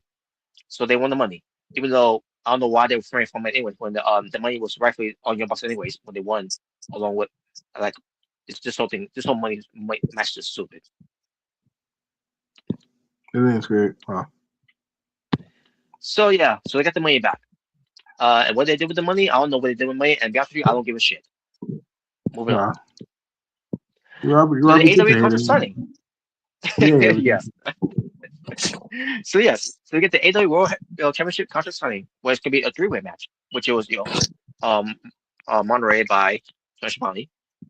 I want to trust Tony Schiavone on Monterey anything after what happened with the last time they contract signing, where he was doing the voiceover, where Heyman and the Page just looked like Tony Schiavone, and then attacked Samoa Joe and the rest of the Yachts. Mm-hmm. So yeah, Tony Schiavone lost credibility at least for me for that one. Character wise, I'm not real life. I'm just saying, character wise, he lose credibility for me because of that. I think it's great. Well, I had no idea. I had no idea what's gonna happen to Samoa Joe. Shut up. Shut up. I'm nobody's pawn. That was great. That was great. That was great, by the way. When Samoa Joe was when Schiavone talk to try to speak on his behalf, and then he's like, basically, shut up. Shut up. Like, because I agree with Joe. I want to hear him. Like why should Samoa Joe believe you after you want to do a voiceover, while meanwhile Heyman and Page just like Tony Schiavone to go attack Yachts and Samoa Joe. So of course he's gonna lose respect out of you because of that. So anyways, so then basically you have the Warrior Champion Samoa Joe with I think it was with Powerhouse Hobbs. Yeah, it was just Hobbs out there. and Hook. I think Hook was out there too. Yeah, as a matter of fact, I think it was Hook out there too. Basically, Samoa Joe said his piece, and then Swerve said his piece, and then he said something about Samoa Joe having a face tattoo from 2007. Because Yep. remember, the whole Nation Gods thing, and all I can say was it was 2009. Mm-hmm. You're It wrong. was You're not smart. 2000. It wasn't 2007. It was 2009. You were 2 years off. um, but the point is, Samoa Joe had a stupid small tattoo that Vince Russell wanted him to have, and then people make fun of him, saying that it was a penis tattoo. Yep. Well, better than a penis tattoo than I thought it was a great, pussy tattoo. bro. I thought it was great, bro. Well, better than the penis tattoo than a drunken pussy tattoo. Then, I guess. Oh my God, Robert, stop it! Jesus. I mean, I'm just saying. But speaking of drunken pussy, um, yeah, Ah, then we had on Hammer and Page, speaking on his behalf. Okay, I'm just kidding. That has nothing to do with drunken pussy. But yeah, it had nothing to do with it. Anyway, but hey, man, he said his piece and all, and it went long. It dragged too long. Not saying it was bad. It just dragged too long. And then finally we get to countersign, for all three men. And then George Vine said, just make sure, to state the obvious, 3 men, in a world championship match at World's End, 3-way match, blah blah blah. And like, okay, this is when someone come out, right? And sure enough, and it's like the last one out, and then we heard the music of say its name, man. MJ, Help. or that too. But it was MJF. Now, I think I saw this on YouTube. MJF coming back. And he got a massive pop. Yep. Well, because they're in England. Well, it doesn't matter if they were even in Corpus Christi, he still would have got a pop. They still would have got a pop, You could have been in Georgia, you would have got a pop. Hell, you would have been in Utah, wherever you have your wrestling place that in Utah, he still would have got a pop. Yeah, man, MJF's top talent. So yeah. The point is, MJF is one of the top talents in AEW, and unfortunately, for AEW, that's if they don't play their cards right with MJF, which not that matters, he's going to be leaving pretty soon. And what they have and what they're gonna have after that.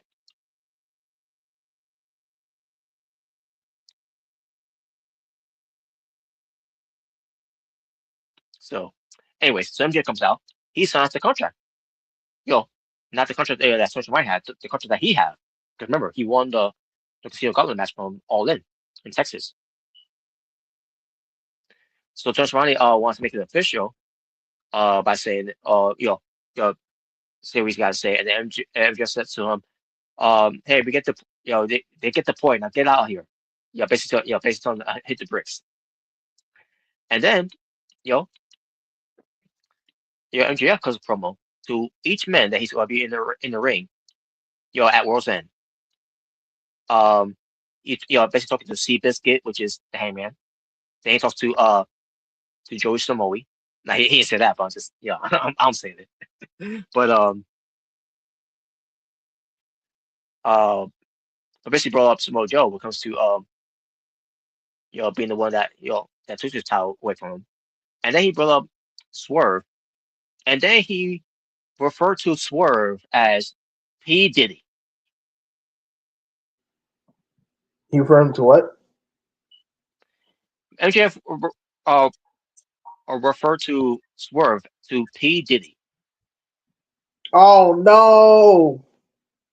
No. And when he said that, I like first of all, I wouldn't mention P Diddy because of the controversy that he's involved in, and fuck him. Yeah. Yeah. Well, And then you got the crowds chanting P Diddy, and like, oh no. no. MJF is a heel, No, so I would think these probably be smart enough to not chant for P Diddy. yeah, we should. Yeah, you should not be chanting for that man. No, it's not a good thing. When MJF is referred to swerve to P Diddy. Yeah, that's not a good thing. That's a bad thing. So yeah, and then basically just letting us know about he's back and all that, and that was it. Um, and I thought despite Heyman going too long with the promo, because that should have been Heyman. I mean that should have been MJF, by the way. MJF should have been the one having this promo. It's a Heyman take it to a little long of this promo. Um, but still either way, it was still one of my first segments on the show, and then that's where the show peaked to me. But the show still continue on because we have an 8-woman tag team match that featured Mercedes Monet. Surprisingly, didn't know she was going to be on the show. Athena. I'm like, wow, I wish AEW would have told us about that. Show up to the show. Megan Bain and Maria Shafir facing the AEW Women's Tag Team Champions of Willow Nightingale and Harley Cameron, teaming up with Tony Storm and Mina Shirakawa. And not just all right for what it was, but it was kind of short, especially when it came back from commercial. And then once it came back from commercial, they were going crazy with some moves. And then once we got to Willow Nightingale doing her moves, and then doing what she was gonna do, she gets in the ring. When she's Monet's in the ring, because they were both legal. All of a sudden, Athena out of nowhere from the top gives Willow Nightingale the O face, her finishing move. Machine Monet goes for a pin, gets the win on your AEW Women's Tag Team Champions.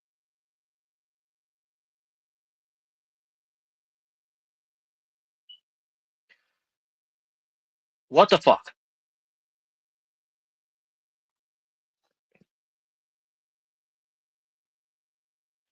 You just had them win the tag team belts in this tournament, and you already have them lose. Doesn't matter if it's a 8-woman tag team match. You still have them lose.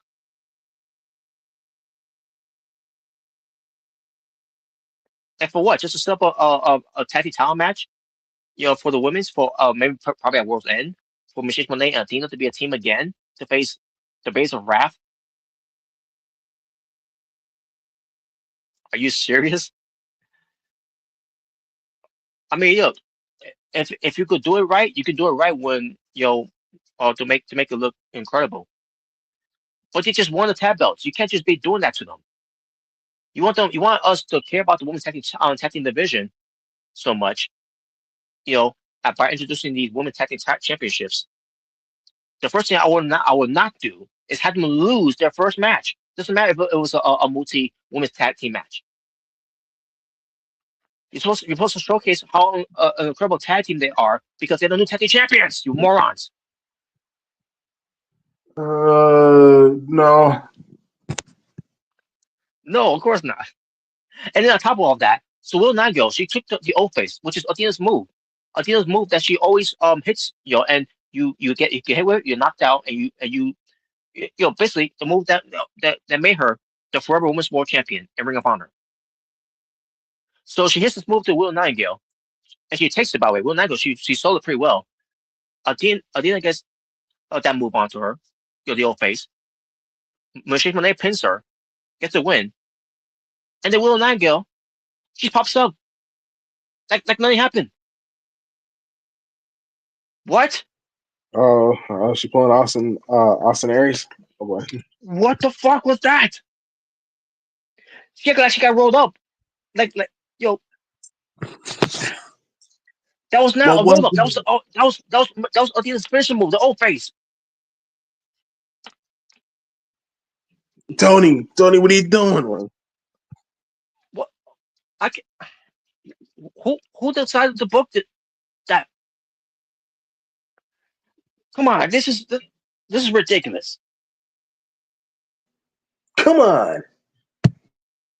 Yeah, we're come on. Holy shit, that was not good. What they did there. Two things that was not good. You're being your women's tag team champions, but they just won it, and then Will Nagel just no sold the office after that. It'd be like having Stone Cold giving the Rock a Stone Cold Stunner, in a tag team match and pinning him, and the Rock no sells after that, and it's like what happened? That's like Johnny Impact hitting the Starship Pain and then on Austin Aries, and then after that he tells it. Oh wait, Oh yeah, that's right, it did. Oh my god! But again, based on how he does it, it doesn't look like it could beat you anyways or knock you out. That's not the point. But holy shit, that was so dumb. Ah, sometimes I question AEW's you know producing these type of matches. Anyways, moving on. Pac went up against Kyle Fletcher. Continuing on the Continental Classic. It was a very good match. Um, where I'm like, okay, so we're picking up here now. We're picking up here. Pretty good. Kyle Fletcher lost by the way to Pac, which I was fine with. I didn't mind that. What I didn't mind was last week when they had, well, technically 2 weeks ago, because this match was last week. But the point is, 2 weeks ago, I still don't agree with Kyle Fletcher losing to Mike Bailey. Even though it was a great match, I still enjoyed the match for what it was, but I still didn't agree with Kyle Fletcher losing that match. It should have been Kyle Fletcher going over on Mike Bailey, which let's face it, they may have no plans for Mike Bailey. And also the same thing goes with Kevin Knight. If you really believes that they're gonna do something with Kevin Knight as well, I'll believe when I see it, basically. But anyways, but that was that match. Um, and I'll bring up the updates of the Continental Classic later. As we mentioned too already. Mike not Mike. Roger Strong, he's officially out of it because again he got 0 points in Continental Classic. So even if he were to get a point, which is pointless, doesn't matter. Um, but either way, all right. Then we get to the final match of the first hour of Holiday Bash for Dynamite because the hour was Collision because it was 3 hours of it by the way. We had the Battle Royal, not just any Battle Royal, a Battle Royal where two finalists in the ring will have to meet each other next week, or in this case this week, to fight for the AEW Dynamite Diamond Ring, which by the way, who currently holds the AEW Dynamite Diamond Ring, MJF. So thank you AEW for telling me the story here of MJF, forfeiting the AEW Dynamite Diamond Ring. Oh yeah, that's right, you did it because MJF still got the Dynamite Diamond Ring with him. So I'm thinking to myself, so what's gonna happen with MJF with the Dynamite Diamond Ring then? And by the way, I'm pretty sure this week or when they have the match. I'm assuming with Ricochet and Bandino because they end up being the final two of of this battle royal. And I forgot who else was in the battle royal as well, other than remember if I remember something correctly. Oh yeah, we had Luchasaurus, we had Mark Davis, we had Josh Alexander, we had Brody King. I think we may have Jungle Jack Perry there. I'm assuming. I can't remember who was in there as well. The point is, well, folks, because this battle royal, this battle royal sucked. And on top of that, this battle royal, they treated this battle royal like it was on the a gauntlet match. except for one thing. You can still throw your opponents over the top and be eliminated. But mostly when they do their spots in the ring, sometimes they'll just roll out of the ring. This didn't feel like it was a battle royal. That's the point I'm trying to make here. That's why this battle royal sucked because this didn't feel like a battle royal. This felt like it was a gauntlet match. This felt like that normal casino gauntlet match that they always do. They didn't treat it like it was a battle royal. So Bandino and Ricochet won to face each other for the Diamond ring, which again, um, they will return on the next Dynamite show to fight for the ring. Who gives a fuck? Fuck the ring too, by the way. And then the rest of the show carried on, which I'm also doing a promo about the being the Continental Classic, about him catching up with her, blah blah blah, and putting over Roger Strong, blah blah blah. Talking about the Elite, blah blah blah, and there you go.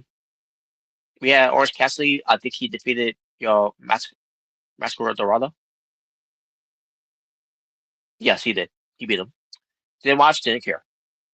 Apparently there was a segment with Jimmy Hayter. Hold on a second. Oh, sorry, there was a backstage segment, I should say, with Athena and Mr. Ismail talking about, getting the title shot against, the base of Wrath, which I'm pretty sure is going to lead to at World's End. Then we saw Jimmy Hayter and Aladon have a match with Jimmy Hayter winning, obviously, because Jimmy Hayter's going to be one in line for the AEW Women's World Championship against Chris Stanley in the future. I don't know if it's going to be at World's End, but we shall see. But the point is, Jimmy Hayter had a match with Aladon. Aladon is a failure in AEW. Not her fault, just the way that they've been booking her. Um, then all of a sudden we got the Triangle Madness scored after Jimmy Hayter. Then we had Christiana coming out for the save, only for Jimmy Hayter to take out Christiana with the Haterade. The Haterade, I should say, which was accidental, but she felt no remorse because at the end of the day, she's going to her title. FTR went against the Bang Bang Gang of Juice Robertson and Austin Gunn. I heard it was a good match, but I didn't care. I didn't watch. I didn't watch the first hour of. I didn't watch the third hour, I should say, of the show. So, but FTR won. They retained, which of course they did.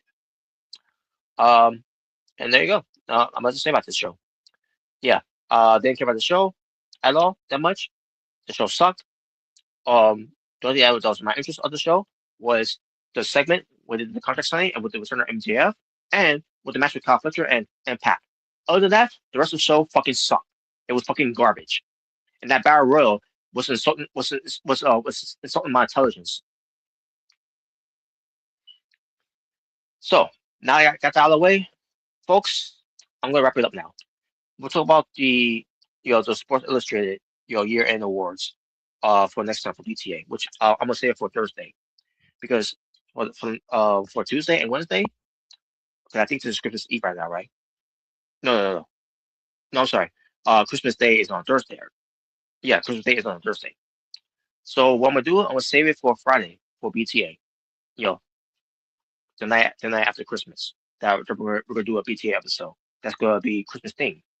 So we're gonna do Being the Asylum episode 272, the night after Christmas edition, where we talk about Sports Illustrated. Because I'm gonna talk to Omega and Drew Jaber and whoever else wants to be part of it as well. We're going to do the watch along for Christmas movies. We're gonna do Malone and Home Alone 2. But that again, that's only if they agree to it, if they want to do it. So my plan is to do it later on tonight. Especially for me to get my mind off of stuff right now because for what I said from the beginning, folks, about my uncle, that he was put on life support. Well, folks, I got some sad news to report to you right now. I was holding it in during the review I was doing when it came to talking about one battle after another. I'm gonna just show you a picture of myself here because this is where I get serious now. Um, unfortunately, folks, I got while I was doing the show, and I was trying so hard to get through the show because of the news I got from my uncle, the uncle who I live with um, what comes to my uncle's brother who lives in Florida, who's also my uncle, who I said was on life support.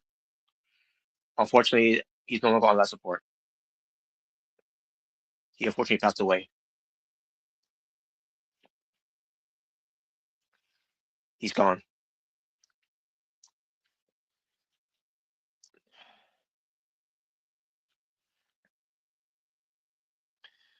So I don't know what's going to happen now, other than I got family over in Florida as well. Because I got a cousin and I also got an aunt over there, and who else maybe over there. That's also a relative of mine. So the idea is they're gonna try to to move my uncle from Florida to New York because the idea is for my uncle from Florida is gonna be buried alongside with my grandmother, which is is on his side is his side of the family of his grandmother, and so far that's the idea is what they're gonna do when it comes down to it. I don't know. This could be the same thing with what comes to my other uncle and my mother as well. From my grandmother's side, who unfortunately left this world in 2011. The one who raised me, who feel like who's more of a mother to me than my actual mother.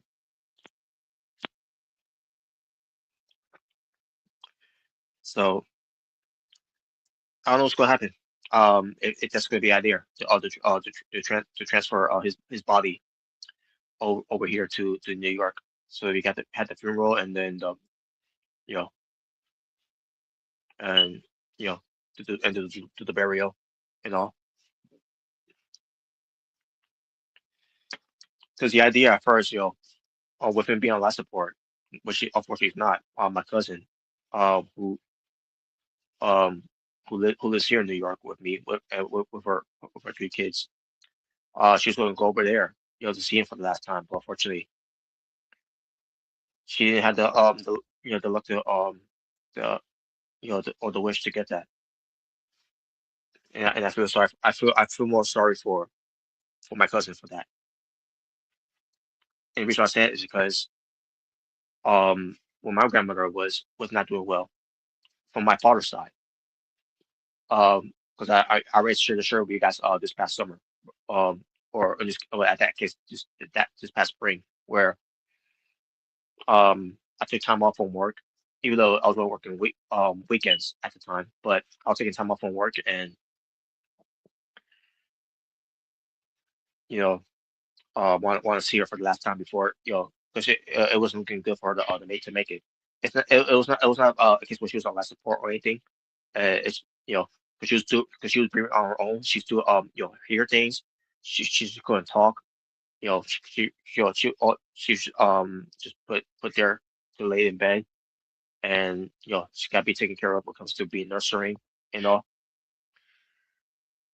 So um I had the luck and the wish to see her for the last time before she ends up leaving. And by the time that me and my sister and my other sister you know left, you know um it was the next day that unfortunately my grandmother had passed. It was like it was meant to be. Look into it, and I just wish that my uncle from Florida, I wish he could have just held on to from my cousin, for his daughter to bring her kids with her to see him for the last time before he unfortunately didn't make it. That's who I feel sorry for the most.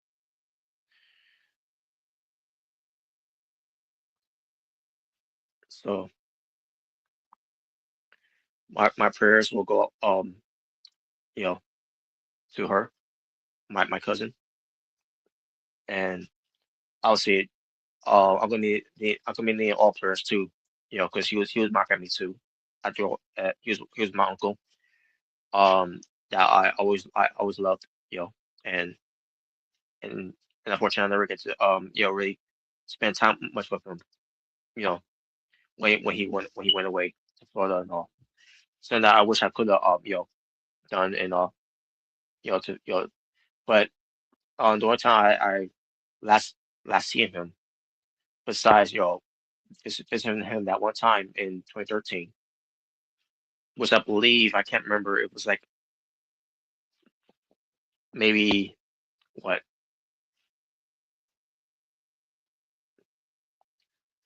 uh can't remember what year it was, if it's like either after the pandemic when he came by here. I can't remember, it was around that year, maybe 2022 or 2023. It was one of those years I can't remember, but he came by, and he gave me a pair of sneakers. And now unfortunately these sneakers were falling apart. And so I meant to to have them fixed and all that, but I never got a chance to do it because obviously there were times I never had time to do anything sometimes. It was during around the time where I was working, you know, daily. So and there were points of it where I forget to do this and do that. But yeah, that's as far I can remember of last time I saw my uncle. Other than that, I never had chance to see him that much after that, and it really sucks too. I'm really gonna miss him. So I'm assuming that's what's gonna happen. They're gonna probably transfer his body over here in New York from Florida. Hopefully that's the case. Because as much I want to go to Florida, but then again, the idea is um for his mother's wishes, I guess, in a way. I don't know if that's something that they ever discuss what comes to it whenever that on their time comes, that they should they need to be buried by the mother's side. And my uncle from Florida, unfortunately, is going to be the first one to be the one buried next to her. Makes me worry about my other uncle here, who I'm living with, and makes me worry about my mother because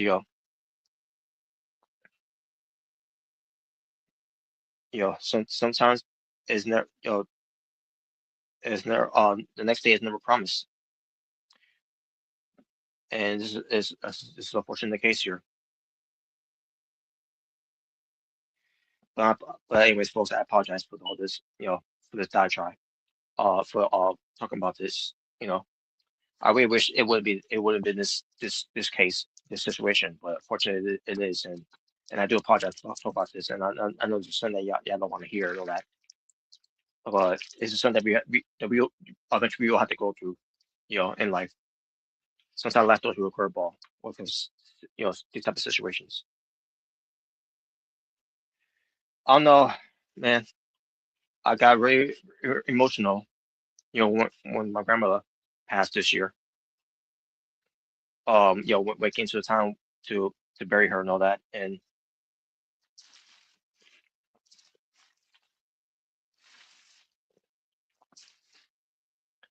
I'm going to feel the same way when it comes to my uncle as well. When we get that chance to do it. I don't know. I guess I gotta see how I feel when we get when we get to that point. I really want him to make it to you know you know past Christmas and past New Year.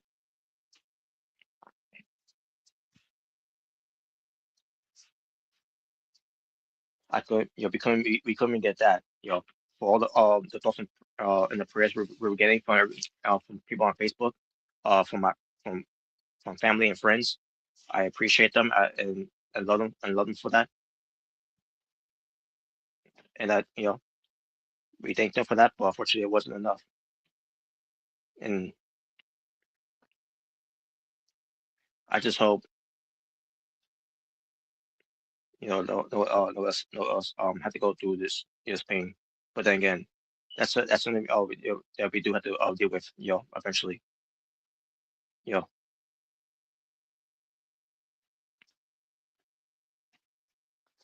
other than that, I don't know what to say, folks. So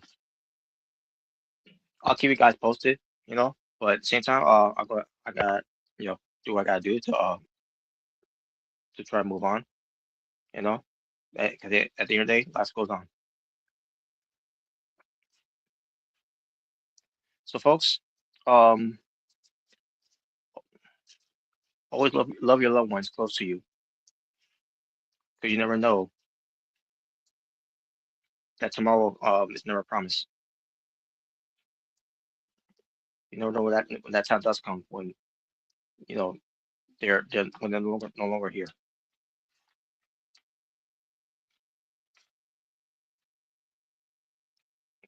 So that being said, folks, I'm gonna wrap this up from here. Because I'm pretty sure I'm gonna get some you know calls, text, whatever, for later on. So I'm gonna try to do what I gotta do to try to get some rest, and hopefully I'll be able to you know talk with someone or somebody at everything that's happened, and see what's the plan when it comes to my uncle unfortunately passing away. His name was Frankie Gonzalez, and I'm gonna miss him. I love him so much. Or good thing is the good memories I had with him. He was the best uncle who never laid his hand on me, and I can only wish that I would have listened to him a lot more. You know, as an adult. As a child, I always listen. Obviously, with my grandmother, you know, my sister and all, we always visit him. And he always visits us. You know, that's the part I remember of him growing up, and I'm gonna also have that in my memory bank and cherish it. And you know, he may be gone, but he he will never be forgotten. You know, for what comes to the wonderful things he's done. For his family. So that being said, to my uncle, rest in peace. I love you, and I'll see you soon. And with that being said, folks, um, again, I'm going to talk to the panel, to the group, what comes to talking about, you know, some Christmas movies to watch, just again to keep my mind off of things. What comes to my uncle, so I'm gonna try to do something like that, for later on tonight. Hopefully, whoever wants to join for the watch along, if they want to, if they're available. If not, then we'll figure something out for somebody else to do. But in the meantime, um, I just want to say thank you all for watching. Thank you all for being part of the stream.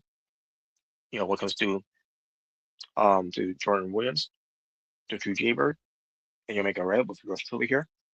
Thank again. I want to thank them for being part of the stream. Shout out to the Phoenix King 500 for chatting on here and checking up on us. Shout out to Tokyo and Triple Gamer 85 for being moderators for this channel. And shout out to everyone else that watched, but didn't comment or we say something in the live chat. And if you feel like doing so, feel free to do it next time when we do these type of streams. Doesn't matter if it's PTA or a watch along or whatever else we do, but be sure to keep things positive. Keep it positive attitude, positive mood, positive energy, positive vibe. Make sure to show some positive love, positive support, and keep things cool, aloof, and Zen. He needs a safe space for us parties and us, for all parties and all parts of our life, to say. So, folks, for Jordan Williams, the True Jaybird, and your Maker Red, it's Natural Born Thriller saying peace on the streets, will be well, stay safe, take care of yourself every day that's going on in the world. And with that being said, take care of yourselves and each other. Take care. God bless. It's my uncle. Rest in peace. I love you, Frankie.